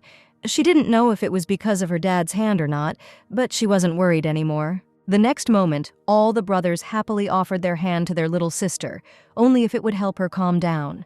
The elders told Rosetta that they could lend her their hand, and the younger modestly agreed with them. Laughing and accepting the brothers' help, Rosetta said that Brother Sushu had the warmest hand among them. At the same time, the priests were simply amazed by what they saw. Some of them were familiar with the heavenly crown only from records. Others also found strong guardians, and eventually realized that some of the most famous guardian stars, in addition to the Sun King, had gathered here. After some time, Rosetta came forward and bowed, greeted the stars, and introduced herself as the 4th child of the Hungarian family. She was saying that she wanted to walk the righteous path with the blessing of the guardian stars, when her speech was interrupted, and she fell silent. Isaac asked Henrietta if she had forgotten the text, and Brother Nathan prompted her to continue. Rosie thought that her greeting was the words of adults to a child of 8 years old who does not know what he should say to the guardian stars. She thought that this was her chance to sincerely say what she thought, and not just cliched phrases, and she said that she was very happy. The Dukes looked at her in surprise, but no one dared to say a word against her. Even the noisiest of the brothers remained silent. The girl, smiling and looking up, said that she was very happy now, and therefore would like everything to remain that way. When suddenly she added sharply and anxiously to her request that she, of course, was not asking them for anything. Today was the day she could show them what kind of person she was, so she had to be honest. Otherwise, she would be chosen by someone who wasn't right for her, she said. She would like her and her family to never get sick and enjoy life, although she was surprised when outstanding stars appeared, and she also wanted to bring the king of stigmata. She said that her favorite things to eat were desserts made by her dad, and that she also liked reading books and drawing, and she thought that she liked being friends with Kion. She thought that she would try for a happy ending, and they themselves probably knew it, while her family looked at her approvingly and smiled. Of course, that wasn't all. She also became attached to Keanu during all the time they spent together in nature and at home, and with a slightly nervous and excited smile, she thought that he was treating her very well. After her thoughts about her friend and family, the little girl bowed to the stars and ended her speech by asking them to take care of her. As soon as she finished cooking, she raised her head in surprise, expecting some kind of reaction from the guardian stars. And she got it. They thickened above her head and glowed brighter than before, creating an unforgettable look. After this, Rosetta was immediately praised by Duke Eljador, and her dad told him to stop stating the obvious and take his hand away before he ruined her hair. The little girl immediately asked her father if she had done everything right, and the Duke, smiling, said that she had, and that she had done well. In response to the praise, the girl's cheeks acquired a noticeable blush. A wide smile appeared on her face, and she laughed. Right after, the brothers came up and told their sister that she was a great girl and did everything at the highest level. And Lucas said that he doesn't like sincere children, so he wasn't worried, but he was worried that she would be chosen by the same guardian as him. And then she noticed that the tower guards talking to her dad were worried about the appearance of the heavenly crown.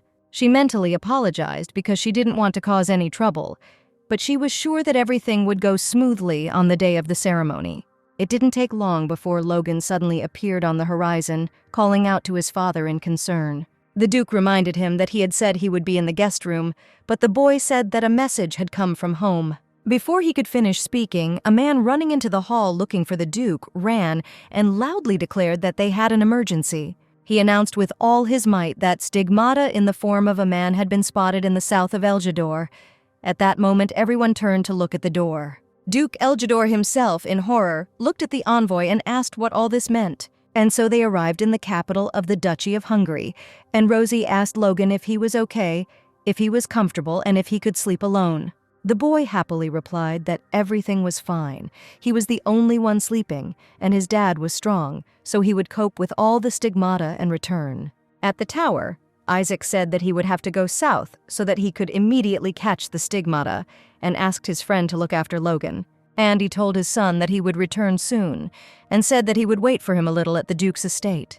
Rosetta thought she was worried that he had to leave suddenly, but she was glad that he looked so cheerful. In the evening, the lady was told that if she needed anything, she could call, but the girl called Kion and he immediately appeared. The baby said she was very scared when he jumped out so suddenly and asked if he was okay. The guy said he was fine. He himself didn't expect that star to show up, but he was glad that she was worried about him. How then did she ask if he was involved in the appearance of today's stigmata on the territory of Eljador? Putting his head on the sofa, the guy said that he didn't know, and asked if he answered like that, would she be upset? The little girl shuddered in surprise, hugged the pillow to herself, and said that she wouldn't be upset if he really didn't know about it. Kian smiled and said that he was glad, and explained that the ruler of the people could give orders to the people, but could not know what the person was doing. He explained to his friend that he never ordered them.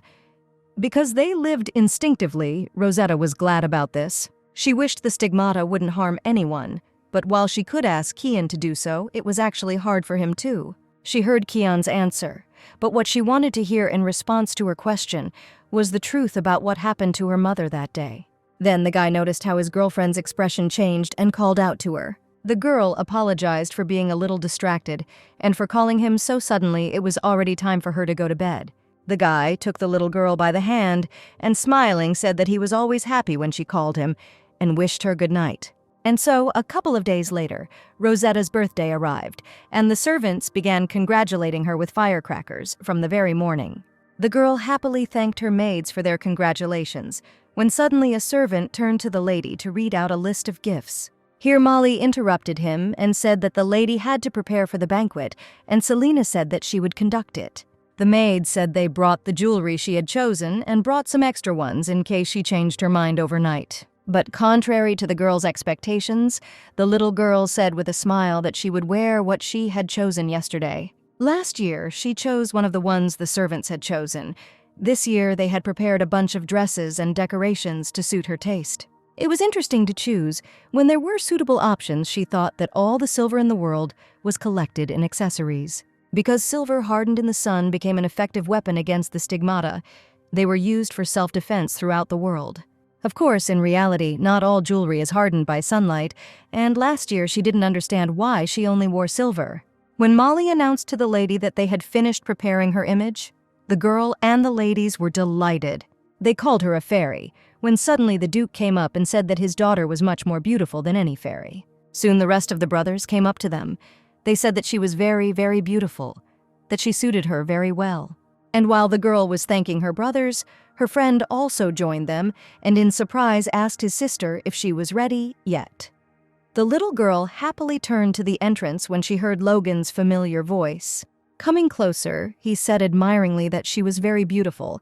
The girl thanked him and said that he was too. Here, Nathan discontentedly told the boy not to come too close to him so as not to ruin her outfit. Rosetta thought guiltily that there could even be room for one more person between them. And so finally they arrived at the Imperial Palace, and Rosie wondered what she should do, because there were many more of her peers here than last year. As an announcement was made here that His Majesty the Emperor and the Crown Prince were coming in. The Emperor sighed and sincerely congratulated Princess Hungary on reaching the age to undergo the awakening ceremony. This was the reason for this banquet.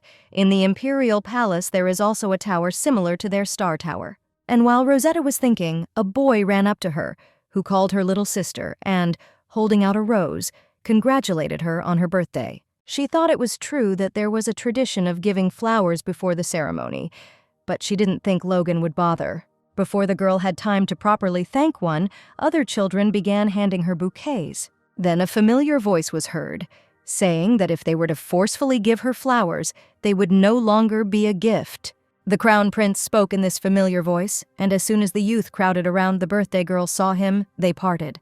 And while the children were whispering about the closeness of the prince and princess, Kian came closer to his friend and, handing her a bouquet, congratulated her on the holiday. The little girl, holding many bouquets in her hands, looked at her smiling friend in surprise. After that, she thanked the King of Stigmata, and he said in response that gratitude was not needed. People began to whisper about their relationship and when to give flowers, until Kian said that he came without the Emperor's consent. After that, he lightly touched a strand of her hair and told her to wait until he fixed her tiara. The girl thanked him, and she thought to herself that she didn't think he would touch the silver jewelry apparently. They weren't that dangerous. Then Brother Nathan ran up to his sister, happily congratulating Rosie on her birthday, and noticing the many bouquets, took some from her. Then the other brothers came up, asking to accept their congratulations as well, just as the Duke himself brought a bouquet for his daughter. Having received such wonderful gifts and sincere congratulations, Rosetta smiled broadly and thanked them sparklingly. Not much time had passed since the gifts were given out, and the Emperor said that they would begin the ceremony of awakening the daughter of Hungary. The spectators entered the hall. The priest introduced himself as the guardian of the tower and greeted the one who would soon accept and awaken her power. The next guard repeated the same words, greeting the stars and Rosetta Hungary. The girl climbed onto the pedestal. The priests crossed their staffs over her and then left her alone with the stars. The priestess spoke to Rosetta and asked her if she swears that she will use the blessing righteously. When introducing herself, Rosie said that she promised to use the blessing of the stars only in appropriate situations. She said that she swears that she will love all living things and protect the world if necessary. But she was still concerned about the question of why the guardian stars bless all people, without exception. The very next moment, after the oath was pronounced, the stars above their heads began to shine brightly, and the Hungarian family became wary. But then this bright light blinded the little girl, so much so that she even covered her face with her hands. She did not understand what was happening. Suddenly, an unfamiliar voice was heard in her head, calling her, and the frightened girl closed her eyes and covered her ears. There was a ringing in her head. Voices were telling her to come to her, accusing her. Their noise was loud and unbearable. They did not stop blaming her for something. Suddenly, out of nowhere, the king of Stigmata appeared from behind the little girl to help her and gently told Rosetta not to listen to them. The girl's eyes widened in surprise, recognizing Kian, but suddenly a clear voice asked how the evil creature dared to interfere with the ceremony of the living. How familiar it was, the voice speaking to the young creature, asking for their blessing. Suddenly, the guardian stars began to spin around her. They responded and asked who she wanted to become. What power does she want to have? Turning to the earthly child, they asked how she wants to live and ordered to answer immediately. But she didn't have a big goal or a big dream, and she said she just wanted to live happily with her family. With her arms crossed over her chest, the little girl told the guardian stars that this was her sincere wish. But the next moment, the baby's eyes began to close, and losing consciousness, she began to fall backwards. Duke Henrietta and his sons immediately rushed to their little girl. They were terrified and afraid for her. The Duke of Hungary managed to grab his dear daughter just before her head hit the floor. Everyone was concerned about her condition. Everyone except the priests were amazed by this incredible descent of the most famous star, because it was the crown of heaven. In her hands was without a doubt the sword of the crown, and she became the fourth incarnation of the crown. Only Kian was dissatisfied with this. 1,000 years ago, the great Akatrab overthrew God, and after that he became the first guardian star, the crown of the heavens.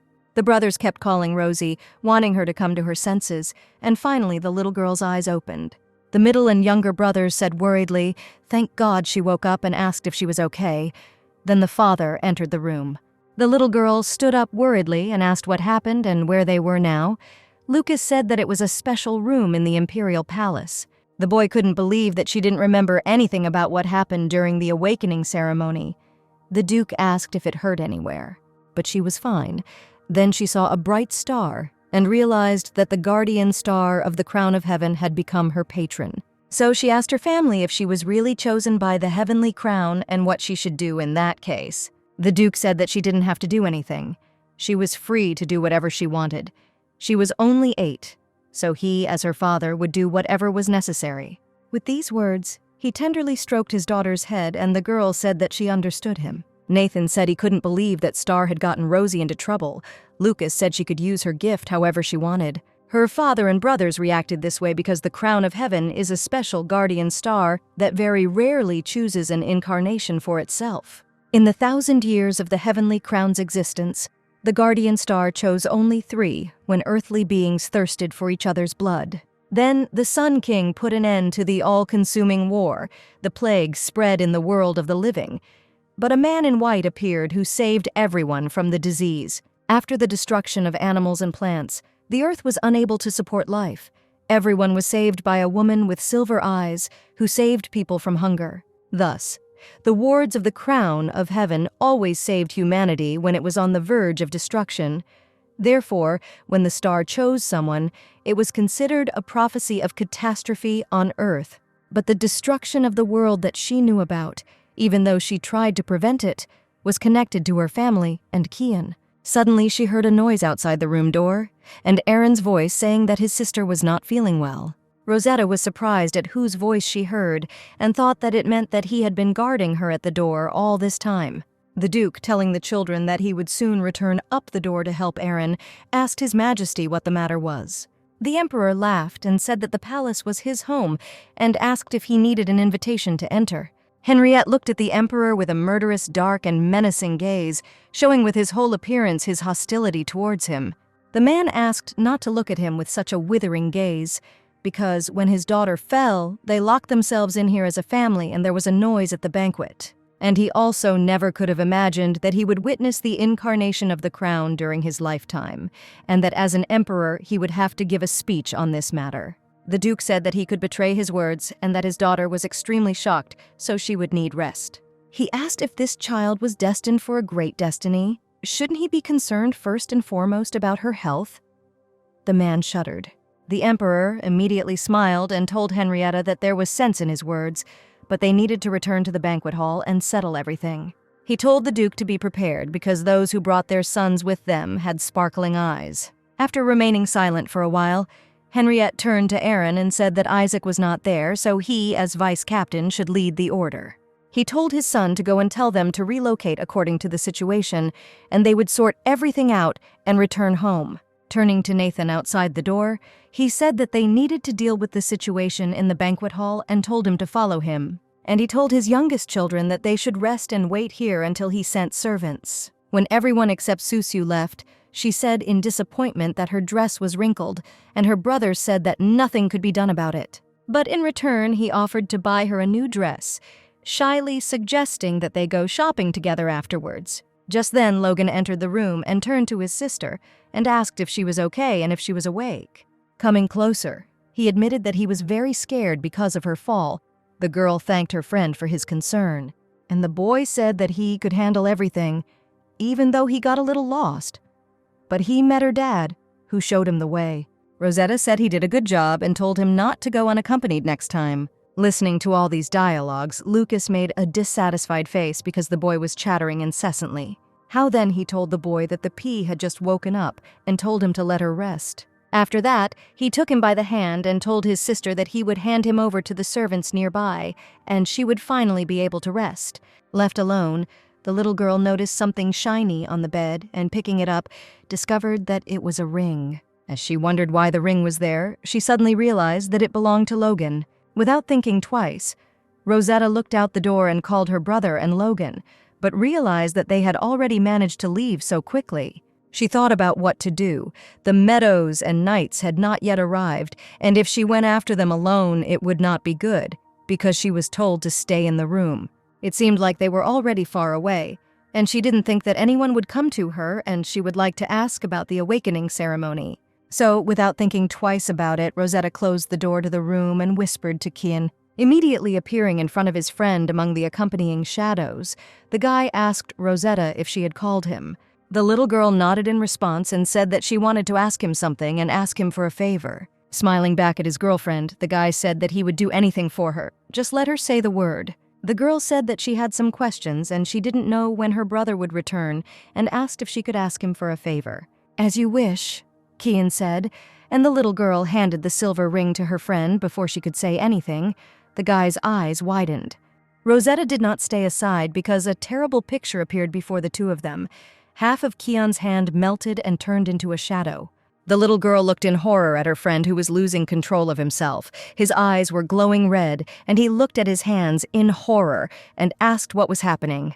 Kian simply couldn't stand the pain, and, realizing that he didn't want to appear in front of his friend like that, he flew out the window. But Rosetta rushed after him, worriedly asking her friend what had happened, and if he was okay. The guy was groaning. The girl didn't even know how to understand this, because Kian no longer had his entire arm. Only black shadows enveloped the place where his arm had been. The balcony she was standing on was cracking, when a man's hand grabbed her by the elbow, and a voice told her to be careful. The girl screamed in fear because when she closed her eyes, she felt herself soaring into the air along with the man. Holding the baby in his arms, the man with golden hair flapped his large wings and soared above the palace. The man said he was only trying to help and would appreciate it if she refrained from screaming. This angel had golden strands of hair, eyes like sunlight, and a voice that had just called to her.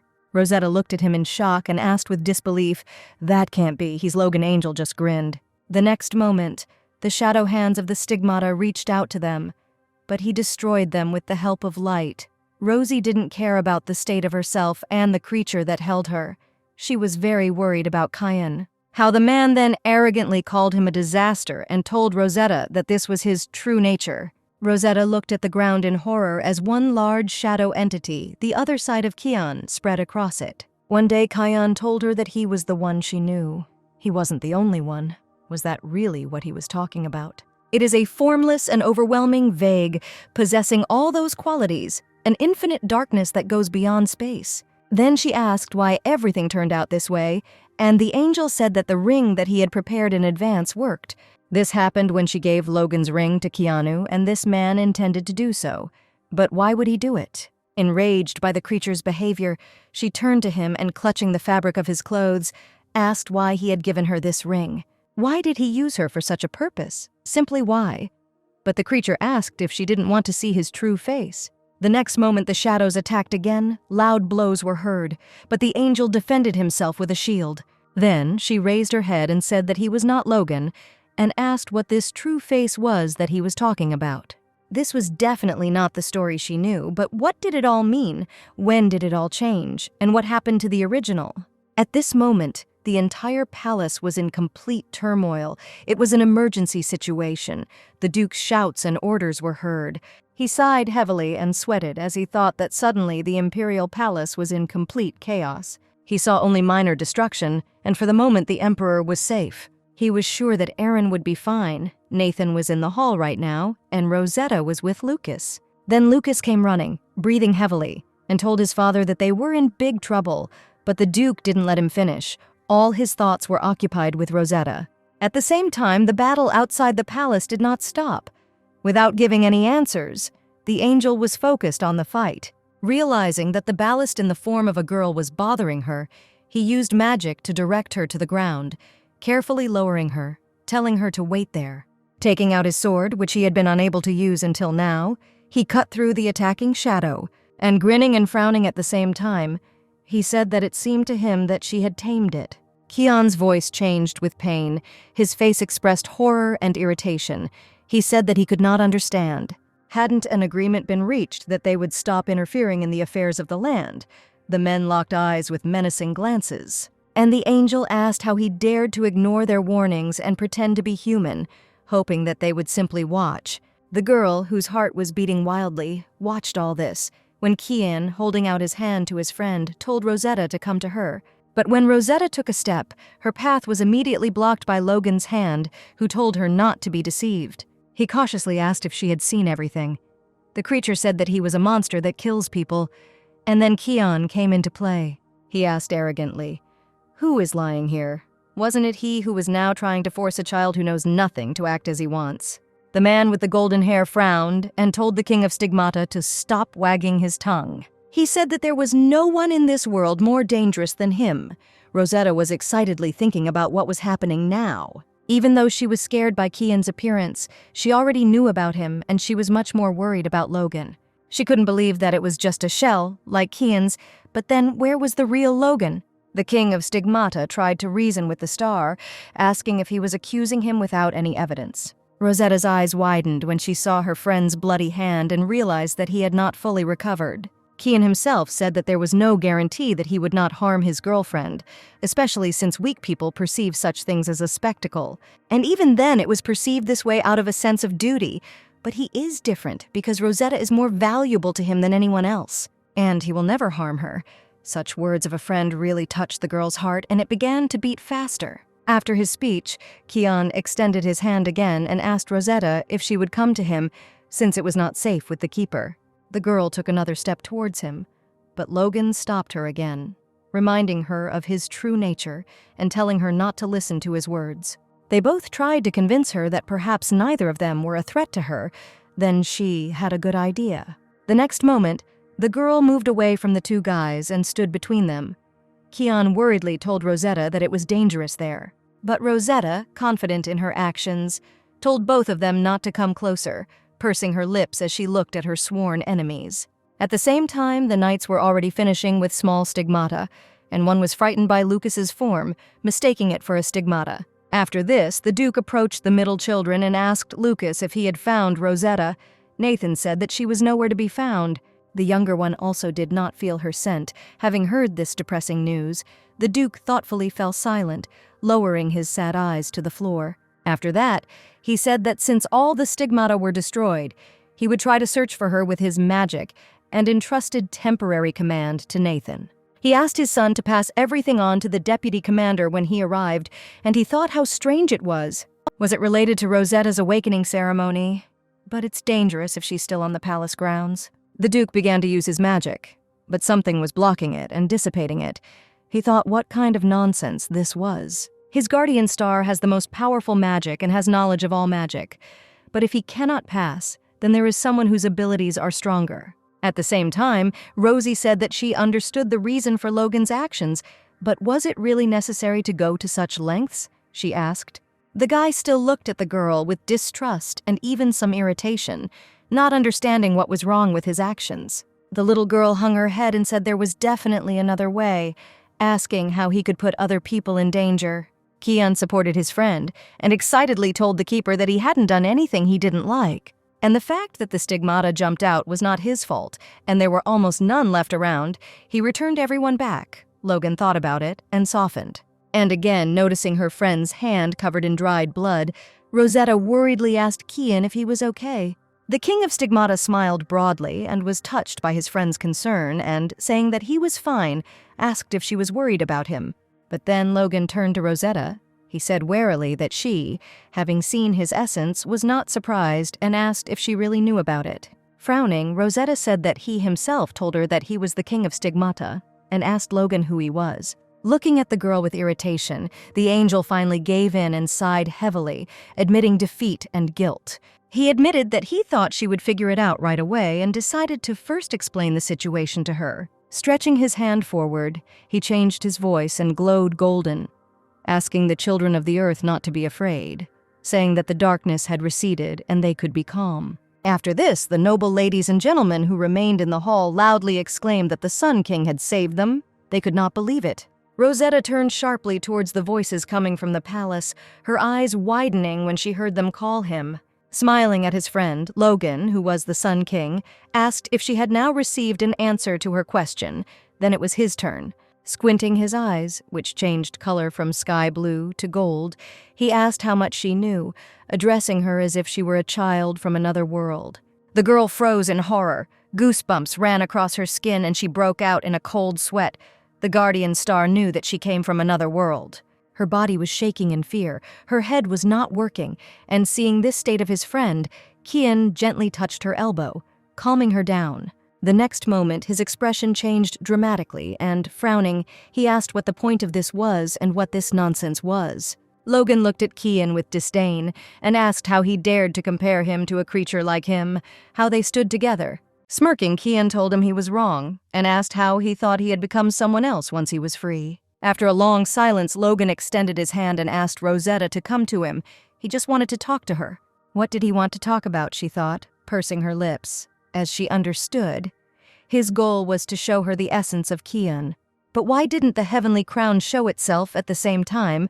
The Sun King also knew that it came from another world. The guardian stars protect this world, but will they be kind to her? Do all the stars know about this, or only the Sun King? But then the heavenly crown that should protect her. Rosetta was horrified, but then Kian pulled her out of her thoughts and carefully told Rosetta that everything was okay. Then the little girl heard familiar voices calling her from the side and shuddered, finally coming to her senses. Her name was brothers Nathan and Lucas. Who was still trying to sense his sister with his blessing, she turned around. Noticing what was happening, Logan said that it would be difficult to concentrate on the conversation in such a situation. So he suggested that they talk to the girl later.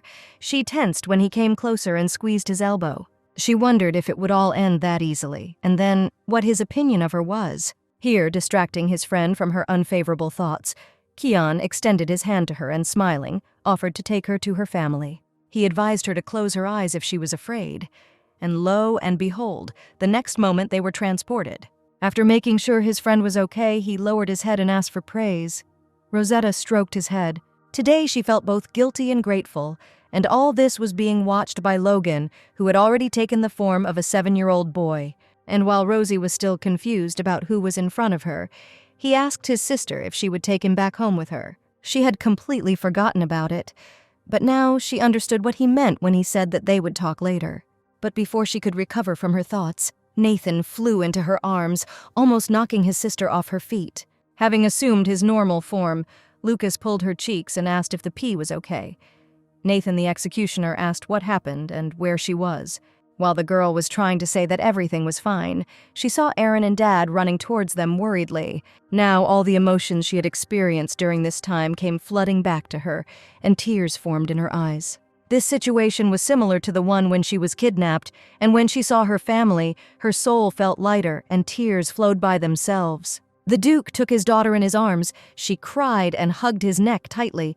She realized again that it did not matter that she came from another world. because she was born here and raised like Rosetta of Hungary. She was born into a family that loves her very much, so she wants to protect this world much more than the guardian stars. After arguing about who would sleep with her that night, they all fell asleep together. The girl was sleeping peacefully among her family, lying in her father's arms, when she heard a quiet voice in her sleep. Then she opened her eyes, hugging the pillow to herself, not understanding what was happening or where she was.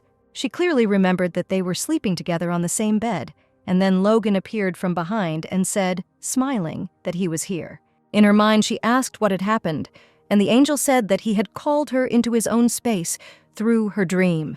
The girl wondered if she had said it out loud, but then the guy explained that this was his place, so he could read her thoughts. He said that he had spent a lot of effort to meet her here, as he really wanted to talk face to face. But judging by today, she wouldn't have met him if he had come in the guise of Logan. She thought about it. Calling her the fourth coming of the crown, he said that she is the one chosen by the heavenly crown and she is the savior of this world. All the stars can offer her their protection, the Sun King informed her. It was their duty to judge what kind of person she was and provide protection. But because she was from another world, the guardians delayed making a decision. Looking at the man in surprise, Rosetta thought, then why did the heavenly crown choose her at all? Logan said that I also find it interesting that the celestial crown makes its choice only when it is absolutely necessary, while the rest find their incarnations through other stars. The guy said that it was the same with him. Rosetta remembered that the Sun King was also the first incarnation. Logan said that it was time to wake up soon and asked if they could talk about the rest in person. The angel flew up, blinding the girl with a bright light, and said that they would meet tomorrow when he came to her during the day. And just before he left, the man's eyes turned sky blue again, and he told his sister that they would see each other. The next moment, Rosetta opened her eyes. It was still night outside, but the sleep had disappeared as if by magic. She suddenly rose from her bed and, noticing the golden feather, realized that it was not a dream after all. Sitting at the table with her family, the girl's eyes were closing and her head was falling forward. The brothers asked the P what was wrong with her face, whether she slept badly. Ari said that he knew it would be uncomfortable to sleep together. Yawning, Rosie said that it was not that, she was just tired yesterday, and indeed she had had a difficult awakening ceremony yesterday. And then the stigmata appeared, Aaron said.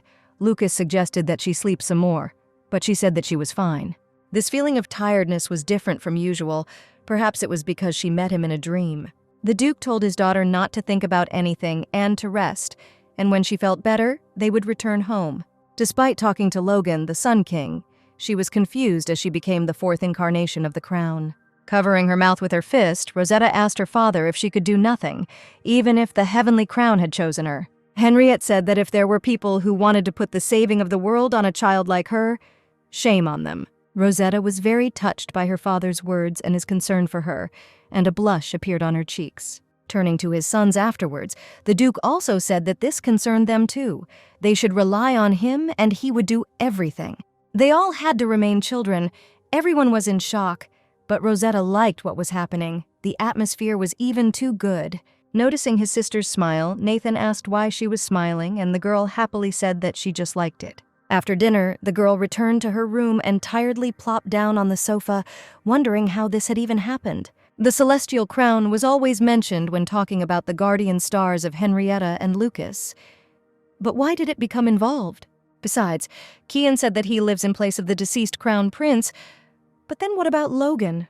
Could it be that Logan, the main character she knew, had already died when suddenly there was a knock in the room?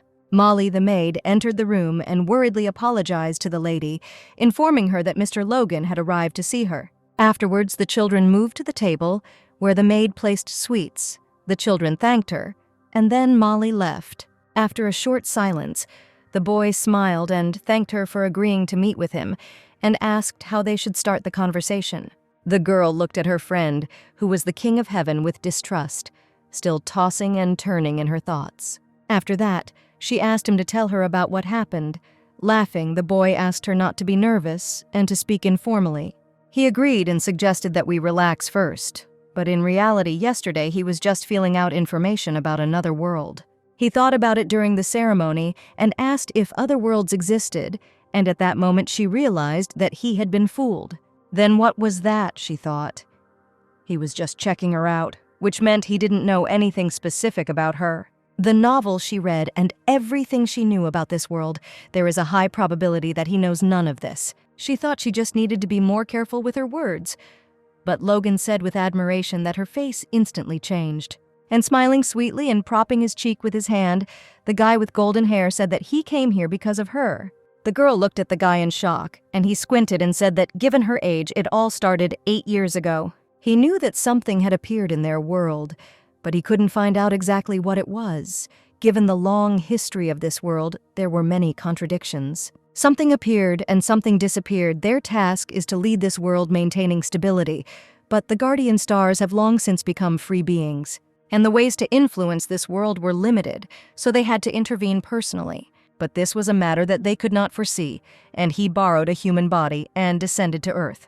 It had taken him longer than he thought to find her, and now that he stood before her, he realized that she was the very contradiction he had been chasing. After all, she was the one who originally should not have been born into this world, he said, frowning, his eyes shining blue. She was already thinking that this world had changed a lot compared to the one she had read about. But could she be the reason? Logan said that the best way to solve a problem was to destroy the root cause of everything. If you think about it, Logan's words were quite fair, rather than trying to put together different puzzle pieces. It was much easier to get rid of the ones that didn't fit. But what Logan called normal was that really the story she knew. But otherwise, her entire family would die, and the king of Stigmata would destroy the world. The girl looked sadly at the floor. It may have sounded cruel, but if it wasn't done, things would only get more complicated, he said. At that very moment, patches of shadows appeared above his head, and then Kian appeared in front of the rosette. The boys exchanged stern glances, and Logan, turning to Rosie, said that he thought she had tamed this trouble well. Kina looked questioningly at the King of Light, frowning, showing his hostility with his whole appearance. How then, the bright boy, looking at Rosetta's lack of understanding and Kian's irritated face, suggested signing a peace agreement. When asked what this meant, the keeper said that they wanted to make sure that she had the right to be chosen for the heavenly crown. And this world will be safe, besides. This, he said about Kian, also threatened her safety, and he could not just watch. He was just as interested in how she tamed this monster, while Kian was already tormenting this impudent fellow with his gaze. Logan must have said he knew she was not of this world either. Rosetta turned her head to her friend in surprise. Kian said, smiling, that of course he knew, but it didn't matter to him. To him, she was just Rosetta. And looking at Logan and changing his face, he said that if someone tried to get rid of her, he would not just leave it like that. Without expressing angry emotions, he agreed and said that he was only testing the waters and also had no intention of fighting. And smiling broadly, he said, "If you don't understand it wrong, he won't lose to him." Kian said angrily that everyone is good at talking, and Logan continued, saying that he was confident in himself, but if no one was willing to give in, then it would only hurt the Empire. But since this went against the girl's plans, that's why he offered her a truce. Pursing her lips and wondering why everything was so serious, she asked what exactly he wanted from her. Looking into his cup with sad eyes, Logan said that he would do anything to ensure that their world would not suffer. Moreover, he was obliged to monitor whether she was worthy of being chosen for the heavenly crown. Hearing the explanation, Rosetta asked what would happen if, as he said, she harmed this world. In that case, he would have to agree and fight the King of Stigmata to protect this world, he asked. This meant that if she became an obstacle, he would get rid of her. Then Rosie asked what would happen if they refused, saying that she did not come into this world of her own free will and did not even want to be chosen by the heavenly crown. If her life was at stake, she raised her head and asked if she should not receive compensation then. Logan looked at her with a languid gaze, considering her words, and then smiling, said that she was right and asked what she wanted. Rosetta and Kian looked at the King of Light in shock, not expecting it to be that simple. And Logan noticed that it was already written all over her face. He had already said that all his words before this represented the opinion of the guardian stars, and he personally believed that there was meaning in her words. So the guy asked the girl again what she wanted, but Rosetta seemed to have lost the gift of speech and was unable to say anything. He caught her off guard again, and she had no idea how to even respond. Looking at his friend, the boy laughed and said that it meant it was true that during the ceremony she said that she didn't need anything. But as she said, now she was happy with everything, and she loved her family and the people in the Hungarian mansion. So she just wanted the well-being of this world, but she never thought about saving it. Propping his head up with his hand, Logan smiled and said that she already thought like a great hero, because heroes are not born. There have never been anyone in the world who openly declared that he would become a hero and save the world. Heroes are made from small beginnings. Seeing how the keeper was setting the girl up for himself, Kian threateningly told him not to try to subtly force Rosetta into this. He closed his eyes in response and said peacefully that there was no coercion. He liked his little sister, so he recognized her. And he believes that she will not harm this world. This was the conclusion of the King of the Sun, the representative of all the stars, the Guardians. Rosetta reminded him of the peace treaty, and the keeper said that if she signed it now, he would no longer mention the monster. Rosie excitedly told Logan that she understood that he was not a 7-year-old child, but he interrupted her and asked that she was not 8 either. True, she, like everyone else, was just pretending to be a child, a soul from another world, in the body of a duke's daughter, and the boys were kings in the bodies of a prince and a duke. Laughing at the situation, Logan said that it was interesting and suggested a name for their trio, the Union of Fake Children. Rosetta said that in that case, if someone suddenly begins to guess about their essence, he will help as best he can. A few days later, a joyful guest, Duke Eljador, arrived at the Hungarian mansion in the capital. He wanted to thank his friend for taking care of his son, but his attention quickly turned to the gifts to bribe Henrietta's daughter. Isaac said he heard the news, but he couldn't believe they sent so much and the little girl became someone important. Henrietta told the Duke to shut up and take his son, but he noticed through the window how they were having fun. He said happily that they got along well and asked what he thought about his daughter and his son getting married. Hungarian was shaking with anger, and seeing how dissatisfied his friend was with his proposal, he said that during this time he had learned to deal with people with just one look. Smiling, he said that although it was a joke, he suggested thinking about it, since those gifts were sent for the same purpose. Henriette looked at Isaac with disgust and irritation, not imagining how he could say such a thing. And then, looking out the window, he said that she was still just a child, so what kind of talk could there be about marriage? Seeing his happy daughter, he just imagined her grown up and joyfully thanking him for everything, saying that she would be happy. Just thinking about this, the Duke fell into a rage and decided that he would never allow this to happen. Isaac tried to calm him down. But if you look at it this way, Rosetta only got along with boys, with the young Duke and the Crown Prince, males. At the same moment, Logan told how he was able to borrow a child's body because he was also born a human. But with Kian, everything was different. Then the Duke's assistant turned to Henrietta and said, "Didn't he tell him to sort out all the gifts and invitations for Rosetta?"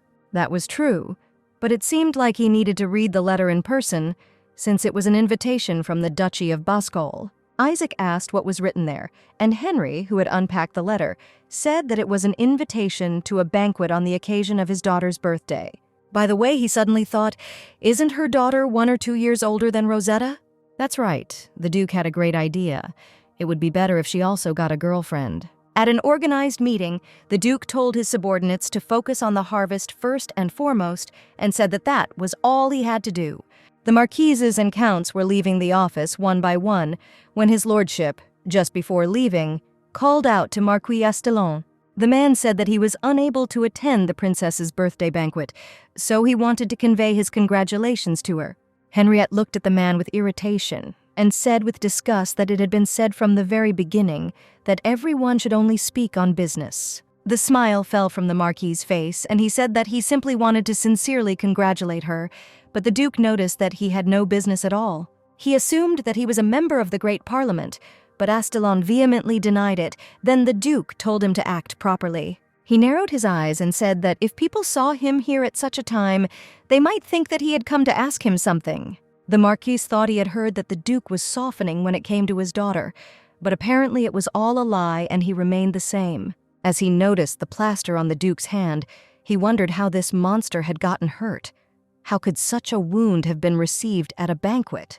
At the same time, the Duke approached his assistant and asked Neville what was next on his agenda, but there was nothing else to do today. The guy asked the gentleman what was going on with that matter and whether he should ask others for help. But Henrietta, looking away, said that he himself knew what was best for him, and refused help. He told Neville to take care of all the non-urgent matters, and Neville said that he would do everything in the best possible way, and he would not have to worry. Henriette thought that he was already very late, since everything had gone against his expectations, and due to recent events, there was no time. Opening his sewing kit, the Duke narrowed his eyes, threaded the needle, and decided that today he would definitely finish this. In the office, Rosetta sat quietly on the sofa, propping her head up with her hand and looking boredly at the floor. Suddenly, the middle brother Nathan hugged the little girl from behind and turned to her and asked what Rosie was thinking about. Maybe the book was boring. But the girl said that this was not the case. And the other brothers looked up from their books and looked at them. As Lucas said, his father said that they would go to the banquet for Princess Baskel's birthday. Bella Baskel is the main character of the original novel. In the book, she was Logan's lover, but now even he was not himself. Even if we don't take into account Logan, the novel in which Bella was the main heroine became full of chaos, and there was no main villain. Rosie told her brothers that she had had a lot of guests coming to see her lately with presents, but she had never received any, and she thought that at her birthday party everyone would try to talk to her. Nathan told Rosie not to worry, because if someone behaved like that, he would destroy them with one look. Now it was better to be on the safe side. Ari said not to worry. If such an ill-mannered person shows up, they will sort it out, and Lucas said that his father will do it before them. Just as Henriette approached and asked what he would do, all the children instantly turned around to greet their dad. But then the little girl's attention was drawn to what her dad had brought with him, and she asked what it was. Thoughtfully and a little excitedly, the Duke said that he did not believe in omens, but she must have what others had. And in the opened box there was a black teddy bear. Rosetta immediately picked it up in her arms, smiling.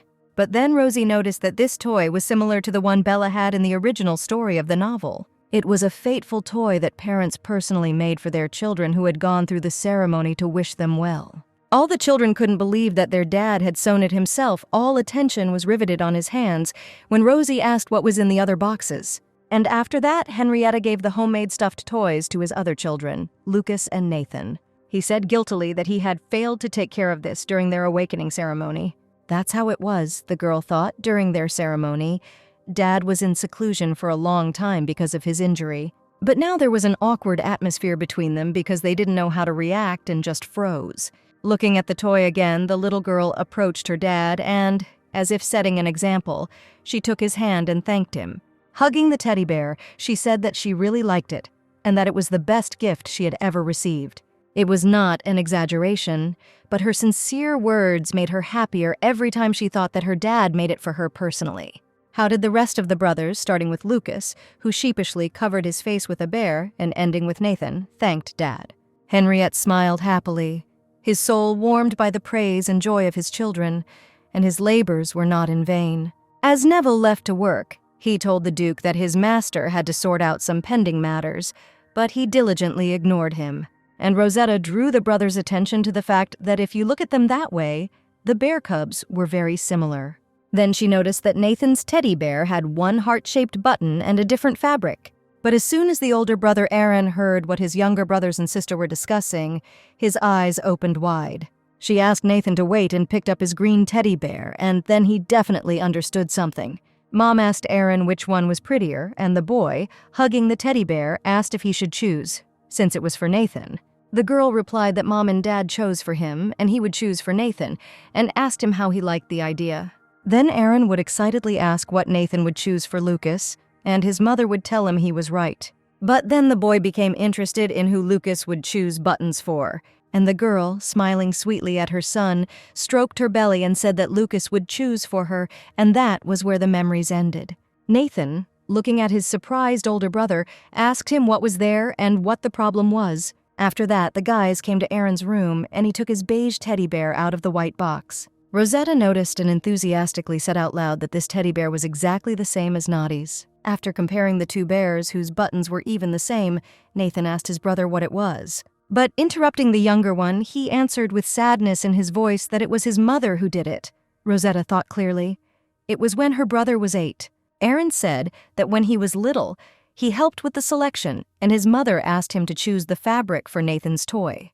The boy's eyes widened, and he asked Aaron in surprise, so it was his mother who did it. Aaron said it looks like new, and since they are the same, the pattern is the same. Rosetta told her brothers that she thought her teddy bear was made by her dad, and that all 3 of their tails were a bit crooked. The boys actually noticed this, but Rosie, hugging the bear and smiling broadly, told them not to say a word to their dad. And Lucas said that if they just put them in the room, it definitely wouldn't be noticeable. Watching his brothers' relationships, he remembered the old days when they were all little. Then Rosie turned to Aaron and asked if he could pose for her later, because she wanted to draw him. Holding his sister's hand, the boy smiled sweetly.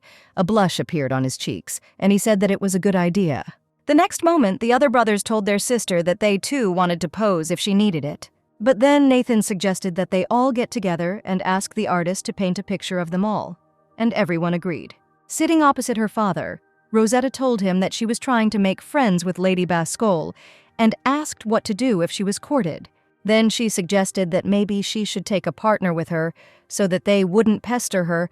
The Duke was taken aback. At this point, Nathan loudly exclaimed that he would never allow this and asked who would be her partner. But the little girl, not at all doubting her destiny, proposed His Highness as a worthy candidate. He was of a higher status, but from what was said, he would have made a good talisman against courtship. Therefore, if she goes with His Highness, no one will even talk to her, and she also wanted to make a couple of friends there. Couldn't this be done? The daughter asked her father, and Henriette said that it was definitely the best way to prevent harassment. But he couldn't believe that at her age she had such an idea. The Duke didn't believe that his daughter was a genius, which was unlikely. He told his sons that they were talking nonsense, and explained that he himself would go to the Crown Prince in the palace with this proposal. The girl enthusiastically folded her fingers and asked if it was true, and her dad replied that they shouldn't be too close. In a commanding tone, he advised them to keep their distance, and that they would definitely have to become friends, and so they calmly discussed the fact that they could use a partner as protection. After all these paternal moralizing, the little girl finally got out of the office and breathed a sigh of relief. Having brought Henry to her, she said that she had a hard time convincing him, but in any case, she had received permission and was thinking about whether to tell Keanu about it now. Now she was walking through the guy's secret garden and thinking that a lot of time had passed and she should call him. How then she suddenly turned towards the setting sun because she heard some kind of melody as if someone was singing. But after walking a few steps, she saw that Kian was sitting on a hill nearby. The guy turned around, seeing his friend, and tucked his hair behind his ear. With one big but light jump, he found himself right next to Rosetta and, greeting her, asked what brought her here. The girl looked at her friend in surprise and asked if he had heard someone singing here, but the guy said that she imagined it. And also, taking out the envelope, he said that he had already received a letter from the Duke of Hungary and asked if she was here to talk about it. The little girl nodded and wriggled that she hadn't warned him in advance and said that he didn't have to go if he didn't want to, but he said no way. He was very glad that she had chosen him, but she was so young and he didn't know if he could ask such a thing. Rosetta asked if he was talking about getting engaged after the ceremony and received a positive answer. That's what others said, but she could choose for herself when suddenly Kian asked if she agreed. With a reserved but sweet smile, Kian asked his girlfriend if she would agree to marry him. Looking at her friend in surprise, Rosetta grimaced and loudly asked Kian what he was even talking about. To which the King of Stigmata asked if she had to get engaged to someone. Wouldn't he be suitable for it? But the little girl excitedly said that she had refused everyone and had simply asked him to be her partner so that she would not be pestered. Looking down, she said that as for marriage, she thought that someday she would find someone she loved and who loved her. The truth is that she was not at all sure that she would get engaged at all, looking at the reaction of the whole family, when Kian's eyes and voice became sad and he asked Rosetta if she liked him. The girl was surprised, and she said hesitantly, taking a step forward, that she liked it. But what she liked was something else. But the King of Stigmata still didn't understand and said that she liked him and he liked her. Wasn't that what she said earlier? Offering to explain, she told Keanu that she liked him, and the boy's eyes widened. And she also likes her dad, and Nati and Suzu and Eri, and she likes everyone. The young man stood in a stupor. But Molly was good, Selena and Tina too, and Henry was good too, she said about her teddy bear. Now Kian finally understood and said that Rosetta liked many people, and then there was a long pause. Then Rosetta, interested in her friend's pressure, asked why he wanted to marry her, maybe because of human rules. He said that for people, marriage or engagement meant a covenant binding two people together. And he would be glad if Rosetta were always next to him, he said, bringing their faces closer. Then the little girl explained to the stigmata that they could also stay close as friends. Kian was surprised. But until now, Kian's behavior was different from human, but he was always sincere to her. His hand was very cold, but in some ways his sincerity and affection were just like that of an ordinary person. As the guy asked, "Does that mean they won't get married and she won't marry someone else?" And he received a positive answer. Hearing this, the guy's face immediately expressed gratitude and joy, shining with a wide smile again. "Then okay," he said. Then they would meet at the banquet in honor of Princess Bascul's birthday, and then Rosie asked him not to quarrel with anyone there. Lying in bed after such a hard day and hugging her teddy bear, Rosetta thought that she seemed to have prepared everything. She really wanted to be friends with Bella and thought that it would be great if they became friends, and with these thoughts she fell asleep. They said that the appearance of the crown sword signified the coming chaos in the world. Could she have been dreaming? Opening her eyes, she could not understand what had just happened, a dream or not. She had just remembered everything. But now, she didn't. Looking around in the strange starry space, she asked where she was. Suddenly, the baby was called Sister, and turning her head, she saw that Logan stood in front of her. He asked how this happened, since he was only calling her, and the little girl hugging the teddy bear could not understand what he was talking about. Hearing that the guy did not want to answer, Rosetta looked at him with a languid gaze and asked why he called her.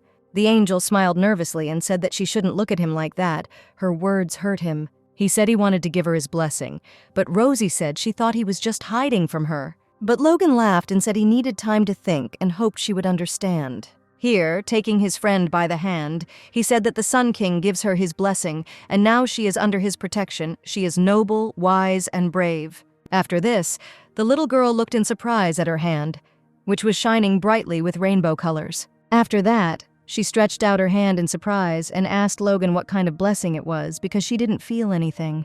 The boy said it was a blessing that canceled out other blessings, and the girl asked if that was too much. But Logan replied that he chose it after much thought and then explained to the little girl how it works correctly. Then, looking at her hand and opening her eyes, she realized that there were no restrictions at all and told Logan that it was amazing. He asked her if she admitted that he was amazing, and Rosie replied that if it weren't for the way he spoke, he would seem more noble. Of course, there were more powerful blessings, but it was better to use this one for protection, and after that, he asked her to use it. Tossing and turning in bed, Rosetta wondered if it was a dream, remembering that she had definitely received a blessing in a dream. But suddenly, feeling something cold on her blanket, she quickly jumped up, grabbing the object by the hilt. It was the sword of the crown. At first, Rosetta was afraid that she would get caught, because the sword was without a scabbard. But then she became curious about why it was there at all. According to the Sun King, it was impossible to lose him. Suddenly, a system notification voice was heard. The baby shuddered. Did Logan cope with it? She thought that for some reason this was not in the novel, and whether it was a feature of the sword, the Sun King was proud of her abilities. Hearing this, Rosetta realized that this was why he said he carried it with him. But wasn't that dangerous? The Sun King told her that the sword could change its shape at the owner's will, and getting out of bed, she asked how she could do this. She presented a safe form, and the sword turned into a flexible dagger, but the question remains the same: how to carry it with you. The dress was somehow uncomfortable and wouldn't look very good, so she concentrated and decided to make it even smaller. Everything worked out. The dagger became the size of a little finger, and now it could be worn as an accessory.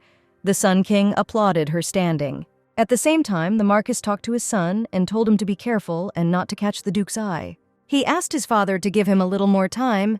He was sure that with his blessing, he could cope with an 8-year-old girl. Molly noticed that the lady really liked the dagger keychain, and Rosie happily said that she would always wear it. The other maids asked her how she liked her hair and dress, and the little girl replied that she liked everything and thanked them.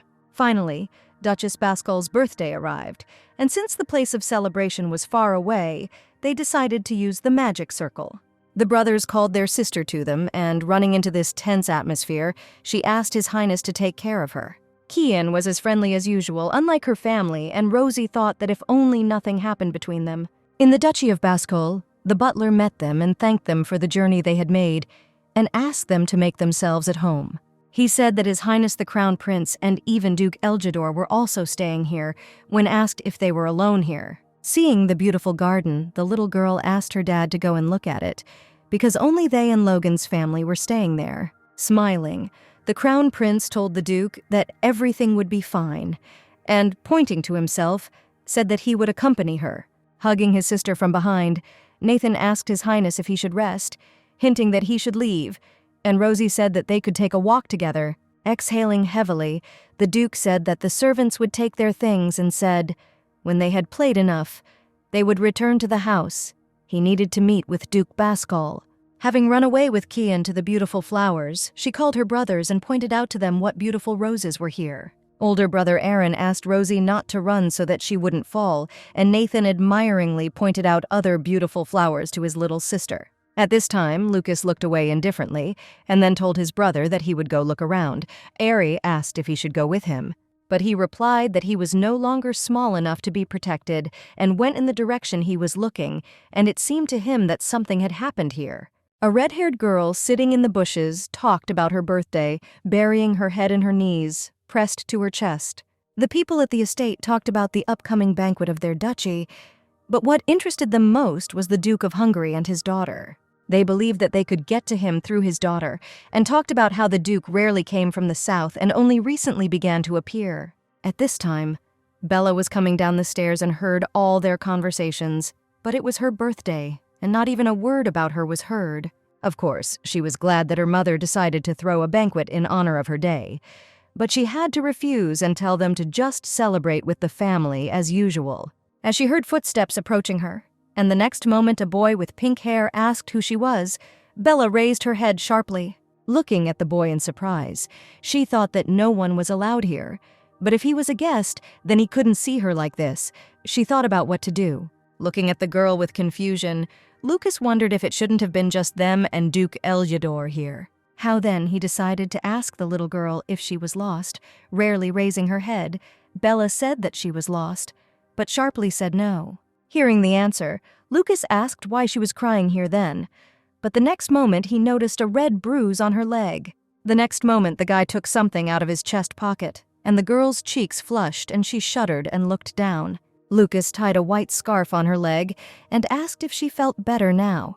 Realizing what the stranger had done, she calmed down, and Bella, looking down in embarrassment, thought that this wasn't why she was crying and didn't even know that she was hurt. After that, the guy asked if she could get up or if he should call someone, but the girl said in surprise that she could handle it herself. Lucas extended his hand to her, but the girl suddenly and embarrassedly jumped to her feet and stuttered that she didn't need help. And hearing that his help was no longer needed, the boy turned around and waved his hand goodbye, saying that he would then simply go. The girl blushed and looked after him, her eyes wide, and she wondered who he was. Her heart was beating wildly. At that moment, the door of the mansion opened, and a little red-haired girl entered the room. Her mother immediately ran up to her and hugged her, saying that everyone was already starting to worry, asking if she was okay and what happened. In her mother's arms, Bella thought that after all it was her mother who had arranged the banquet for her, and that there could have been good people among the guests. And finally, they all moved to the banquet hall, and everyone took turns congratulating Mrs. Baskal on her birthday. Bella smiled sweetly back at her guests and thanked them for their congratulations. Suddenly, the people present started making noise about the fact that the Duke of Hungary was also here, along with his entire family. As a result, those present also turned their attention to His Highness the Crown Prince, accompanying Rosetta. People began to whisper that they should approach the young lady Hungarian, but they did not think that it would work. Suddenly, Bella, who had heard everything, turned her gaze and saw that Rosetta was running excitedly towards her, running away from the persistent adults. And in an instant, she appeared in front of her, greeted the lady, said that she was glad to meet her, and introduced herself. Bella looked at Mrs. Hungary in surprise and thought that she had just run up to her from the entrance here with lightning speed. After this, Rosetta enthusiastically and somewhat embarrassedly congratulated the girl on her birthday. She said joyfully that on her birthday she wished her to be the happiest. Bella's cheeks turned red. She was amazed. Before this, no one present had congratulated her so sincerely, and somewhat taken aback, she smiled broadly and thanked the lady. And I thought that she had an unusual aura, and apparently that's why everyone reacted so violently when she entered the hall. But still, today she was the main heroine. Bella was the main character of the novel she wrote in her past life. She knew her and wanted the heroine of her story to be happy. Of course, it was difficult for her to overcome obstacles, but everything that could cause her trouble quickly disappeared, and she would like to walk in the garden. Therefore, the little girl asked to be allowed to introduce everyone who arrived with her because it was impossible to allow the main characters to meet. Rosie started with her dad and said that he was the Duke of Hungary. The man looked thoughtfully at Alice's daughter and congratulated her on her birthday. Afterwards, she introduced her brothers Nathan and Aaron, surprised that there were only 2 of them there. The guys also congratulated the girl. And then came her escort, His Highness the Crown Prince, who politely and mannerly congratulated the lady on her birthday. Bella thought that, as expected, His Highness had excellent manners, as Rosetta then pointed out to the 3rd brother. Just seeing this boy who helped her, Bella's eyes widened. Lucas was also surprised, and Rosie asked Suzu why he only came now. He angrily asked his sister not to call him that in public, and introducing himself as Lucas Vengri, congratulated her on the holiday. Bella, blushing excitedly and embarrassed, looked down at the floor and thanked him, and then bowed in response. Afterwards, an awkward atmosphere hung between them, each of them wondering who the stranger really was. But Rosetta couldn't stand it. Apologized and got excited and asked if she could call her big sister. Bella didn't mind. Joyfully grabbing Bella's hands, Rosie asked her to take care of her and asked her to call her simply Rosie, while Belle herself suggested switching to informal terms. Rosie agreed and said that she had always dreamed of having a sister, and Bella supported her dreams. "How is Lucas here watching the girls?" he asked if they were going to talk anymore. Should they sit down? Bella looked at Lucas in surprise and wondered if she was imagining things, because he was definitely looking at her injured leg. I thought maybe that was why he offered to sit down, but it was just a scratch and it didn't hurt. But I agreed that he was caring about his sister. The girls finally sat down on the sofa. Noble ladies also approached them and congratulated the birthday girl on her birthday. Nathan, who stood up for his sister, said that their youngest was very tired, and he didn't even know if she had enough strength to communicate anymore when they started to turn to Rosie. Rosetta's guards were His Highness and the young Master Hungarian, and everyone assumed that it would be easier for them to surrender. And Rosetta herself thought that thanks to the brothers it was possible to survive, and in any case it was difficult to approach them. Logan also came, and of course was very polite and taciturn, even though this was the first meeting of the main characters. But nothing special happened between them. It was impossible for this couple to be together. They had originally been enemies, but had grown attached to each other, Rosie recalled. But now Logan was the Sun King. How then Bella turned to Rosetta, noticing that it was because of her that she was here, and said that everything was fine, and that she could communicate with others. But Rosie confided in her ear that she was not really a sociable person, and she preferred spending time with her. Hearing these words, Bella laughed and Rosetta followed suit. Both of them were happy with this outcome. Standing nearby, Duke Elgidor said that it reminded him of old times, and Duchess Alice said that her daughter had not enjoyed the company of people for a long time. Noticing this thanks to the words of his friends, Duke Henrietta looked at his daughter and instantly introduced her to the grown-up girl in an academic uniform along with Bella. Then a man in blue shoes approached the girls and wished a good day to Mrs. Hungary and Mrs. Baskell. Pointing to himself, he asked if he could borrow some of her time. But Rosetta was puzzled by the fact that she could not see his face. Having risen after bowing, the guy congratulated Mrs. Baskell on her birthday, and she, enchanted, thanked him. All the ladies behind him admired the elegance and beauty of this man. Some could not believe that he spoke first. Looking at the guy and then the ladies with confusion, Rosetta wondered why they considered him handsome if he wasn't. He introduced himself as Hamish Estellan, still not understanding, when suddenly Kian called Rosetta and said that this man uses magic. At the same time, all the people continued to praise his aura and beauty with admiration. Even though they were seeing him for the first time, she understood what kind of magic they were talking about. The guy asked if he should get rid of him, but Rosetta reminded him that he promised not to interfere and that she would deal with him herself, no matter what. She thought with certainty that Kian was right and mentally asked if he thought that only he could use magic. But she also had magical protection, and to use it, she only needed to concentrate. She had already begun to feel something, which meant the protection was working. As the guy turned to her, He winked and said that he had heard a lot about her and that he and Duke Hungry were quite close. Now she could see his face clearly, and he asked if they could go outside for a moment and talk alone. The girl thought with displeasure, what was he going to do now? Was he really trying to seduce her with the help of magic? But turning her gaze to the side, she realized that Marquis Estelon was involved in all of this, which meant that father and son were in cahoots. He asked smugly if she was nervous because she was having such a hard time answering, and he understood that she had never had to communicate with a handsome young man. Not that it was, Rosetta said suddenly. Hamish asked what it meant, and people began to whisper behind their backs. She asked the ugly gentleman, emphasizing this phrase, why he continued to say such strange things. The guy was stunned. He asked loudly why he was ugly and said to look closely, wasn't he handsome? But Rosie answered the same way. This undermined the boy's pride. His blessing dissipated, and now those around him began to remember that the Marquis's son did not have such a face. Suddenly, a hand fell on Hamish's shoulder, and Nathan furiously asked who he was and who gave him permission to raise his voice at their Rosie. As soon as the Crown Prince Kian went into battle, he sweetly and peacefully, with selfish motives, suggested to Nathan that this was Marquis Astelon. People had already finally recognized the guy who wanted to talk to Rosie alone, but for her it was an unfamiliar picture. She simply couldn't believe that Nadi's brother and Kian had become friends, while the former was threateningly calling the Marquis to talk further away. He hinted that he wanted to talk to Rosie's father, but that was all he needed. How boring it was, Nathan said. Both girls watched everything in shock, and Bella, having come out of the spell, said that everything happened very quickly. Rosie agreed. How then did she tell her friend that she usually doesn't behave like that and doesn't call people ugly, explaining that he used magic on them? But Bella didn't understand what her friend was talking about. She also thought it was wrong to deceive people, and this was too much. Rosetta was touched by her friend's prejudices, and Bella thought that she was much kinder-hearted than it seemed, and that she needed help. The girl's friend trembled and, apologizing, said that as soon as she remembered, she immediately started laughing. The next moment, she parodied the Marquis' son and lowered her voice and asked if he wasn't handsome. Bella laughed.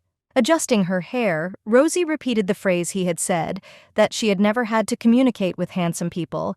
Her friend said that he showed exactly the same.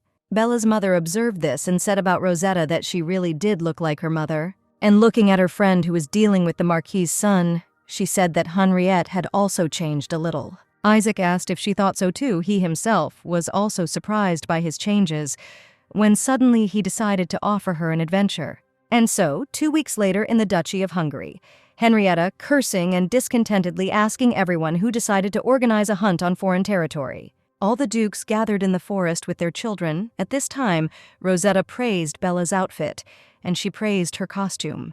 Isaac Eljador said, smiling, that the children would like it, but his wife stopped him, saying that they had discussed something completely different. Grabbing her husband's cheek, the blue-haired Duchess Eljador asked for forgiveness for him, while Isaac himself asked to talk. The hunt for the autumn guest has begun. Stigmata resembling leaves periodically appear at this time of year, so hunts are organized. Rosie asked Natty if the same thing happened last year. She didn't see anything. The guy said it wasn't scary, only a few people were gathering. It's something like a group of hunters, because for them it's like a hobby. Rosetta realized that they are different from soldiers. What was also important was that among the adults there was a young trio of newcomers, the Sun King, the chosen one of the Heavenly Crown, and the heroine of the novel. And among them was the King of Stigmata in her shadow, who asked if she was okay, and the girl answered that she would not go hunting. As she hugged the bear, she wondered if she should ask how Kian was, and if she should take the Stigmata King with her to hunt. Before leaving, Duchess Eljador told the children to play quietly, and the girl said that she understood her. Saying goodbye to the brothers who followed her, she told them to return quickly, and then turned her gaze to her friends. They were awkward, and she didn't want them to meet, but since that's how it turned out, they should become friends. Therefore, the girl turned to Logan and Bella and suggested going to the lake together. When they came to the Ober, the guys were very impressed by the beauty of the autumn place. It was the first time they had ever been there. Having run forward, Bella turned around and joyfully called Rosie to come to her quickly. Having arranged a picnic, Rosie asked Molly if they could play in the water. The girl said that it could be dangerous there, but if they rinsed their feet, then it was okay. Accepting permission, the girl called her friends to the water. Logan said that he would sit, and Bella was not against going to the water. The girls took off their boots, shoes, and socks and put their feet in the water, and Rosetta said it was cold. They sat and talked pleasantly for a while, when suddenly Bella asked Rosie if she wanted her to show her something. And the next moment, the girl raised her finger to the sky and began to use magic, and the shape of a fish formed from the water. Rosetta looked at the performance with admiration, joyfully thinking that she already owned it, and asked if this was her element. Bella had power over water, a blessing she received from the guardian star, the quiet anchor of the deep sea. Bella answered positively, creating a mini Rosie doll out of water, and the girl said that her sister was incredible. Afterwards, she asked what else she could do, but specifically with water, Bella could not do everything yet, but she was slowly learning. So Rosetta asked if she could walk on water, and she liked the idea so much that she gave this ability to the heroine of the novel. Rising to her feet, Bella asked how her friend knew, since she had been practicing this skill lately, and asked if she could show her. Rosetta was amazed that her heroine already knew how to do this, and the girl stepped onto the water, Molly excitedly calling out to her. But having said that she would not fall, the girl extended her hand to Rosetta and winked and asked if Madame Vengre would like to dance. The girl looked at her sister in surprise, but quickly put her hand in hers and said that she would be happy to dance. The girls started dancing on the water. The maids were worried that they would fall and decided to stay close, and Logan looked at them with displeasure. Bella calmly led Rosetta through the water. The two girls had a fun time together. As Rosetta suddenly remembered, this was originally supposed to be a scene with the main character. Logan just happily waved his hand at them. "Get out of the water." Rosie said that although they didn't fall, they were very wet. Bella said that was expected. Logan suggested that the girls return to the estate and change their clothes, and the maids breathed a sigh of relief, glad that the children did not fall. And so they returned to the Hungarian estate. Rosie asked Logan if the adults had returned, but he replied that they had not. Then Rosie suggested going out and asking people outside, and at the same time looking at the falling leaves. But Bella refused to go. She was a little tired after their active play, and Rosetta said that they would soon return.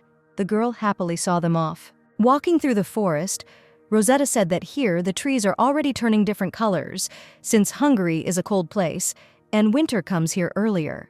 Rosetta and the Sun King walked through the forest for some time, when suddenly the girl stopped Logan. Looking back, she told her friend that her knights and maids were missing. Logan turned around. Rosetta didn't understand where they were, and looked anxiously at the place from which they were coming. But suddenly the guy did not just stand idle and decided to act independently and attacked Rosetta's shadow. Rosie turned sharply and asked in displeasure what this sudden attack on Kian was, but he didn't think she noticed.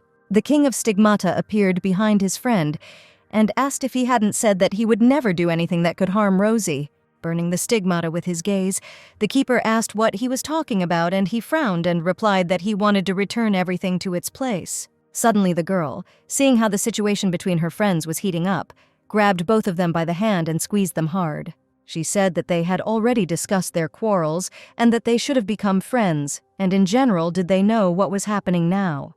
However, none of them knew what was happening, but not much time passed before some drops began to thicken nearby. The Sun King frowned and said that these were stigmata and they were quite low level. The next moment, the two looked at Kian at the same time, and he said in surprise that he seemed to have said that they did not all obey him. Logan realized that they were attacking their king, not them, and Rosetta asked who was ordering them then. She wondered if there was anyone among the humans who could handle low-level stigmata. The range of suspects widened. Stigmata of this level were no problem for her father and brothers, but other people were, so she shouted at Logan. She said worriedly that he needed to go to his sister Bella quickly. She was alone and possibly in danger. At the same time, the elders were hunting in full swing. Nathan was even able to hit a bird with his bow. Lucas, who followed him, was wondering why his brother needed this little bird. But Nathan happily replied that her feathers were beautiful and would make a nice decoration for Rosie. When suddenly a loud cry was heard from a knight calling his master and reporting a problem, he ran up to Henrietta. He said that the entire border of the northern part of the hunting grounds had been cleared, but the rest of the knights had been killed. The man said pitifully that he had barely survived when suddenly his back was pierced by a blow from Master Aaron's sword. The Duchesses Bascal and Eljador looked at this scene in horror. and Henriette was only surprised by her son's behavior. But while brushing the burgundy blood off his sword, Aaron explained to everyone that it was a stigmata. His brothers asked in surprise if stigmata could take on human form, and Nathan said that he had only heard about it. Ari said that it takes some getting used to. With time, they will be able to tell them apart. However, it is quite rare that they take on the appearance of a specific person, and not just imitate them. The captain of the nightly detachment, Isaac, asked if there were any stigmata in this territory, other than the autumn guest. As a friend of the Duchess, Bascal said excitedly, if what they were saying was true, then it was dangerous to leave their children alone now. Henrietta felt uneasy from worrying about her daughter, so without thinking twice, he began to use his magic. When everyone saw that the border had cracked, Henrietta bared his teeth and asked how they dared to encroach on his territory and ordered everyone to immediately return to the estate. Above the heads of the boys, the border also cracked, and accepting the stigmata that flew towards him, Kian said that the border was struck. Rosetta asked why, but Kian didn't know and only assumed that they were sent. Looking around, they realized that there were more stigmata when Kian asked her friend if she had the sword with her. Rosetta said excitedly that the sword of the crown was with her, and she pointed to the bracelet on her hand. Taking the girl by the hand and lightly touching the ball on the bracelet, looking into Rosetta's eyes, Kian told her to always carry it with her. But the next moment, his hand began to dissolve and the girl pointed it out with concern. The guy smilingly said that there was an effect. The sweet moments when they could laugh were over. They were surrounded by darkness, and stigmata, in the form of wolves, attacked them. Rosetta closed her eyes in fear, but opened them wide in shock when a warm drop touched her cheek and splashed on her. In front of her, she saw the adult king of stigmata with a scythe in his hands, who had just dealt with the stigmata. The man turned to his girlfriend and looked at her calmly and reservedly. There was an awkward pause between the minis. The girl continued to look at the face of the adult Kian in surprise, because in fact, this was the first time she had seen him so clearly. Suddenly, the stigmata turned to the king and asked him, the master of their sins, why he was here. He left them, Kian said, that they had tied him to this offer from the very beginning, which he never wanted. He said irritably that they themselves had begun to obey someone stronger than them, and asked how they dared to reproach him for anything.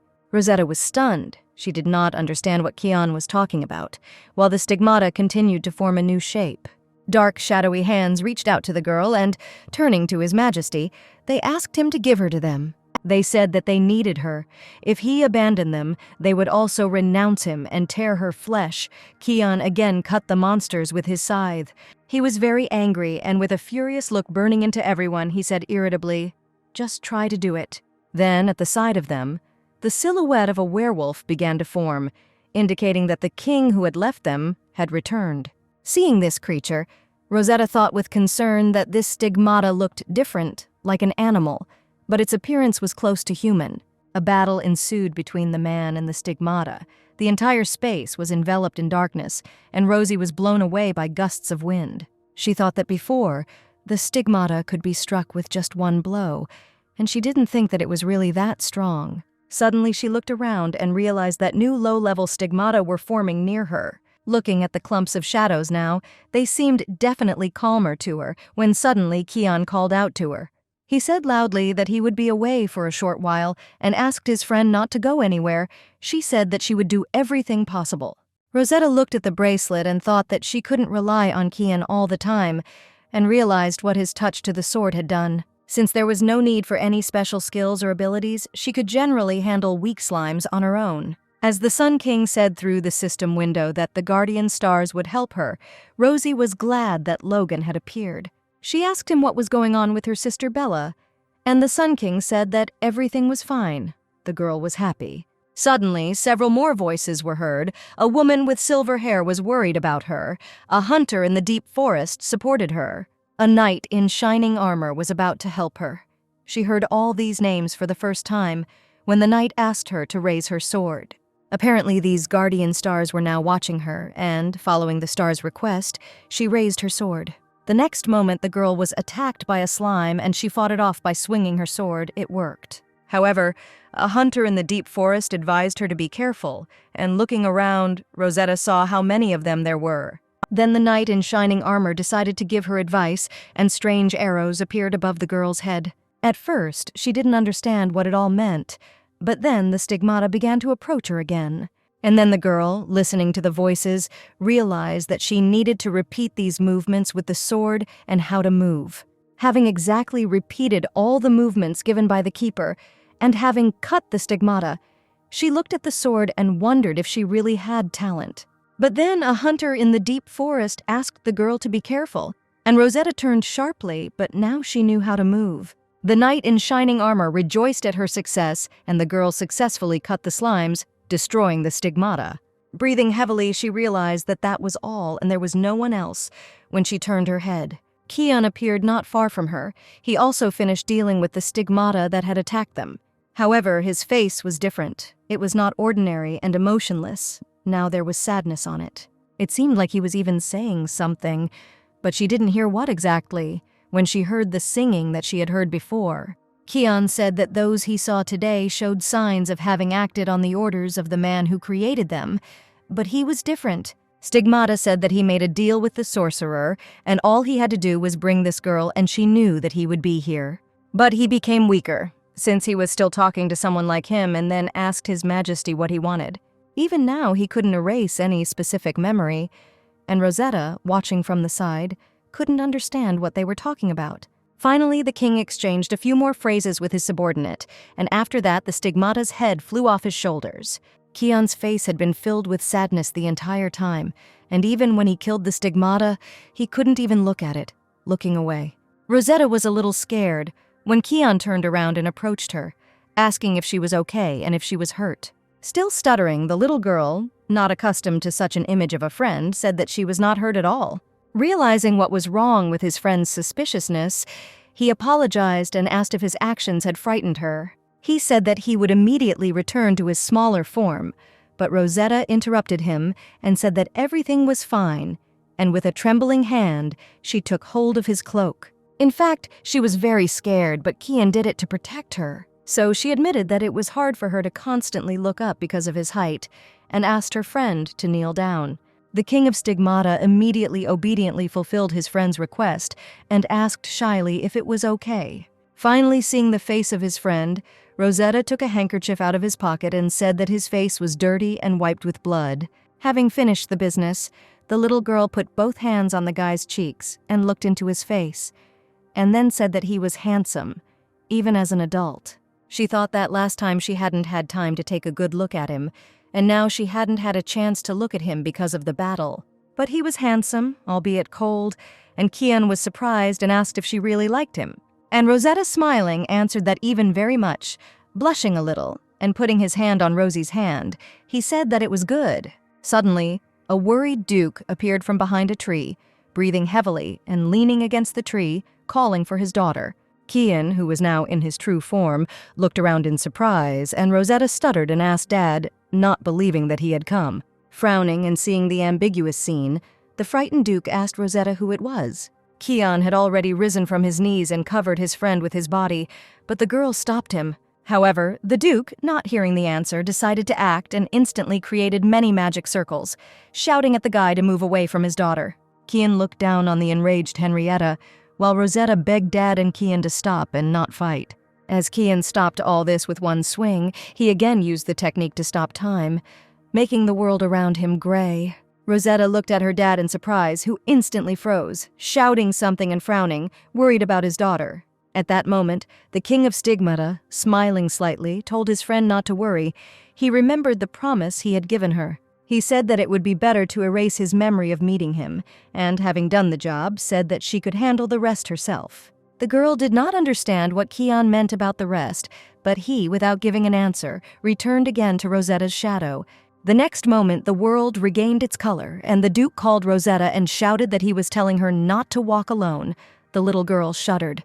Now Rosetta understood what Kian was talking about, and with active gestures she explained how everything had happened, and then the Duke hugged his daughter tightly. And now the Duke was already walking through the forest, holding his daughter in his arms, who was pressed against his chest, clutching the fabric of his shirt. Rosie thought what a relief it was. She now felt completely safe, and the Duke wondered what had happened there. Then what she heard earlier about making a deal with the sorcerer and Kian's weakness. He looked strong. But the Stigmata King is a huge, unstoppable force that is often called a disaster. Did Kian last so long because he fought in human form?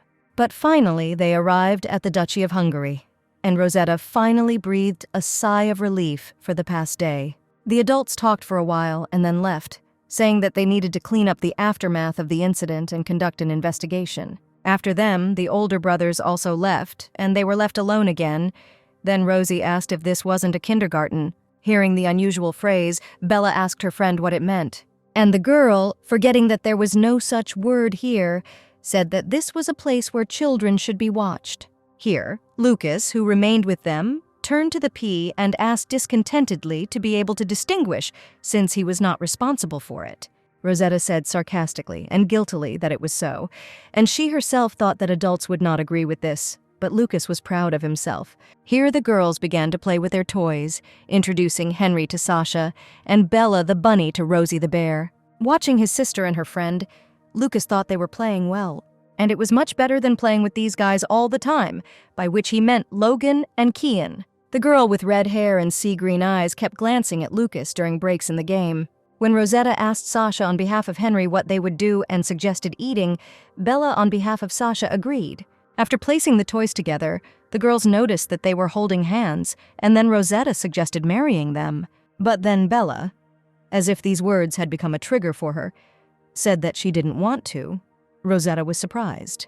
Lucas also became interested in this, and Bella took her sister by the hands and looking into her eyes, she said that it was impossible to get married. She seriously asked her friend to try not to do it either, and then Rosie remembered that in the novel Bella was already engaged.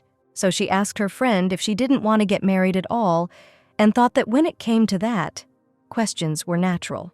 After that, Bella sat on the sofa and, pulling her knees to her chest, said that it was terrible. She was constantly told to do things that she didn't like. When Lucas asked her if she didn't like it, then why didn't she break off the engagement? She looked at him in surprise, and Lucas, putting the book aside, said that she was the heiress to the Duchy of Baskal, and that only they, the blonde man and the royal family, communicate with her family. But the groom's family had no contact with her duchy. Bella raised her eyebrows in surprise, realizing this. Rosetta also realized that Brother Susu was right, and taking her sister by the hands, she said that she had to choose the one she liked. She knew that the future with Logan was behind her, but she wished her happiness. Then Bella sadly asked if everything would be okay. "Of course," said Rosetta, "and if not, they will ask her dad to become a villain and asked her not to refuse, because her dad is the greatest villain." Hearing such a parting and confident speech from her friend, Bella let out a chuckle, and then both girls burst out laughing. Finally, night came, which meant that the hard day was over. Rosetta slept soundly in her bed. As soon as she opened her eyes, she saw that she was not in her bed, but was surrounded by a night forest. Immediately, without making the baby wait long, a female voice was heard greeting the child Henrietta. In front of her, raising her head up, Rosetta saw a black-haired girl with a staff, at the end of which hung a lantern with a purple flame. The next moment, Rosetta jumped up, stood up, and greeted the girl. The lady, whose face was covered with a starry cloth, smiled and bowed her head and asked if she knew her. Rosetta, delighted and excited by the one she sees in front of her, confidently said that she knows. The woman with silver eyes and a silver spear is the third incarnation of the crown, the heroine who saved humanity from famine.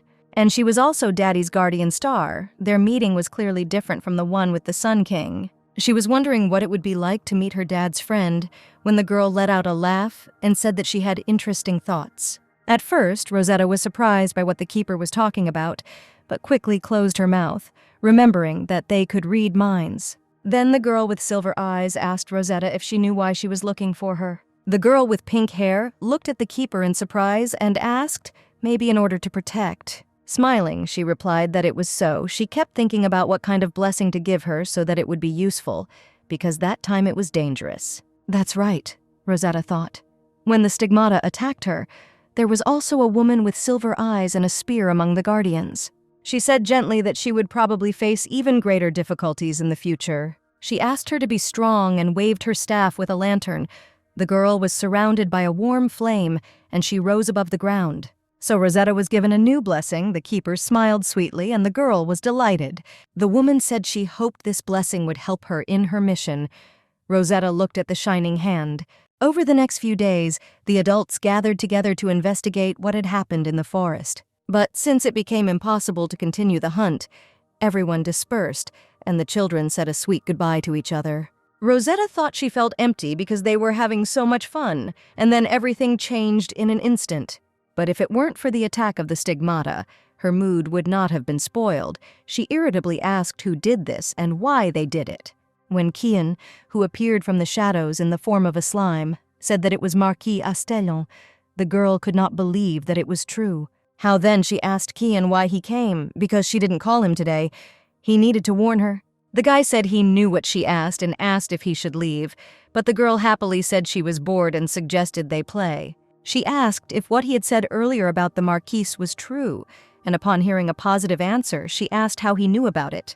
The black cutie said it was because he used stigmata, but Rosie reminded him that he had previously said he knew nothing about it. It was probably possible to find out if an investigation were conducted, but he couldn't say exactly what happened, Kian said. But the stigmata that attacked that day were not the only ones tamed, so Rosie asked in surprise what they should do. But Kian said he didn't think it was worth worrying about, and the girl asked him why he thought that.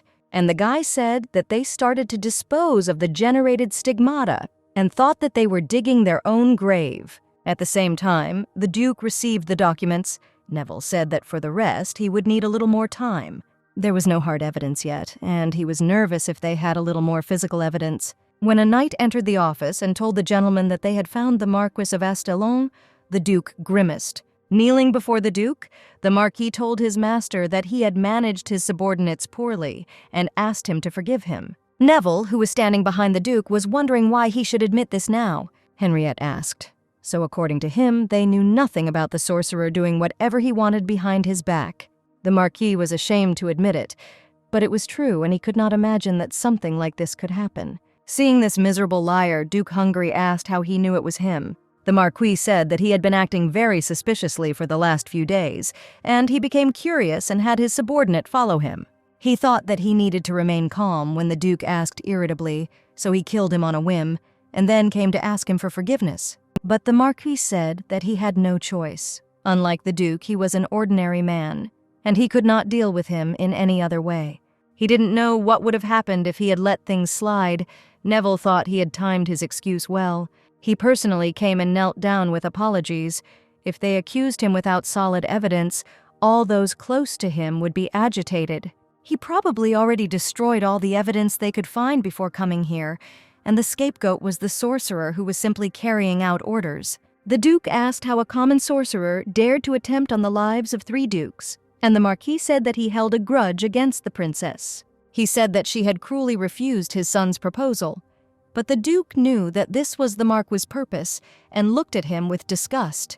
At the same time, there was a knock on the door of Rosetta's room, where she was sitting and petting the fox. Holding the fox in her arms, the little girl opened the door to the stranger and, raising her head, asked who he was. The light blinded her. The guy greeted Mrs. Hungary, asked if she remembered that they had met at Mrs. Bascom's ball, and introduced himself as Hamish. Rosetta opened her eyes in surprise and frowned, mentally asking why this scoundrel was here. Pointing at himself, the guy arrogantly said that he thought their conversation hadn't worked out that day. But he was not allowed to finish speaking right before the end of his sentence. The beast closed in front of him, and he indignantly thought, is she really ignoring him? Excitedly closing the door, Rosetta whispered to her friend why that bastard was here, and Kian asked why she closed the door. The guy said that he should have closed the door first, and then he said a lot of obscene things, but Rosetta closed the door, just so that something like that wouldn't happen. The next moment, they began to knock furiously on the door and demand that Mrs. Hungry open the door, saying that she was behaving inappropriately. The girl turned around in horror and said that it was strange, and Kian asked what exactly. Rosie thought for a long time about what to call this guy. In the end, she left the gender designation and said that he was standing at the door alone. Raising her strong arm in front of her, Rosetta frowned and asked if this was strange, and confirmed that it was strange. After her awakening ceremony and the final assault of the stigmata, their estate had been selective in accepting guests. But since Marquis Astalon had arrived, he too was able to enter as an official guest along with him. But what was the point of entering her room alone? Hamish kept asking the lady to open the door, and the girl cautiously said that no matter how you looked at it, he did not deserve trust. The last time they met in the banquet hall, she thought his blessing was a charm that allowed her to intoxicate others. Considering that he managed to slip past all the servants and find her room, perhaps he had reached his full potential. She thought he was capable of brainwashing people. She needed to find out what he wanted and open the door. Looking down at her, the guy angrily said that it was wrong to force guests to stand in front of the door like that, but Rosie interrupted him, asking who he was. He spoke to her as if she had invited him. Now let's see how he will cope with the capricious little lady. The indignant girl, speaking about herself in the third person, said that she did not know him, so he could not enter the room without permission. Using magic again, he said that the lady had apparently forgotten that they had seen each other at the banquet recently. The girl clutched the hem of her dress. She wondered if this idiot thought his blessing didn't work because of the crowd of people, so he came while she was alone. The girl asked him to pull himself together mentally and then loudly and indignantly asked if he was a fool. Dad told her that Rosie didn't have to remember ugly and ignorant people, and since she didn't remember, he was one of them. The girl said that after looking at him again, she realized that he was very ugly, so much so that she definitely wouldn't remember him. Considering he uses charms, he must be very concerned about his appearance, and these words really hurt his pride. He ruined her whole mood, even though his powers didn't work on her, but by talking to others, didn't he harm them? People probably think when they interact with him that this bastard is actually attractive, Rosetta reasoned. The next moment, Hamish raised his hand up to strike. That's how enraged he was by the girl's behavior. Rosetta, in turn, opened her eyes in shock and raised her head up, not expecting such a turn of events. When Nathan squeezed his hand tightly and angrily asked the Marquis what he was going to do with his sister, the girl was glad to see her brother. Thank God, the little girl thought, pressing her hand with the bracelet to her chest. She almost used the crown's sword. Kian was also furious at this behavior, hiding in the shadows, and Rosie asked him to hold on. At this point, Nathan, using his blessing, asked if they had met before and what he was doing here, but he had already fallen under the spell. Watching the scene, Rosetta thought that her brother Nadi's brainwashing blessing was stronger. At the same time, the Marquis said that he understood the Duke's feelings, but among the nobility there were many who were targeting the young lady Hungarian. Raising his head, he said that if proper measures were not taken, something similar could happen again. The Duke looked at him with fury and coldness. Then he asked how about using his son as a cover. The Marquis said that he would write down that this was just a fictitious engagement. His son was already an adult and would serve her with all his heart. Then Henriette turned to Marquis Astalon and said that he was very much mistaken. The man kneeling raised his head, wondering what this meant. And then there was a short pause. The Duke of Hungary asked him if he knew what would happen if something like this happened again. The Marquis raised his head in surprise and asked what. And Henry said that he had set them a good example of anyone who would dare to encroach on his daughter, who was the embodiment of the crown. And if he puts the world in danger, then the death penalty will await him, the Marquis asked again in fear. Then the Duke asked if this was why the Marquis had executed the sorcerer, and the man realized that he had missed the opportunity to pacify this man. The Duke said that if a person from a noble family who committed a crime used stigmata, then he would face a fine and prison. Instant execution is permitted in cases of treason and similar cases, which means the Marquis knew all this since he declared the murder of the sorcerer. The Marquis cursed to himself, thinking that they still had a chance with the help of their son, when the door to the office opened and Nathan called his father. The next moment, everyone turned in that direction, and the Marquis's eyes widened because he saw Hamish being carried by the scruff of the neck. Throwing his son to his father, Nathan said irritably that this scoundrel used his blessing to get into Rosie's room. Henrietta Hungary frowned in surprise and looked at her son with excitement and asked about the blessing. And Marquis Astalon himself realized that they were completely in trouble, having fallen into the clutches of the beast. At that very moment, Rosetta lay down on the bed with relief and happily said that Nadi's brother had arrived and everything had quickly been sorted out. The brother explained to her that a brainwashed servant had been walking around the mixed race, but he had not used the blessing, so he realized that something was wrong. If they had her brother's blessing, they might be able to figure out what that guy was up to, Rosetta said. And then she thought that perhaps she should take advantage of this opportunity and try out the new blessing she had received. After looking around the corridor, Rosie closed the door and said that now no one would definitely come. Looking at her hand, the little girl thought that since she was given instructions, she should try it. According to her, she first had to relax her body and mind, and then talk to herself about the thing that belonged to her. The ribbon connecting her to Henry is a guide so as not to get lost when returning. And finally, the preparation was completed. Now Rosetta had to concentrate, thinking about the blessing that had been given to her. She closed her eyes, plunging into a trance, and tongues of warm flame began to appear around her, harmless to anything. And the next moment the girl opened her eyes and thought that this was a success. In front of her she saw herself, who had fallen asleep, hugging the teddy bear.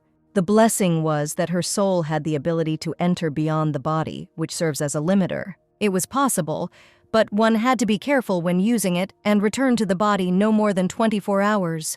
Rosetta, in her ghost form, began to examine her body and thought it was simply amazing. Now she knew what she looked like when she was sleeping. But now the girl wondered what she should do, because she understood how it works. Then she should go back.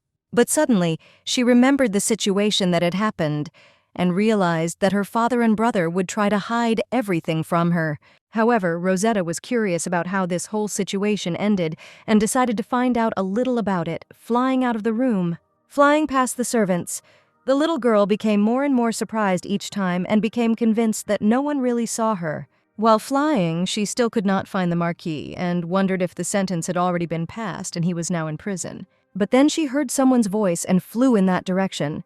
Accidentally flying through the wall, the little girl was surprised that it really worked. As soon as she heard the Marquis swearing off to the side, Rosie wondered what was going on there, but realized that she had come to the right place. However, it seemed that he was not imprisoned, Rosetta thought. Then why was he here and not in prison or even under guard? The Marquis scolded his son for failing to cope with her, and Hamish said he was only doing what he was told. He couldn't even think that the girl would resist his blessing when suddenly the father hit his son on the cheek. He fell on Rosetta, but she didn't feel anything, but she was still scared and understood that it wasn't right. She thought she should leave quickly, when she suddenly realized that she was not in my body, but in Hamish's body. Now she even felt what he felt, but they only told her about the soul leaving the body, and there was not a word about this. Realizing the situation she was in, Rosetta remembered that woman with silver eyes and a silver spear who had not told her everything. Sitting opposite the Marquis, the girl looked at him in fear, rubbing her sore cheek, which had recently been hit. The Marquis asked him angrily if he had done what he had said, but he had told him to try to win her favor by any means necessary. But instead, the Marquis said about his son, he took advantage of the blessing and decided to say nasty things. Rosie stared at him. The Marquis said that before his eyes stood an opponent who was not receptive to his blessing, and he, an idiot, did not even guess that she was capable of such a thing. Rosetta concluded from what was said that her son's blessing did not work on Daddy, and now everything became clear. She wasn't sure, but Marquis Astalon had a blessing that protected him from mind interference, which meant Nathan wouldn't help either. The Marquis said that he should not have been entrusted with such an important job and, telling him not to catch the eye of the Count's family, left the room. That's how Rosie got the situation going, but how to return to her native body now worried her much more than anything else. That night, the Duke came to the art gallery to look at an old painting of his wife and children. He placed his hand on the image of his wife and said that Rosetta had undergone an awakening ceremony. Time had flown so quickly.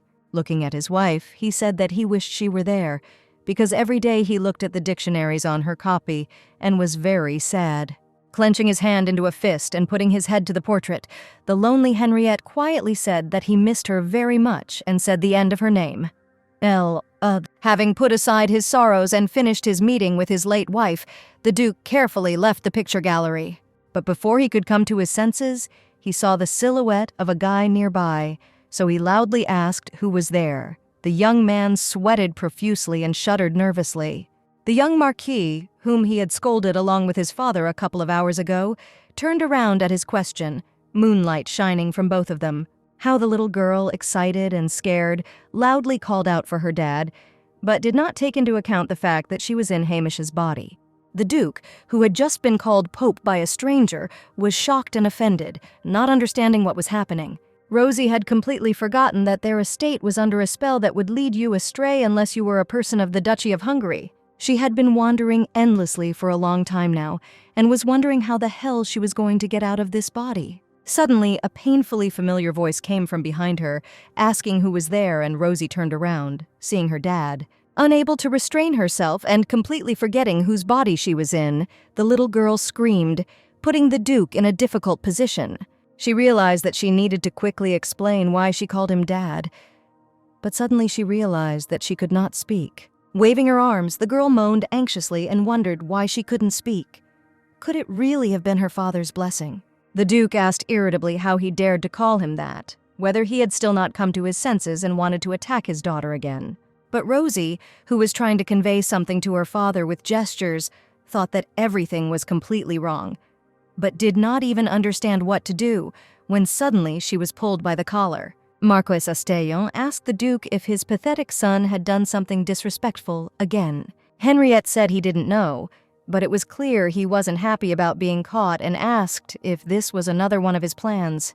The Marquis lowered his head guiltily and said that it was not so, as he had already realized that the young man had problems with his head. He bowed his son's head and said that he was the only one he had, and he would take measures not to bother the Hungarian family anymore, and asked for forgiveness. Astellon also said that he would make his son swear never to set foot on Hungarian territory again. Rosie thought it was strange that the Marquis was so concerned about his son. The Duke said that this was the last time, and the Marquis thanked him, saying that he would immediately send his son from his land. The girl thought that this was not right, and the whole way while the Marquis was dragging her along, she was loudly moaning, trying to say at least something, when he grabbed her son's shirt. He said irritably that he had told him to sit quietly in his room, and that by meeting the Duke he was going to break all agreements. All the plans he had made for years ahead collapsed because of him.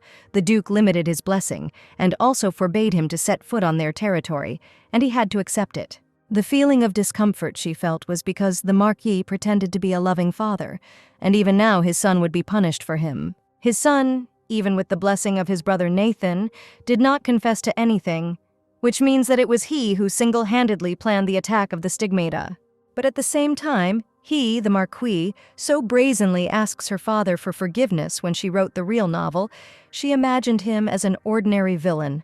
But in fact, he turned out to be much more cunning and cautious. If she had known that something like this would happen, she would have asked Kian to collect evidence on the stigmata that had been tamed earlier. Suddenly, while she was thinking about it, Rosetta tripped over her own feet and fell flat on the floor. The Marquis exhaled in irritation and disappointment and asked his son if he was really so pathetic that he couldn't even stand up straight.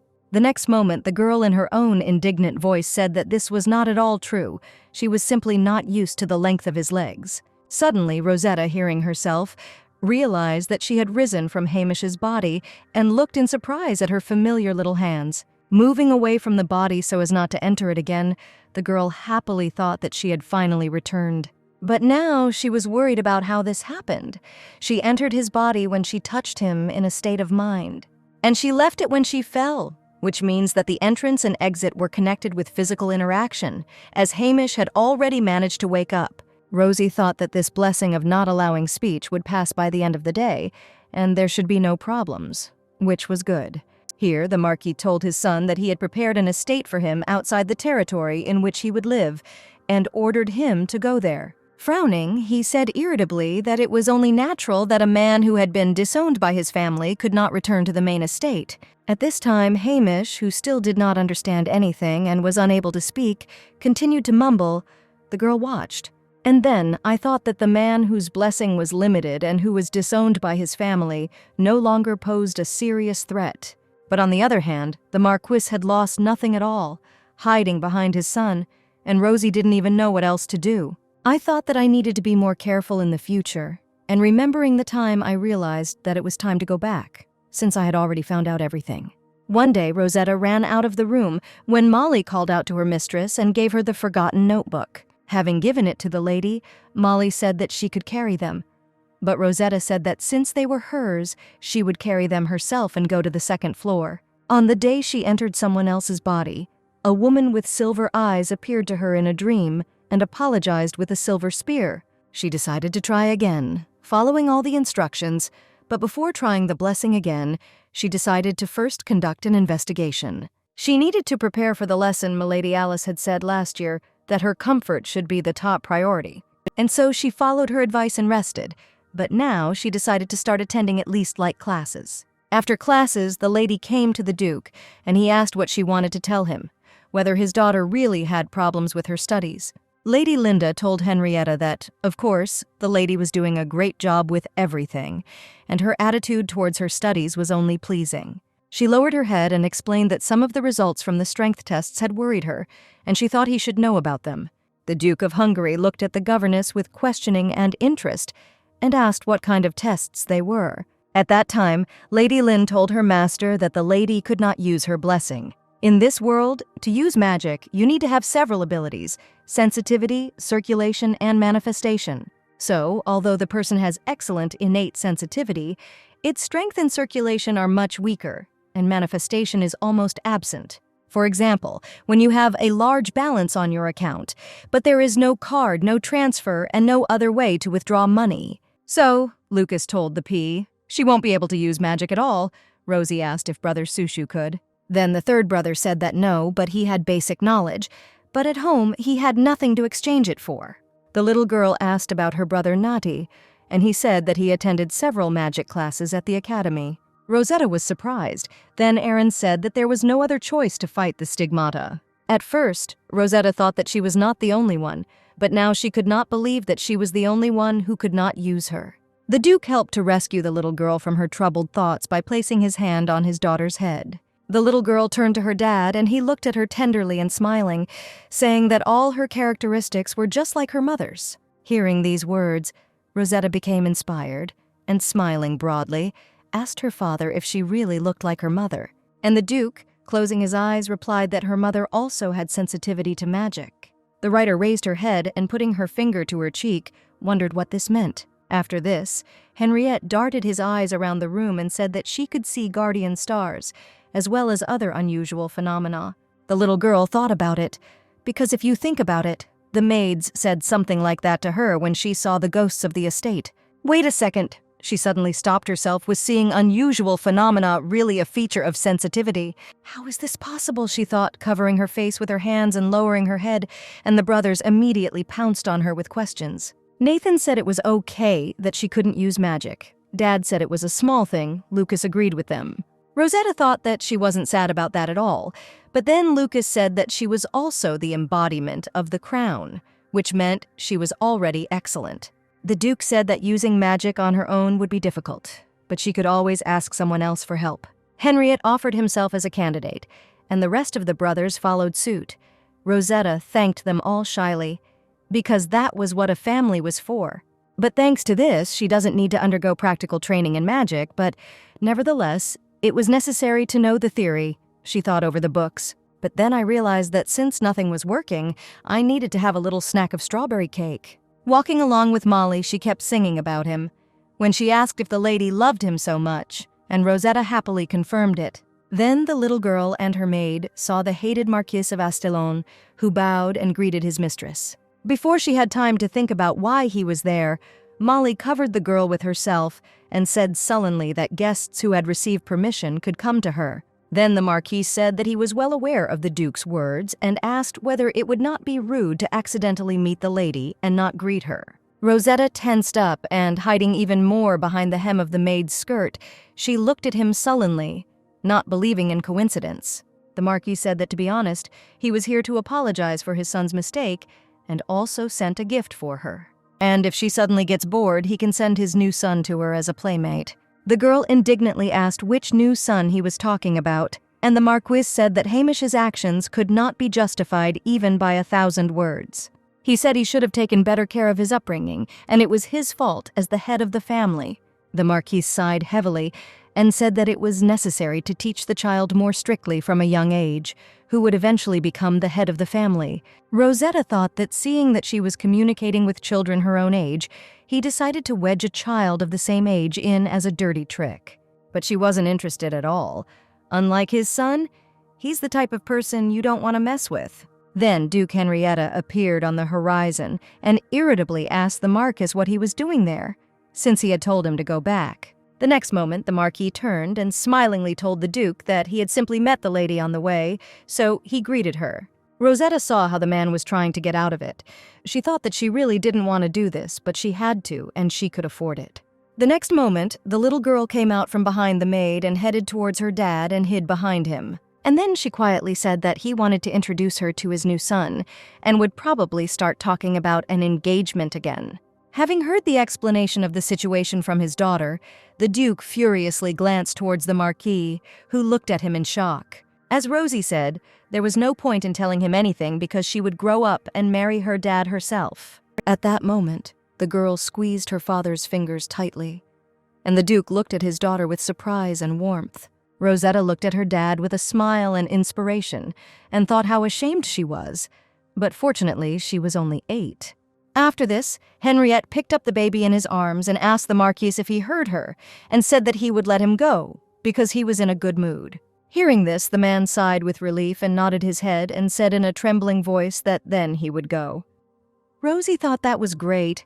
She definitely wouldn't hear from him about the new son anytime soon, but that was only temporary. Rosetta sat at her desk for a long time over books and notebooks, but nothing came to her mind. She was still curious about what was going on with Marquis Astelon, so she decided to sneak into her father's office. However, Marquis Astelon was much more perceptive, and she could not believe that the Pope had no evidence. But the novel she wrote was about Bella and Logan's life. She didn't write a story about villains unless they were an obstacle. And Marquis Astelon, at that time, was the villain of the work somewhere at the beginning. But when she began to think about the reason for the changes, she realized that it was herself, and that politics itself had changed because of her. The Duke of Hungary, the main villain in the novel, did not need any evidence to be punished, so suspicion alone was enough to punish him. Even if there was no evidence, if something was bothering him, he would immediately get rid of it, and presumably in the novel, the Marquis would first have to rob his father before Bella caught him, but now Dad was looking for evidence to punish him. But even if she doesn't find it, even in this case, she wouldn't want to violate her father's principles when suddenly someone knocked on the door. Rosetta asked in surprise what was going on, and the next moment she was surprised by the sudden arrival of Logan, who opened the door. At that very moment, Duke Eljador opened the door to the office and entered the room smiling, informing his dear friend that he had arrived. Henriette looked at Isaac in shock and asked why he was there, and he said that he thought he wanted to discuss something with him. And he could not believe that he had not been interested in his affairs for so long. And Henrietta reminded him and said that she would come to him herself. But the Duke laughingly replied that it made no difference who came to whom. But then he said seriously that he had come here to talk. Putting the papers on the table, he said that after the hunt he returned to the scene of the crime to search, where he found a couple of tracks. For several years now, there has been a man who has been confidently approaching the main case of their family, of course. After the investigation, he found out that his road has already been cut off, and in some areas there were even traces of the hunt for stigmata. And he also asked to be careful, and everything like that has already disappeared. As Isaac asked, "Isn't it he, the man who easily controls and manipulates the stigmata within the duchy?" Looking at his friend from under his forehead, Henry told him not to talk nonsense and demanded proof. Isaac said that in any case, the culprit initially wanted to create a stir and then blame everything on him. And then smiling, he said that it was just a suggestion and that it was a more difficult opponent than he thought, and asked what they would do. Having learned about what was happening at Logan's, Rosetta asked in surprise if there had been a similar situation in Eljador. Looking thoughtfully to the side, the boy said that judging by what his mom and dad were talking about, that was the case. But he felt like they were missing something, and his father assumed that the criminal was targeting Hungary. And while the girl was thinking about what to do, Logan suggested waiting.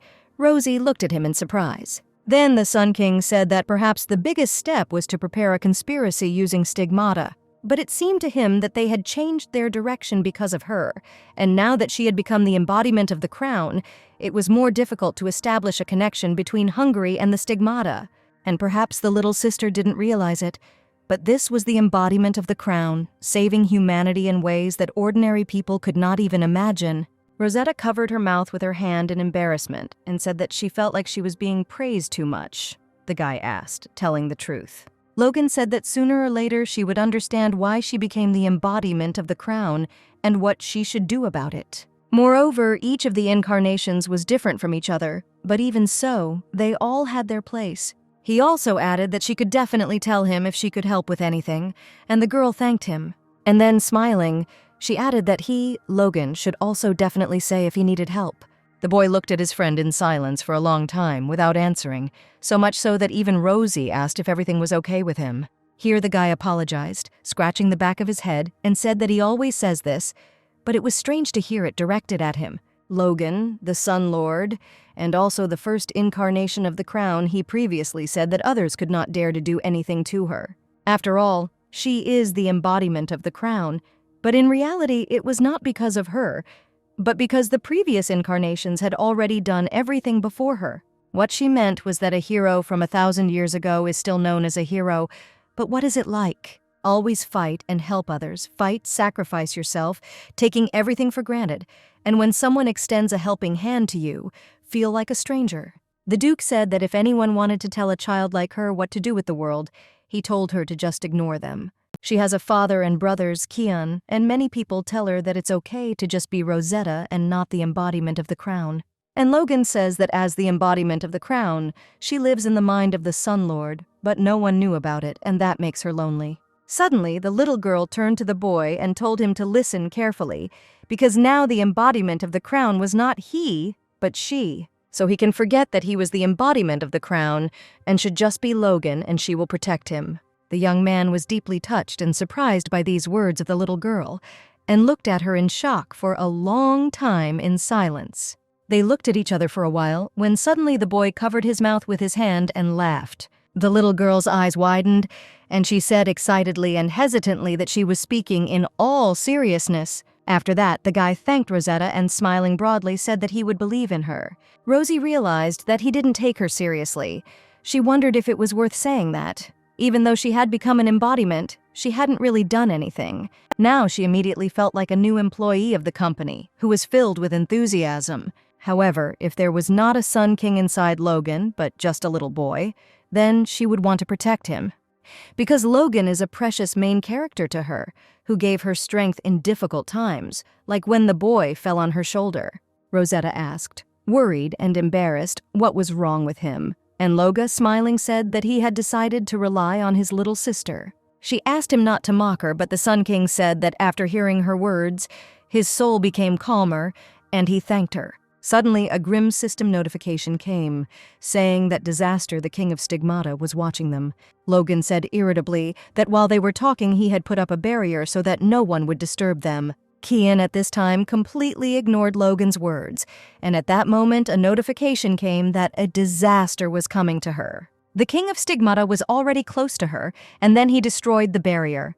Rosetta abruptly rose to her feet as she heard the notification. At the last moment, when the whole room shook, and while Logan was looking forward languidly, a notification came and Kian appeared in front of Rosie. He looked at his friend sadly and said that he suddenly stopped feeling her presence, so he became worried. The little girl thought that if she thought about it, Keanu didn't seem to like the fact that she was alone with Logan. The next moment, the Sun King grabbed her little sister by the hand, and she rolled her eyes and thought that it had all started again. But suddenly she said sharply that the two of them were forbidden to call her over. They either approached her themselves or passed by. The Sun King said, without any guilt, that he had behaved well today, unlike the one who had invaded without permission.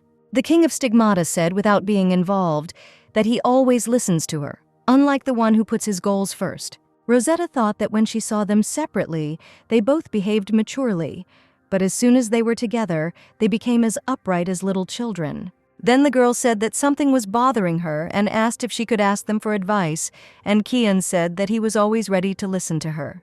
They moved into the garden for tea, and Rosetta said that she kept thinking about the Marquise of Astalone. Kian, whose eyes were turning red, asked if that man was still giving her trouble.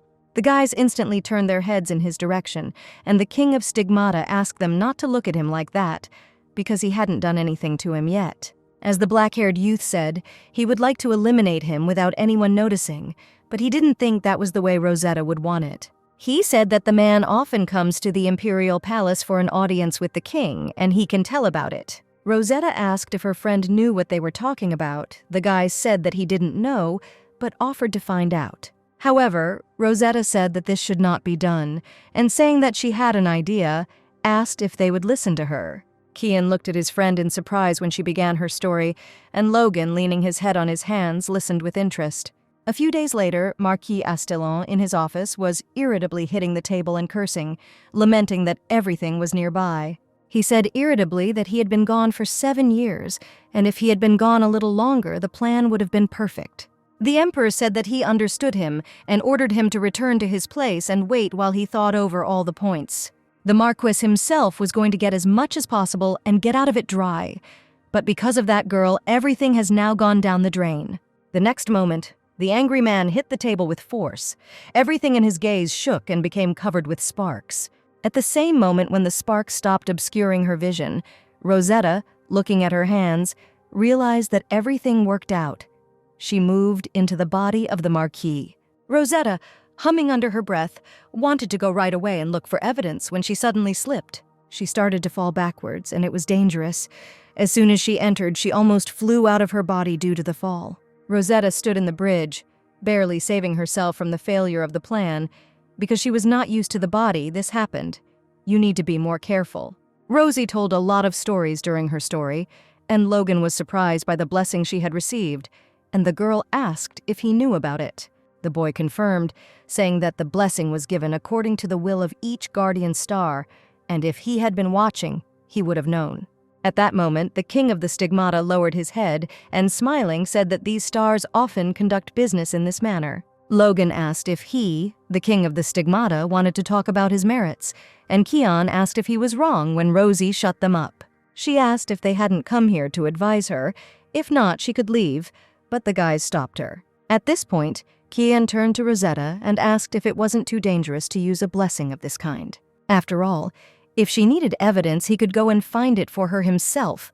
Logan agreed, and Rosie was surprised. The boy said with a smile that his sister's face showed what she was thinking, and that there were many ways to solve the problem. But he can't do anything in her place. Direct use of the Guardian's power is only possible in limited circumstances. However, if she decides, he will be able to help her a little in this matter. The girl thought, if you think about it, if Logan could use the power without restrictions, then there would be no point in choosing a new incarnation of the crown. The young man said that she had much to do in the future, and whatever it was, he thought it would be better to do it herself. The Sun King happily said that he would help her in her endeavors, and Rosetta thanked her friend. Kian looked languidly at the keeper, and saying that nothing could be done, said that he would support everything that Rosetta would do. And he would also be glad if she did not consider herself obliged to fulfill her duty. The little girl said she understood him, and smiled sweetly in response as her cheeks turned pink. Kian offered to do everything for her, but Rosie said that she would try herself and asked for help if her life was in danger. She understood the meaning of Logan and Kian's words. Although their opinions differed, they both worried and cared about her. She felt calm that both were on her side.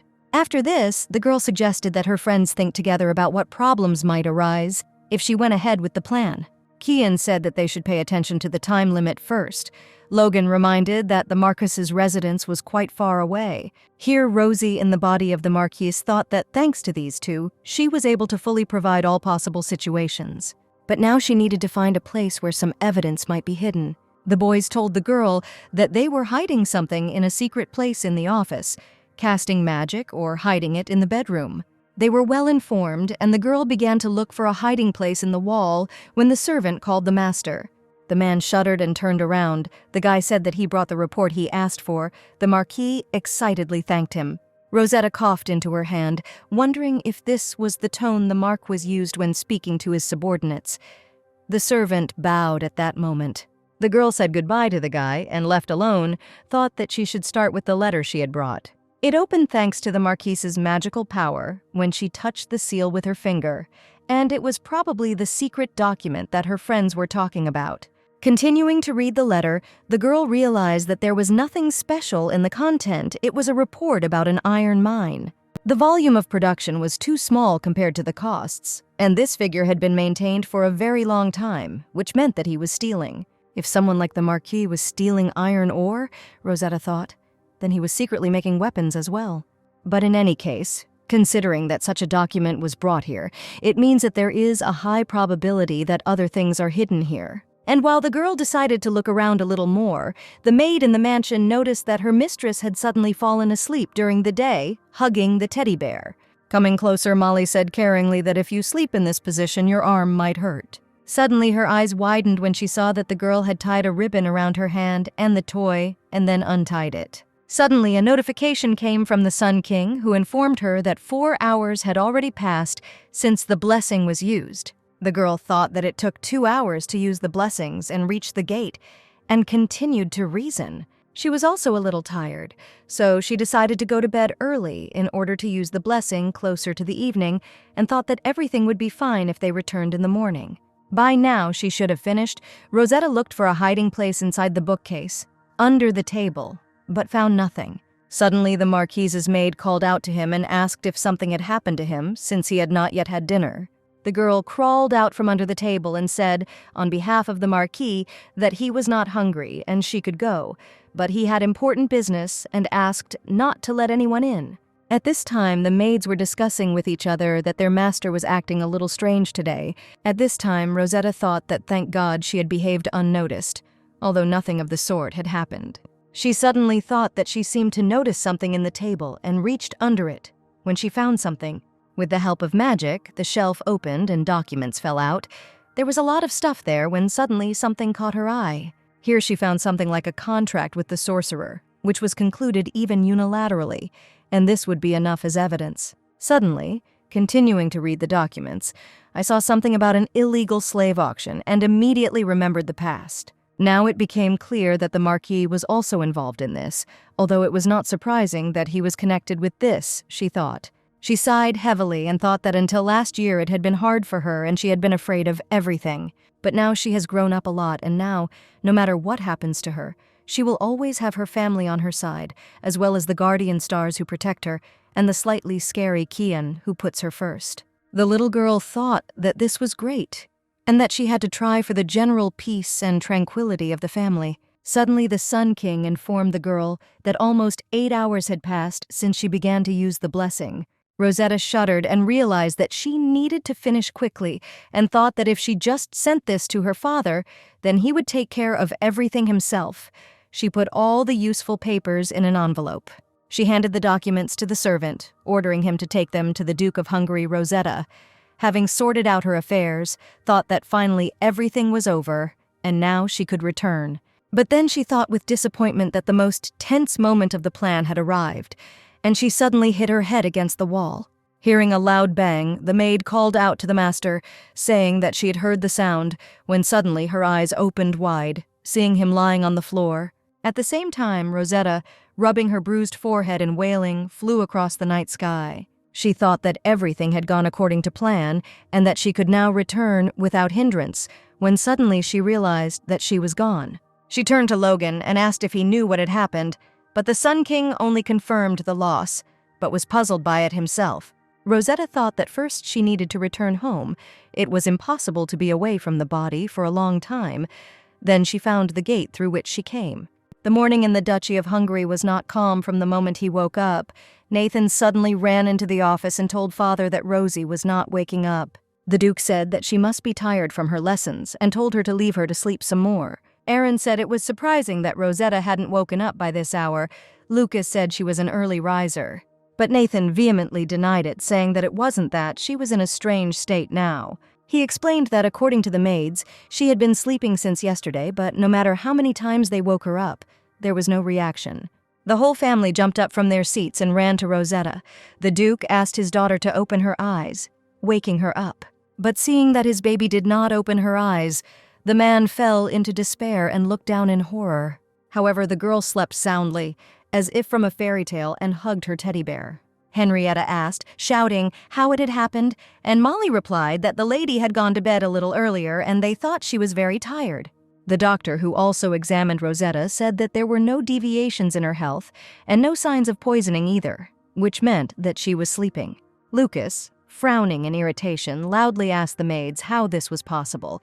but the Duke told his son not to be nervous. The boy wanted to object to his father, but suddenly he saw what state he was in and how he was clenching his fists with resentment. Henriette told Nathan to gather all the servants and find out whether something had happened to Rosetta or not. The boy shuddered in surprise, but said that he would do it and nodded his head confidently, even if it did not bear fruit. They must go to the Tower of Stars since Rosetta is the embodiment of the crown, but perhaps the guardian stars knew the reason. And he told Lucas that while everyone was away, he would have to look after Rosetta. All the Duke's eldest children said that they would carry out his order and help their father and take up the matter. The boy asked his father where he was going, and the Duke, stroking his daughter on the head, said that he had to conduct an investigation to see if there was any magic here. He needed to find out if this had happened before, when the shadows of the King of Stigmata were breaking through under Rosetta's pillow. The boys arrived at the tower. The servants asked why they had come without warning, but the brothers said that there was no time to explain. Entering the prayer room, Aaron turned to the guardians and asked if any of them knew about his sister, the embodiment of the crown. Nathan spoke worriedly about Rosie, explaining that she would not open her eyes and asking the stars for help. In an instant, a bright, cold light illuminated the boys, and the young men's eyes opened wide, seeing a star.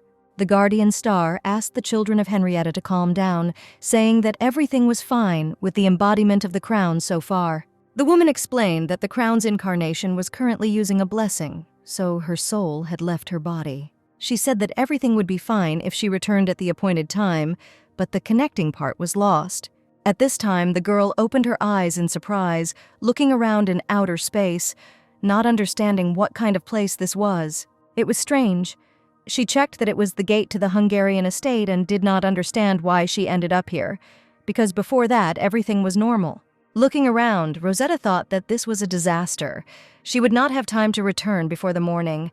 She needed to see something to understand what kind of place this was. She was turning to the crown sword, asking if Logan could hear her, when suddenly a bright light illuminated her. A girl with sea-green hair appeared before her and asked if she was the embodiment of the crown. The little girl looked at the girl with purple eyes in surprise and wondered what kind of guardian star this was. She was tall and wearing white clothes. When suddenly she stopped and noticed the white clothes, she realized that it was the Savior in white, and bowing, she said that she was pleased to meet him and introduced herself. In front of her was the guardian star, which was the second incarnation of the crown. The girl shyly removed her hair. She said that she had basic knowledge of etiquette. She confirmed that she was the second incarnation of the crown, which was called the Savior in white. Rosetta thought that this space was similar to that of the Sun King and the woman with silver eyes and a spear. She asked if in that case the Savior in white had called her here. The girl asked in surprise what she was talking about, saying that she had not called her. She should have been the one asking how she got to the place where the guardian stars resided while still connected to human life. Rosie shuddered. The mouse looked around again and thought that the so-called Star Hall was located here. She looked at the keeper with a stunned expression and asked why she had come here, but she had asked Rosetta about this too. With a heavy sigh, the Savior in white clothes said that nothing could be done. She could not allow the new incarnation to get lost here. So turning around, the girl told Rosetta to follow her, and the little girl enthusiastically followed. Walking through the starry hall, she noticed that she seemed to be walking along a road similar to the Milky Way, which was glowing under her feet. As she continued to follow, new things were revealed to her.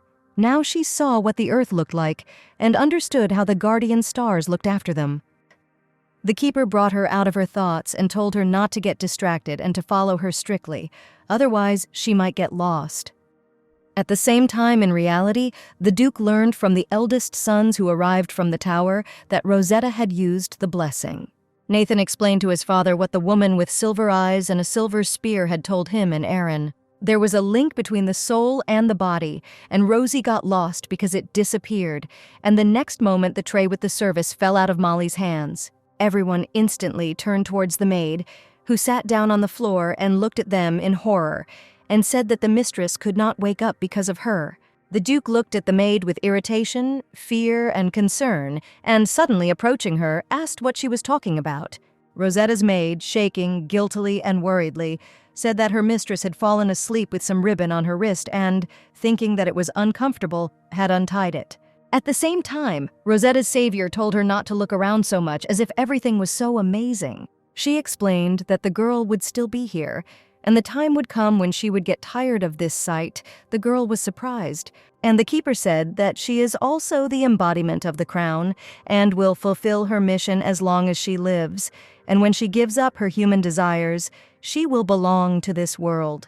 Rosetta thought about the fact that what she was saying was a natural phenomenon, and the previous incarnations of the crown had now become the most powerful guardian stars. Heroes of the human world who have fulfilled their missions become new stars, guardians after death. Rosie then asked the savior in white if she knew what her mission was, but the girl categorically said no. However, the girl with sea hair suddenly said, since she was polite, like an experienced comrade, she would tell her something. Without wanting to, she gradually learns about what she has to do, because all the incarnations of the crown have experienced it.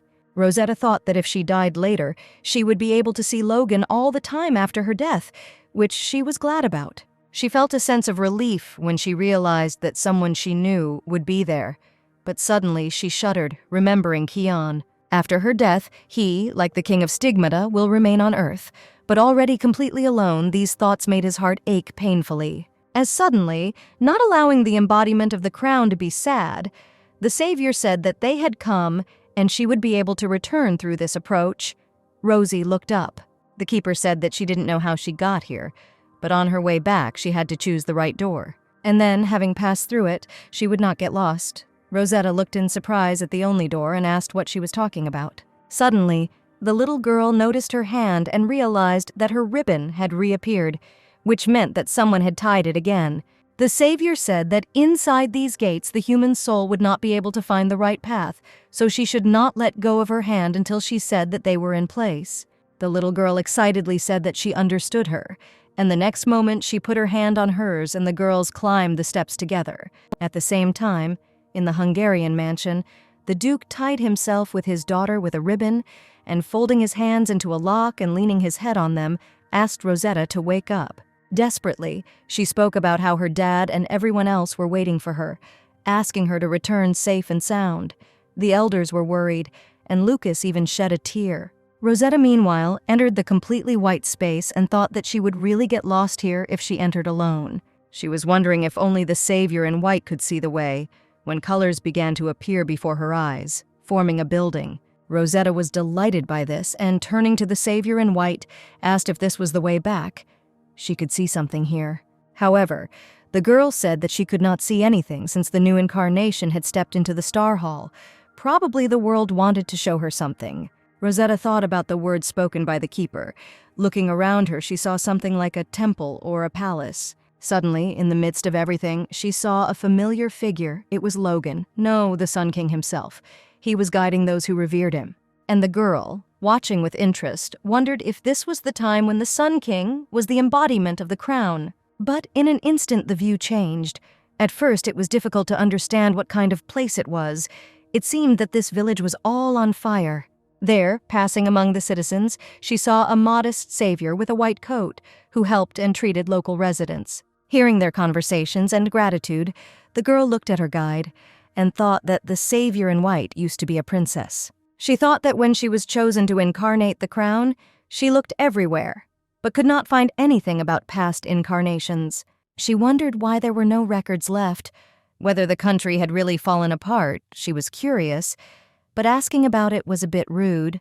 Lost in her thoughts, she suddenly turned her head again, noticing that the view around her had changed again, and she was already in a new place. First they showed the Sun King, then the savior in white, and now there should be a woman with silver eyes and a silver spear. People met a sage who came with many animals, and the girl asked them to share everything equally with those who were hungry. She was even ready to go for food again, but people were grateful for this too. Rosie noticed wounds on her hand. The world wanted to show her something, and, judging by the words of the savior in white, what she observed was what the world wanted to show her. She didn't know what it meant, because they were simply showing her the past incarnations of the crown, giving her an idea of what kind of heroes they were. Suddenly, a new view appeared before her, but it was already the imperial palace and the prayer room with a man standing in it. She had pink hair. At first, Rosie thought it was her, but it was her mother, and she refused her blessing. The girl said that the world is constantly trying to find balance. Heroes are needed to prevent disaster and vice versa. And in that case, if she does not become the embodiment of the crown, then the catastrophe may not have happened. The girl with green eyes contacted her. Rosetta stumbled a little at what she saw and almost let go of her hand when she learned that her mother had been chosen as the embodiment of the crown. Suddenly, she squeezed the savior's hand tightly, and the girl asked the incarnation what she was looking at. If she got lost, then her soul would never be able to return back.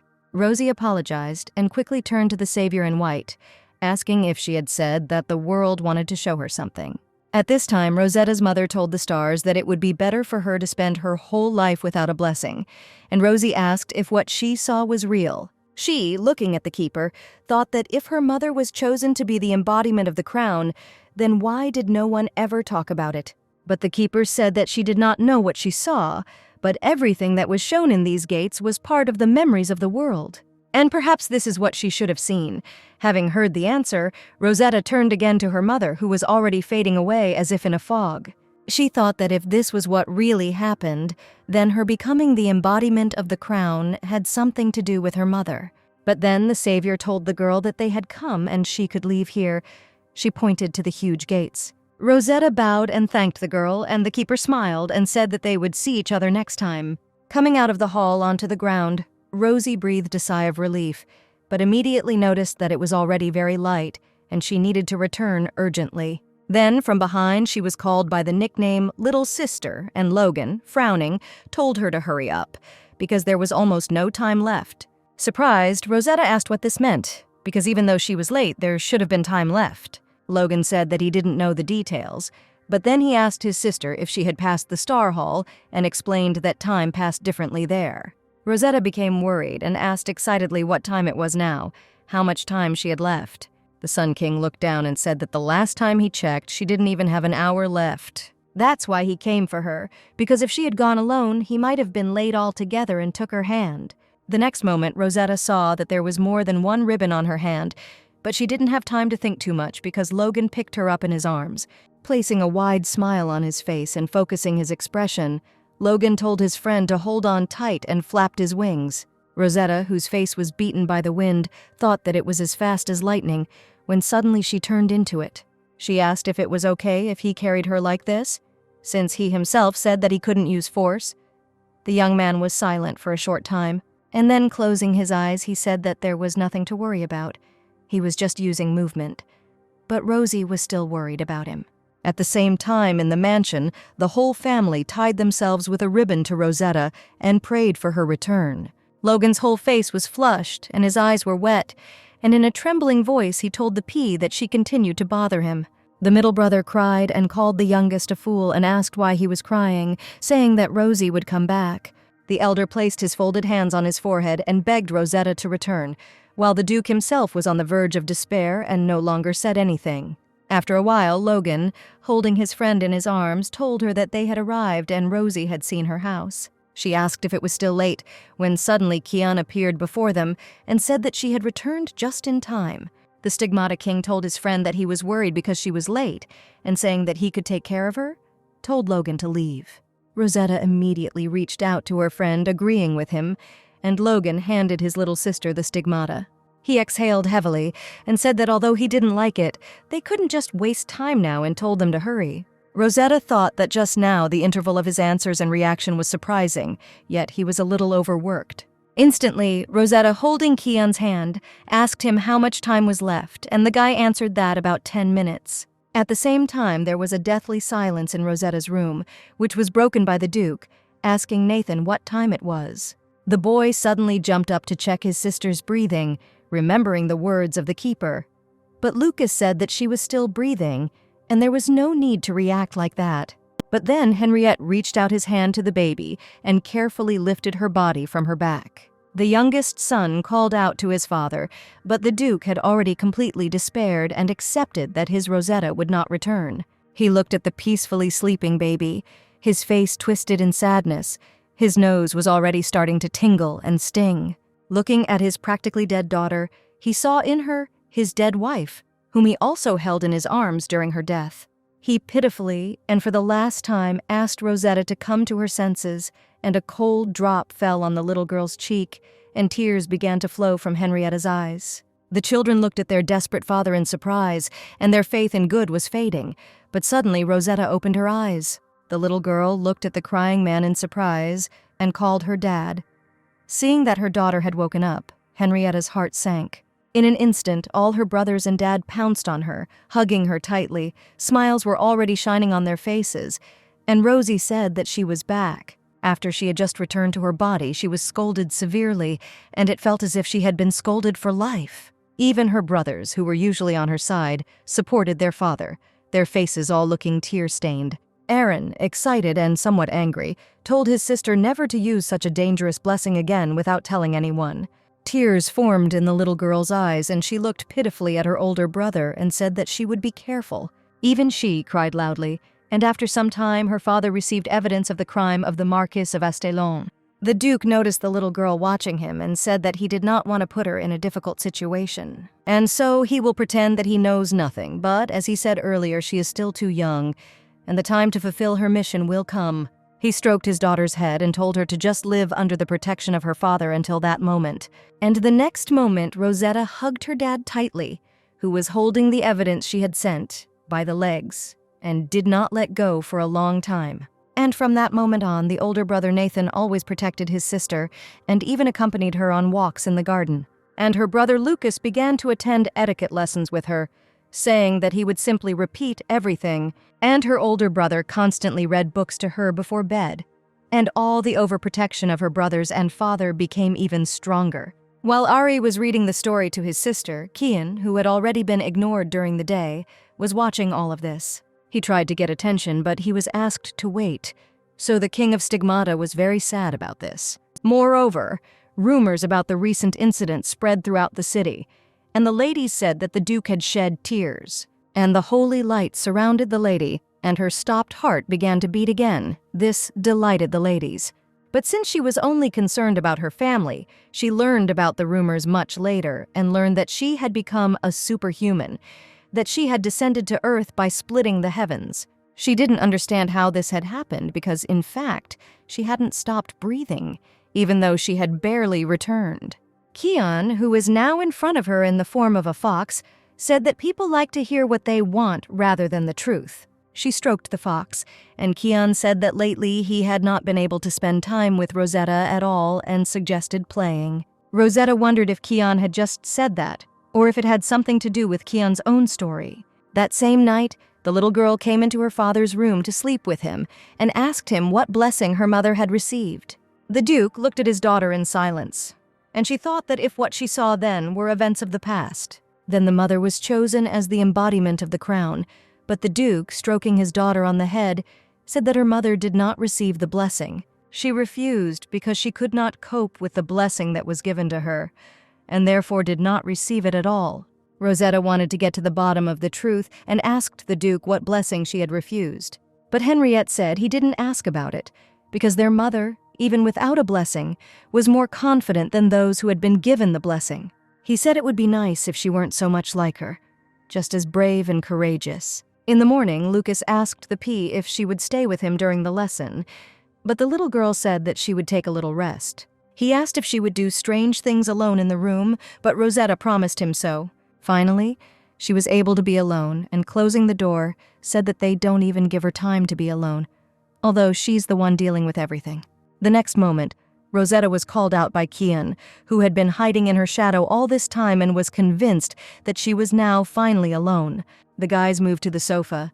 Kian sat on the floor, resting his head on the seat, and said that it had been difficult to meet her lately. Rosetta said guiltily that nothing could be done about it, and that she would have to adjust to the family for a while.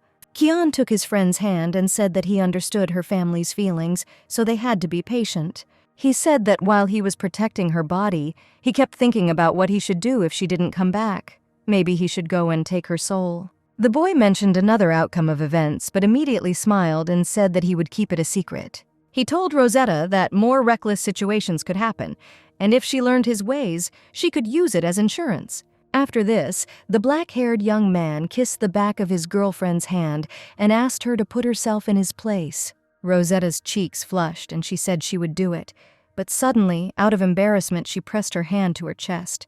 "And I thought that sometimes Kian does very embarrassing things without a drop of shame," the boy asked to pet him, for his expectations. Here Rosetta thought about it and turned to her friend and said that when she was with him, she sometimes heard something like singing. It sounded like some kind of choir, and she asked if he knew what it was. Kian looked up at Rosetta in surprise. The boy was somewhat confused and asked what kind of singing she was talking about. Rosie said that now you can't hear it unless you listen closely. It's like singing, but it felt like it was very close. Seeing how her friend became sad and looked away, she asked if she had asked something wrong, but the guy said that it was not that. He sat down, leaning his back on the seat of the sofa, and told his friend that he remembered the old days. For a long time, those who followed him remained near him, having lost their true form, and sometimes they sing. Rosetta asked if the ones following him were his subordinate stigmata, but the guy said it was something a little different. "Creatures that are nothing and have lost their name and essence, and they were left with only a voice, and they hovered around it," said the stigmata, looking at his hand. He said that he was not faithful. Is it worth saying such a thing, and asked not to make such a face? The girl was discouraged. She asked if she had asked a question that would put him in a difficult position, but Kian admitted that he didn't think she could hear them either. It seemed, he supposed, that this was because she had become the embodiment of the crown, and they, in turn, recognized him better than anyone else. Rosetta asked with a start if this meant that he had met other incarnations, and Kian answered with a smile that this was so. With some sadness in his voice, he lowered his head and said that others hated and despised him to the point of horror. The little girl grabbed her friend's hand sharply and worriedly said that she didn't hate him at all. There was a blush on her cheeks. Kana touched her hand with his head and said that Rosie was kind and didn't need to worry about him because of such things. He explained that it was their duty, and now everything has become much better, although he is attacked as soon as he is noticed. Grinning, but still looking at the floor, the King of Stigmata said that the heavenly crown was afraid of the King of Stigmata. He assumed that she must have created the first incarnation of the crown in her place to get rid of it. But in the end, this goal was not fully achieved. But she remembered that the Sun King was called the hero who put an end to Stigmata. Kian beat her to the punch and said that he had once been defeated and retreated, and at the time he had been a little tired of it. It must have been the first and very important moment for a person, and for him this moment was repeated countless times. After this, there was a short silence, and then Rosetta, intrigued, asked what happened next, and Kian, smiling, replied that he had fallen asleep. Everything had become a burden to him, and he had been asleep for a long time, waking up and falling asleep again. When he woke up this time, he was about to fall asleep again, but then he met Rosetta. He looked away and, smiling, said that that was why he changed his mind and decided not to fall asleep for her sake. This touched the little girl deeply. Being next to her and Kian, many important and valuable moments happened. Looking at her friend, she thought, and hoped that in the future he would decide not to destroy this world. When she heard music, she asked if it was possible that the ability to hear this singing was hereditary, since her mother almost became the embodiment of the crown. The little girl thought about it and suggested that perhaps she had become the embodiment of crowns because her mother refused to become one. But instantly sitting down on the sofa and approaching Rosetta's face, Kian told her that this was not the issue, because people cannot take away someone else's fate. He explained to his friend that her mother's fate remains hers when her fate belongs only to her. Hearing this, Rosetta said that if so, then she was glad, and laid her head on Kian's shoulder. She just thought that if she became an incarnation instead of her mother, when difficulties arose, strange thoughts would come to her. But she was glad that she could now be sure that all the missions that would come in the future would fall to her lot, and told her friend to trust her in difficult times. Kina said that even though her destiny was hers, it didn't mean she had to deal with everything alone. Rosie smiled. As a result of the dialogue with Kian, she found answers to some questions, but something also appeared that worried her. Why, in the story she wrote, Kian destroys the world? At that time, she simply wrote whatever came to mind, and now she was learning new things that she had never even thought about. At the time, she thought it was natural for the Stigmata King to destroy the world, but now she realized that Kian had no intention of doing that at all. She turned around and looked her friend in the eyes, wondering if Kian would have a reason to do this later. But then winter came. Rosetta happily played with the snow, making little snowmen in the garden. And after making them, she showed them to Bella, who said admiringly that they were very cute. Rosie was glad that she thought the same. Bella said that winter comes very early in Hungary, and in their duchy the first snow is still a long way off. Logan said that it is the same for them. Kian, smiling, asked the Sun King if it wouldn't be better to say that there was no snow at all in Eljador than that they had the same. The boys began to bicker with each other, and noticing this, Bella asked if the Crown Prince and Mr. Logan were getting along. The girl reluctantly answered that they were. Since the hunt for the autumn guest was not properly completed, the meeting of the three duchies took place again. The boys got together to make a big snowman, and Kian sneaked into their ranks, having managed to come to the estate under some pretext. The meeting was called under the pretext of the children greeting each other, but in reality the meeting concerned the Marquis. Father did not give her details, but Kian informed her of the situation, that it had been revealed that the magician was being blackmailed into attacking the three duchies, also concealing and training private troops, and concealing the true amount of resources extracted, as well as the subjugation of stigmata. And her abduction, his entire family will be erased from the annals. The Marquis will be executed, and his relatives will be locked in the imperial prison. His eldest son knew nothing and was expelled from the family and became a commoner, while his adopted son was shown leniency. In any case, it seemed that everything had been resolved well, but as her father had told her, now she needed to not worry about anything and live peacefully. The boys continued to build the snowman, adding a head, a body, and finally, Bella attached everything with her gift. The red-haired Duchess said that it was the first time she had made such a big snowman. Rosie said that she had too. Although they were playing happily, it was somehow not comfortable after all. Among all of them, only Bella was a real child. Rosetta thought that it was probably enough that Bella was having fun and told her friend about the snow in her hair. But then our heroine thought that when she plays with Bella, the brothers do not interfere with her, unlike when she plays with boys. After some time, the boys went back into the estate, and Molly asked the lady if her hands were cold. Then Rosie's friend called out to her, excitedly telling her that they had already placed a corn tree in the hallway of their house. Without wasting a second, the little girl ran out of her room and ran into the hall. The tree was very big, even bigger than last year. The corn tree is erected on the last day of the year, hoping that the powerful tree will take away all the bad things from the year. There was also a tradition of giving gifts to family members, but last year she didn't even think about it. But in the end, she received a lot of gifts herself and decided for herself that this year she needed to prepare in advance. How she then asked her friends what they had given their family members on Thanksgiving Day, thinking it would be best to follow in the footsteps of others since nothing came to mind. Logan excitedly said that he was giving away the famous sweets from their lands. Rosie thought that didn't sound bad. Kian said with a smile that it was not customary to celebrate such small events in the imperial palace. And Bella thoughtfully said that last year she did a search for gift cards. Rosetta became interested in this. The Duchess explained that she had prepared many cards with gifts and hid them in the castle, and whoever found the card, she would give a gift to. Rosetta thought that it was like a treasure hunt in her world, and that a real child was more useful after all.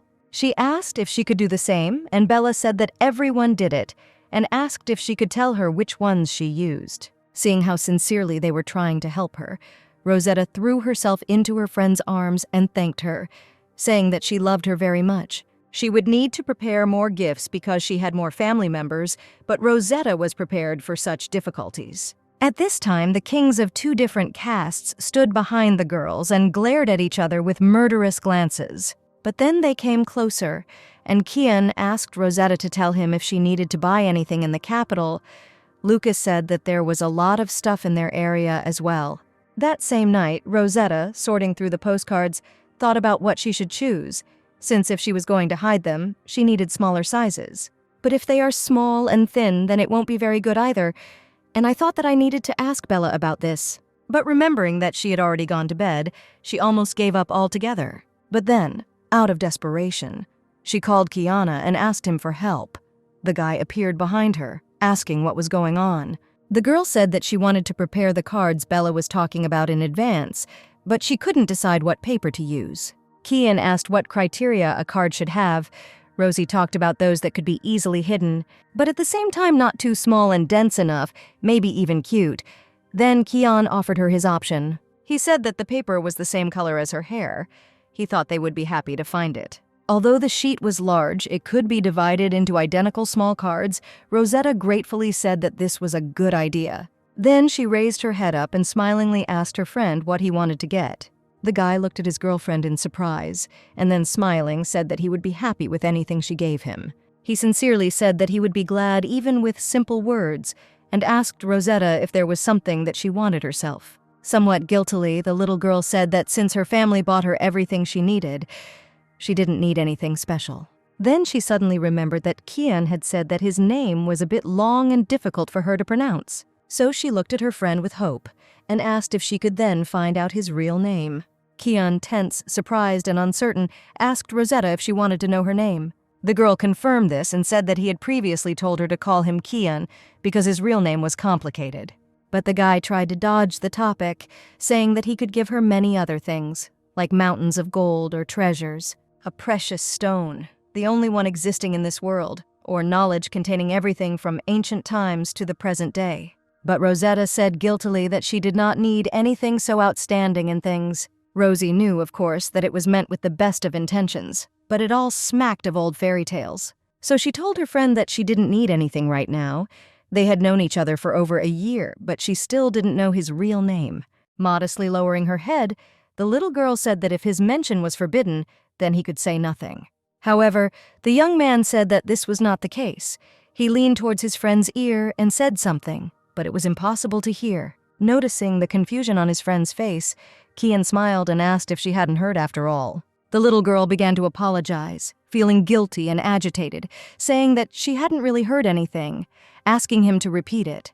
But Kian said it wasn't her fault. Naturally, she didn't really hear him since it was a missing name. She looked at the face of the humble king of Stigmata in amazement and repeated his words, using the disappeared name. The guy explained that a name is proof of existence, and it eventually wears off if it is not spoken. Then the little girl asked if it was possible that his real name had disappeared because she called him Kian. She didn't know the rest, but in this world, a name is important if you think about it. Then besides her, no one else calls Kian by name. Seeing the confusion on his friend's face and voice, he said that it wasn't because of her. That name was supposed to disappear and he wasn't worried about it. Now he was glad to be Kian, and the way she called anything was proof of its existence. The little girl looked at her friend in shock as he said that the name she called him now defined him. Kian's face was filled with a strange sense of satisfaction as he spoke, smiling. But for some reason at that moment, Rosetta could not ask him anything else, only looking at him in surprise. One day, while meeting a friend, Logan asked with displeasure if that creature was creeping into their meeting again. Rosie asked if he came here to talk about it, and Logan asked what he should do if she was already hard to talk to. The king said that in any case, he had no idea what she was thinking, because he was dangerous and she needed to be careful. Rosetta said she knew that, but it would be good if they could get along, and asked if he was like this because of past battles. And the keeper said in surprise that he simply found it strange, because he had never behaved like this before. Rosetta asked with interest what this meant, whether it meant that he treated her well. But the boy said that more deeply as he remembered, he was not one to talk to at all. Sitting down, he asked if he thought she was special because she came from another world. He said it would be fine if he continued to behave like this, and Rosie said it would be better if he stopped asking for trouble himself. And Kian also said that they were peaceful now, the girl recalled, and it would be a little strange to ask Kian what he liked about her. In fact, if she asked, she thought he would give an answer, but perhaps she was not ready to hear the answer. Then everything would have to be put on hold, but no matter what answer she received, she still wouldn't be able to accept it, and she's not such an outstanding heroine. It took her 8 years to offer friendship. She knew that he liked her and that he valued her very much, and she was also sincere with him. However, sometimes she still felt like a small creature that Kian could swallow up in an instant. If she became stronger and smarter, she could feel powerful or at least hurt Kian, Rosetta thought. When Logan asked his little sister what she was thinking, it seemed like her expression changed about 15 times in an instant. Rosie said sheepishly that he himself was quite good at making faces when people gathered around him. His face became stern. Logan said irritably that it was a long time ago since he was reborn in a human body. His manners were only 7 years old. And he, without realizing it, follows his instincts, and in fact she does too. With this, Rosetta agreed. But then he asked how she knew about his past, since she met him only now after waking up. Then Rosetta explained what she had seen in the Star Hall, but Logan said that this had never happened to him. He is the first incarnation of the heavenly crown, a hero who was not born on Earth but came from heaven, a perfect being created to fight the king of Stigmata. People favored him, but never followed him directly. From beginning to end, he always fought the king of Stigmata alone. But the Savior in White told her that these were the events that had taken place that the world wanted to show her. But what did she actually see then? Rosetta wondered if she was mistaken, but she definitely saw the Sun King and a crowd of people around him. How then did she ask Logan if it was true that the Savior in White was a princess of some country? Logan raised his eyebrows and confirmed this and asked if she had seen this too. However, the white lifeguard didn't like talking about it. Rosetta asked in surprise if this was true, but then why? Thinking in turn that it was good that she had not asked about it then. Looking away, Loga said that she was only a princess in words, but as soon as she was born, everyone turned away from her, and no one treated her like a princess. That was why, even after becoming the embodiment of the crown, she must have, he assumed, not told anyone about it. And that was also different from what she saw. Seeing the confusion on his friend's face again, Logan asked what was wrong with her. Rosetta said that this was also different from what she saw.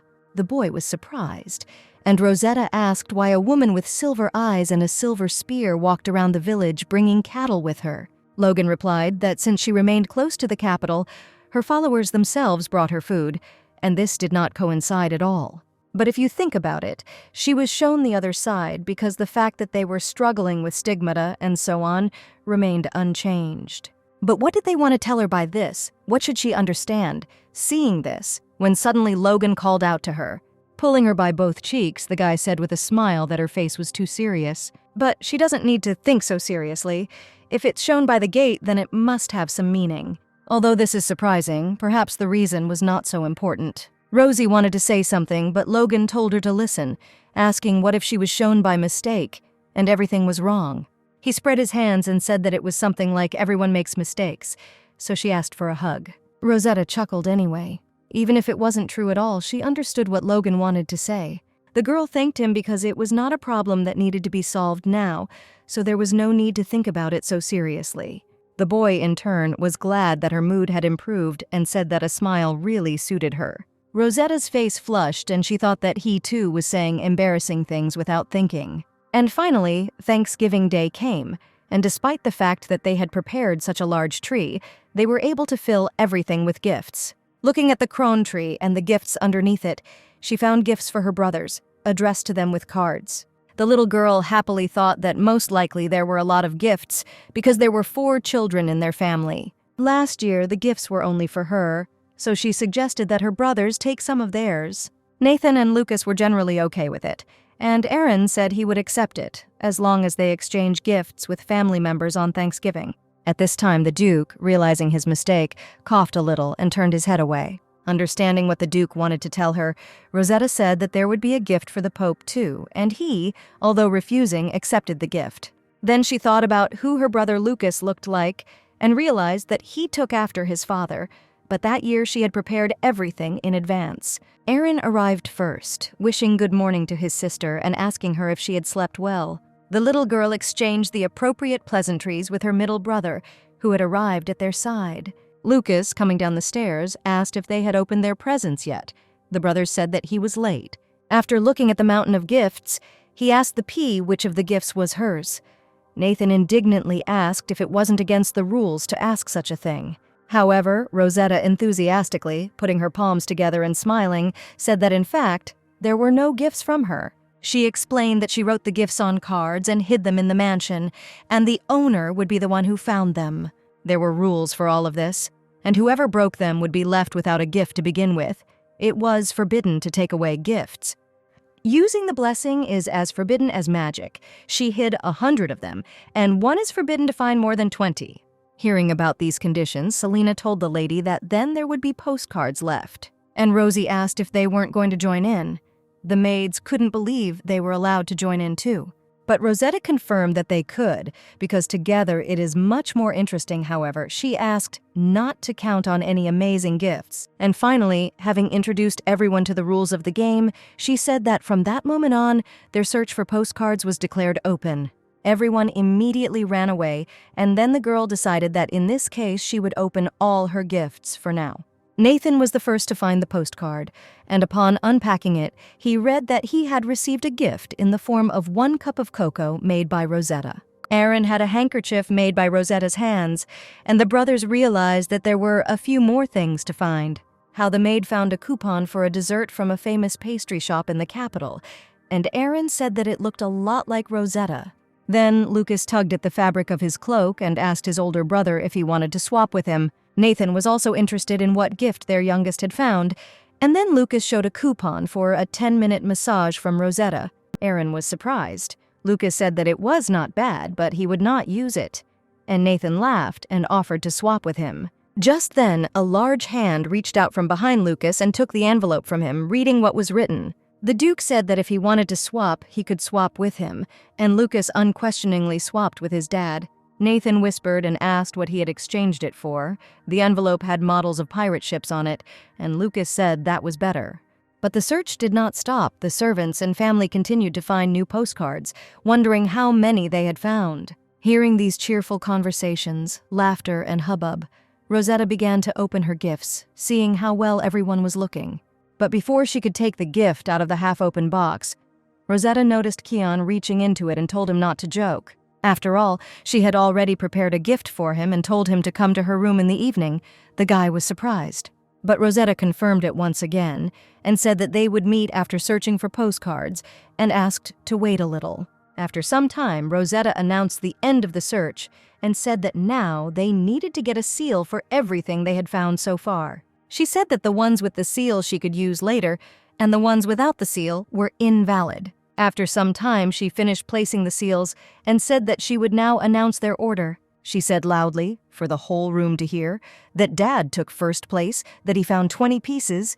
Nathan applauded him. She came up to him and asked if there was a card he wanted to use right now, so he could tell him which one. Without thinking much, the Duke handed his daughter a postcard in which he asked for a hug from her, and, making sure that Dad was ready, the little girl hugged Henrietta tightly around the neck when Ton got down on one knee. She wondered if it was okay to give something like that, so she wrote it in the card.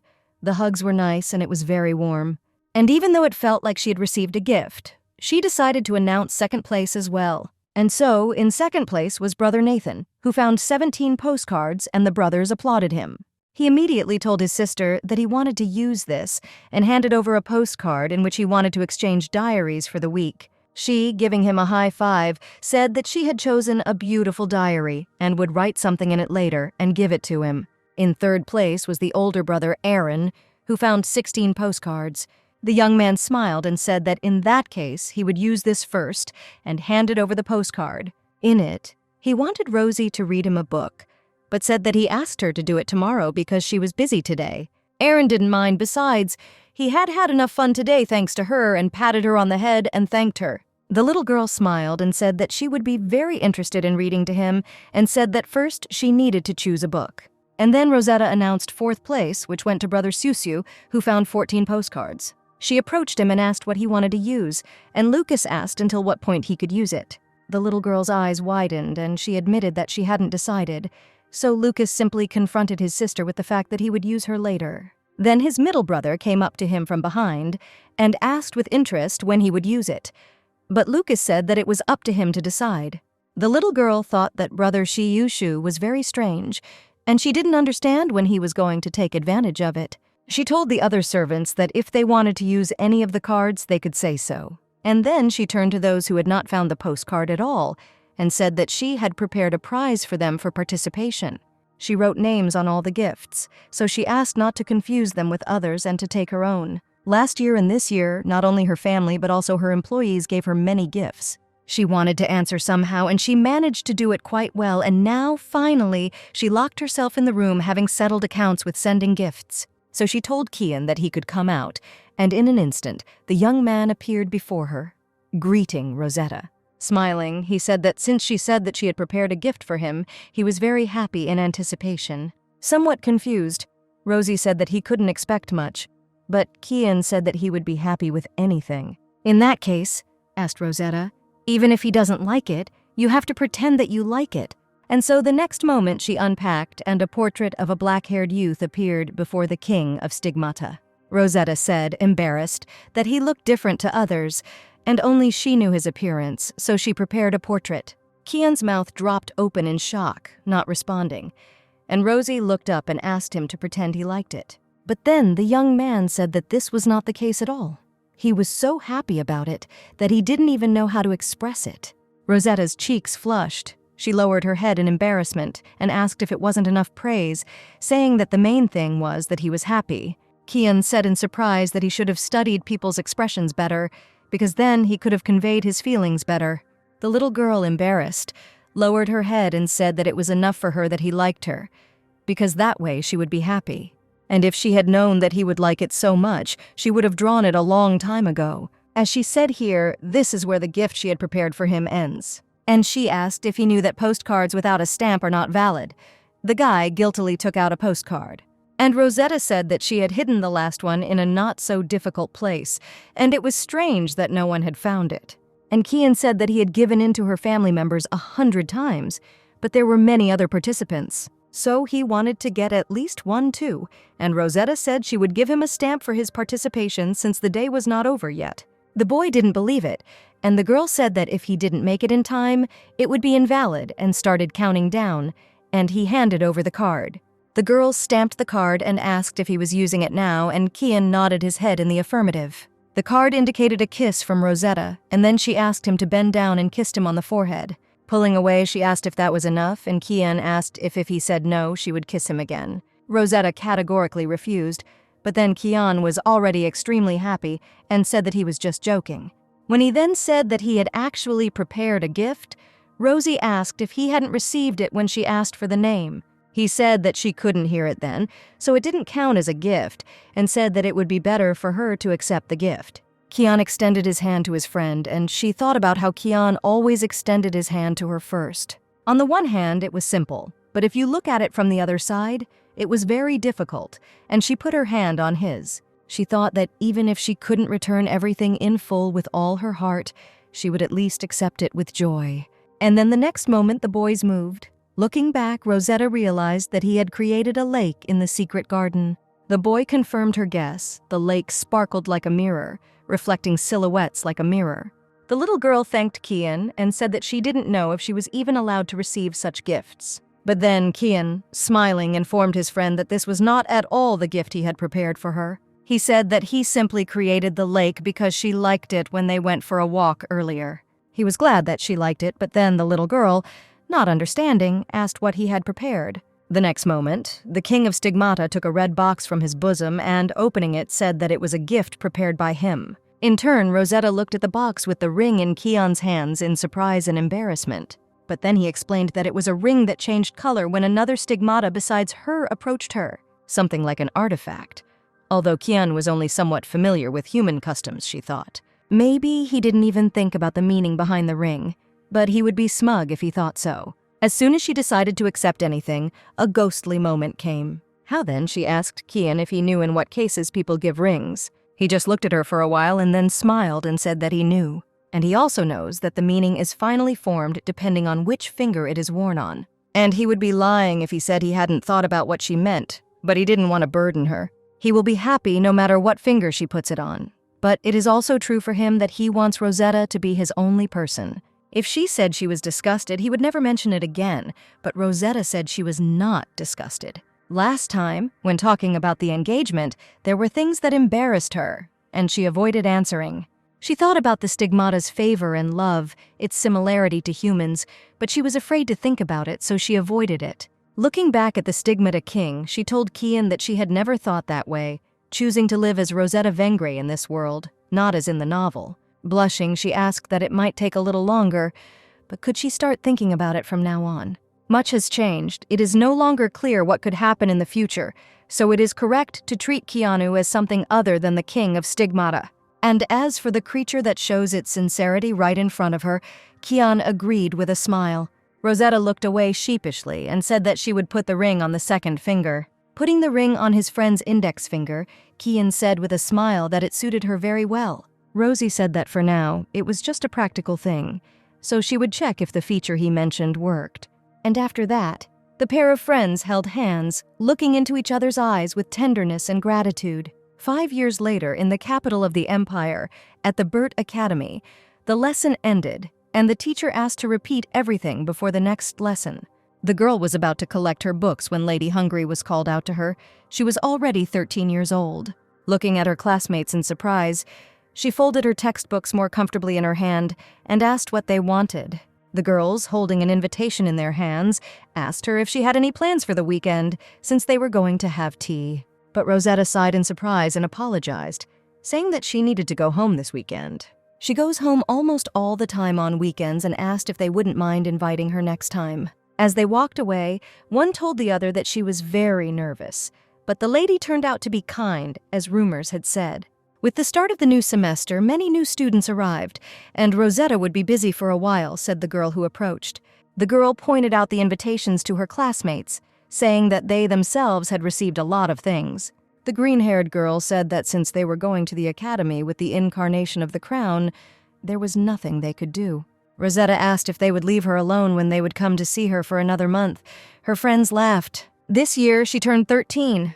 4 years have already passed since she entered the capital's academy. At first, everyone was terribly outraged that she would go to the academy. Rosetta said that her dad and mom also went there, and her brother Nathan also studied there. However, the older brother Aaron said that he and Lucas did not go there, and the younger one supported him by saying that she did not have to go there.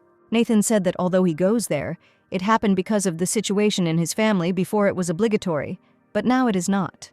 Henriette asked her daughter why she suddenly thought about it, if there was anything she didn't like about homeschooling. But Rosetta shuddered and said loudly that this was not the case, and that her teacher taught well. However, she lowered her head and said that while she didn't know exactly what she needed to do, she was still the embodiment of the crown. If she continues to stay at home, then of course everyone will treat her well and this will make her spoiled. So whether she succeeds or not, she would still like to try to get along with other people. When Nathan raised his hand and said that if that was the case, he agreed, the girl was happy. Then Lucas stopped them and asked if he agreed because he himself goes to the academy. Rosetta thought that Nadi had graduated from the academy, but the middle brother said that he had gone to graduate school, so they would see each other until graduation. But he didn't say it out of selfish interests. There was truth in Rosie's words, but she is an embodiment and they can't watch her all their lives. But then Nathan said that if she had said that she wanted to find friends, he would have been against it. Most of the children studying there are from noble families or have something even without status and can create trouble. In that case, Rosie especially shouldn't go there, Lucas suddenly said discontentedly. But then Nathan stopped his younger brother and said that he was talking about the fact that Rosetta needed experience. Aaron said that it is better, of course, to get along with your peers at a young age. And she has status. At the academy, it will attract attention. The children will consider it significant and will cause trouble. And if something happens, they can intervene, tell Nadi. She can also quit if things don't work out.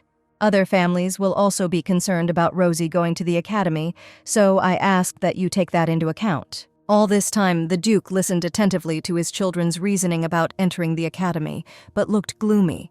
With Nathan's full support, she was allowed to enter the academy. She continued walking down the corridor when she suddenly noticed the ring Kian had given her was starting to turn black. And then I realized that before going home, one more thing came up and my mood improved a little. The girl was killing Stigmata with a sword in the forest, and the woman with silver eyes and a silver spear protected her. The savior in white praised the girl for improving her skills, and Rosetta thanked him shyly. Over the past 5 years, they have agreed with some of the Guardian Stars to speak more informally. Over the past few years, the Empire's borders have not seemed to have been breached, but a strange increase in Stigmata has been observed nearby. But if her dad and brothers find out that she is engaged in their destruction and training, they will scold her. Suddenly, the little girl heard a loud and piercing cry and ran towards it, because people are not frequent guests here. But the next moment, Rosetta stopped in her tracks, looking up, and the knight in shining armor gave her strength. She killed the Stigmata that appeared with just one swing, but looking at it, she thought how she could have missed it. But then, looking around, she noticed that a girl wearing glasses was sitting in the bushes nearby, rubbing her eyes. She came closer to the girl and extended her hand, asking if she was okay, and the girl, who still had tears in her eyes, thanked her.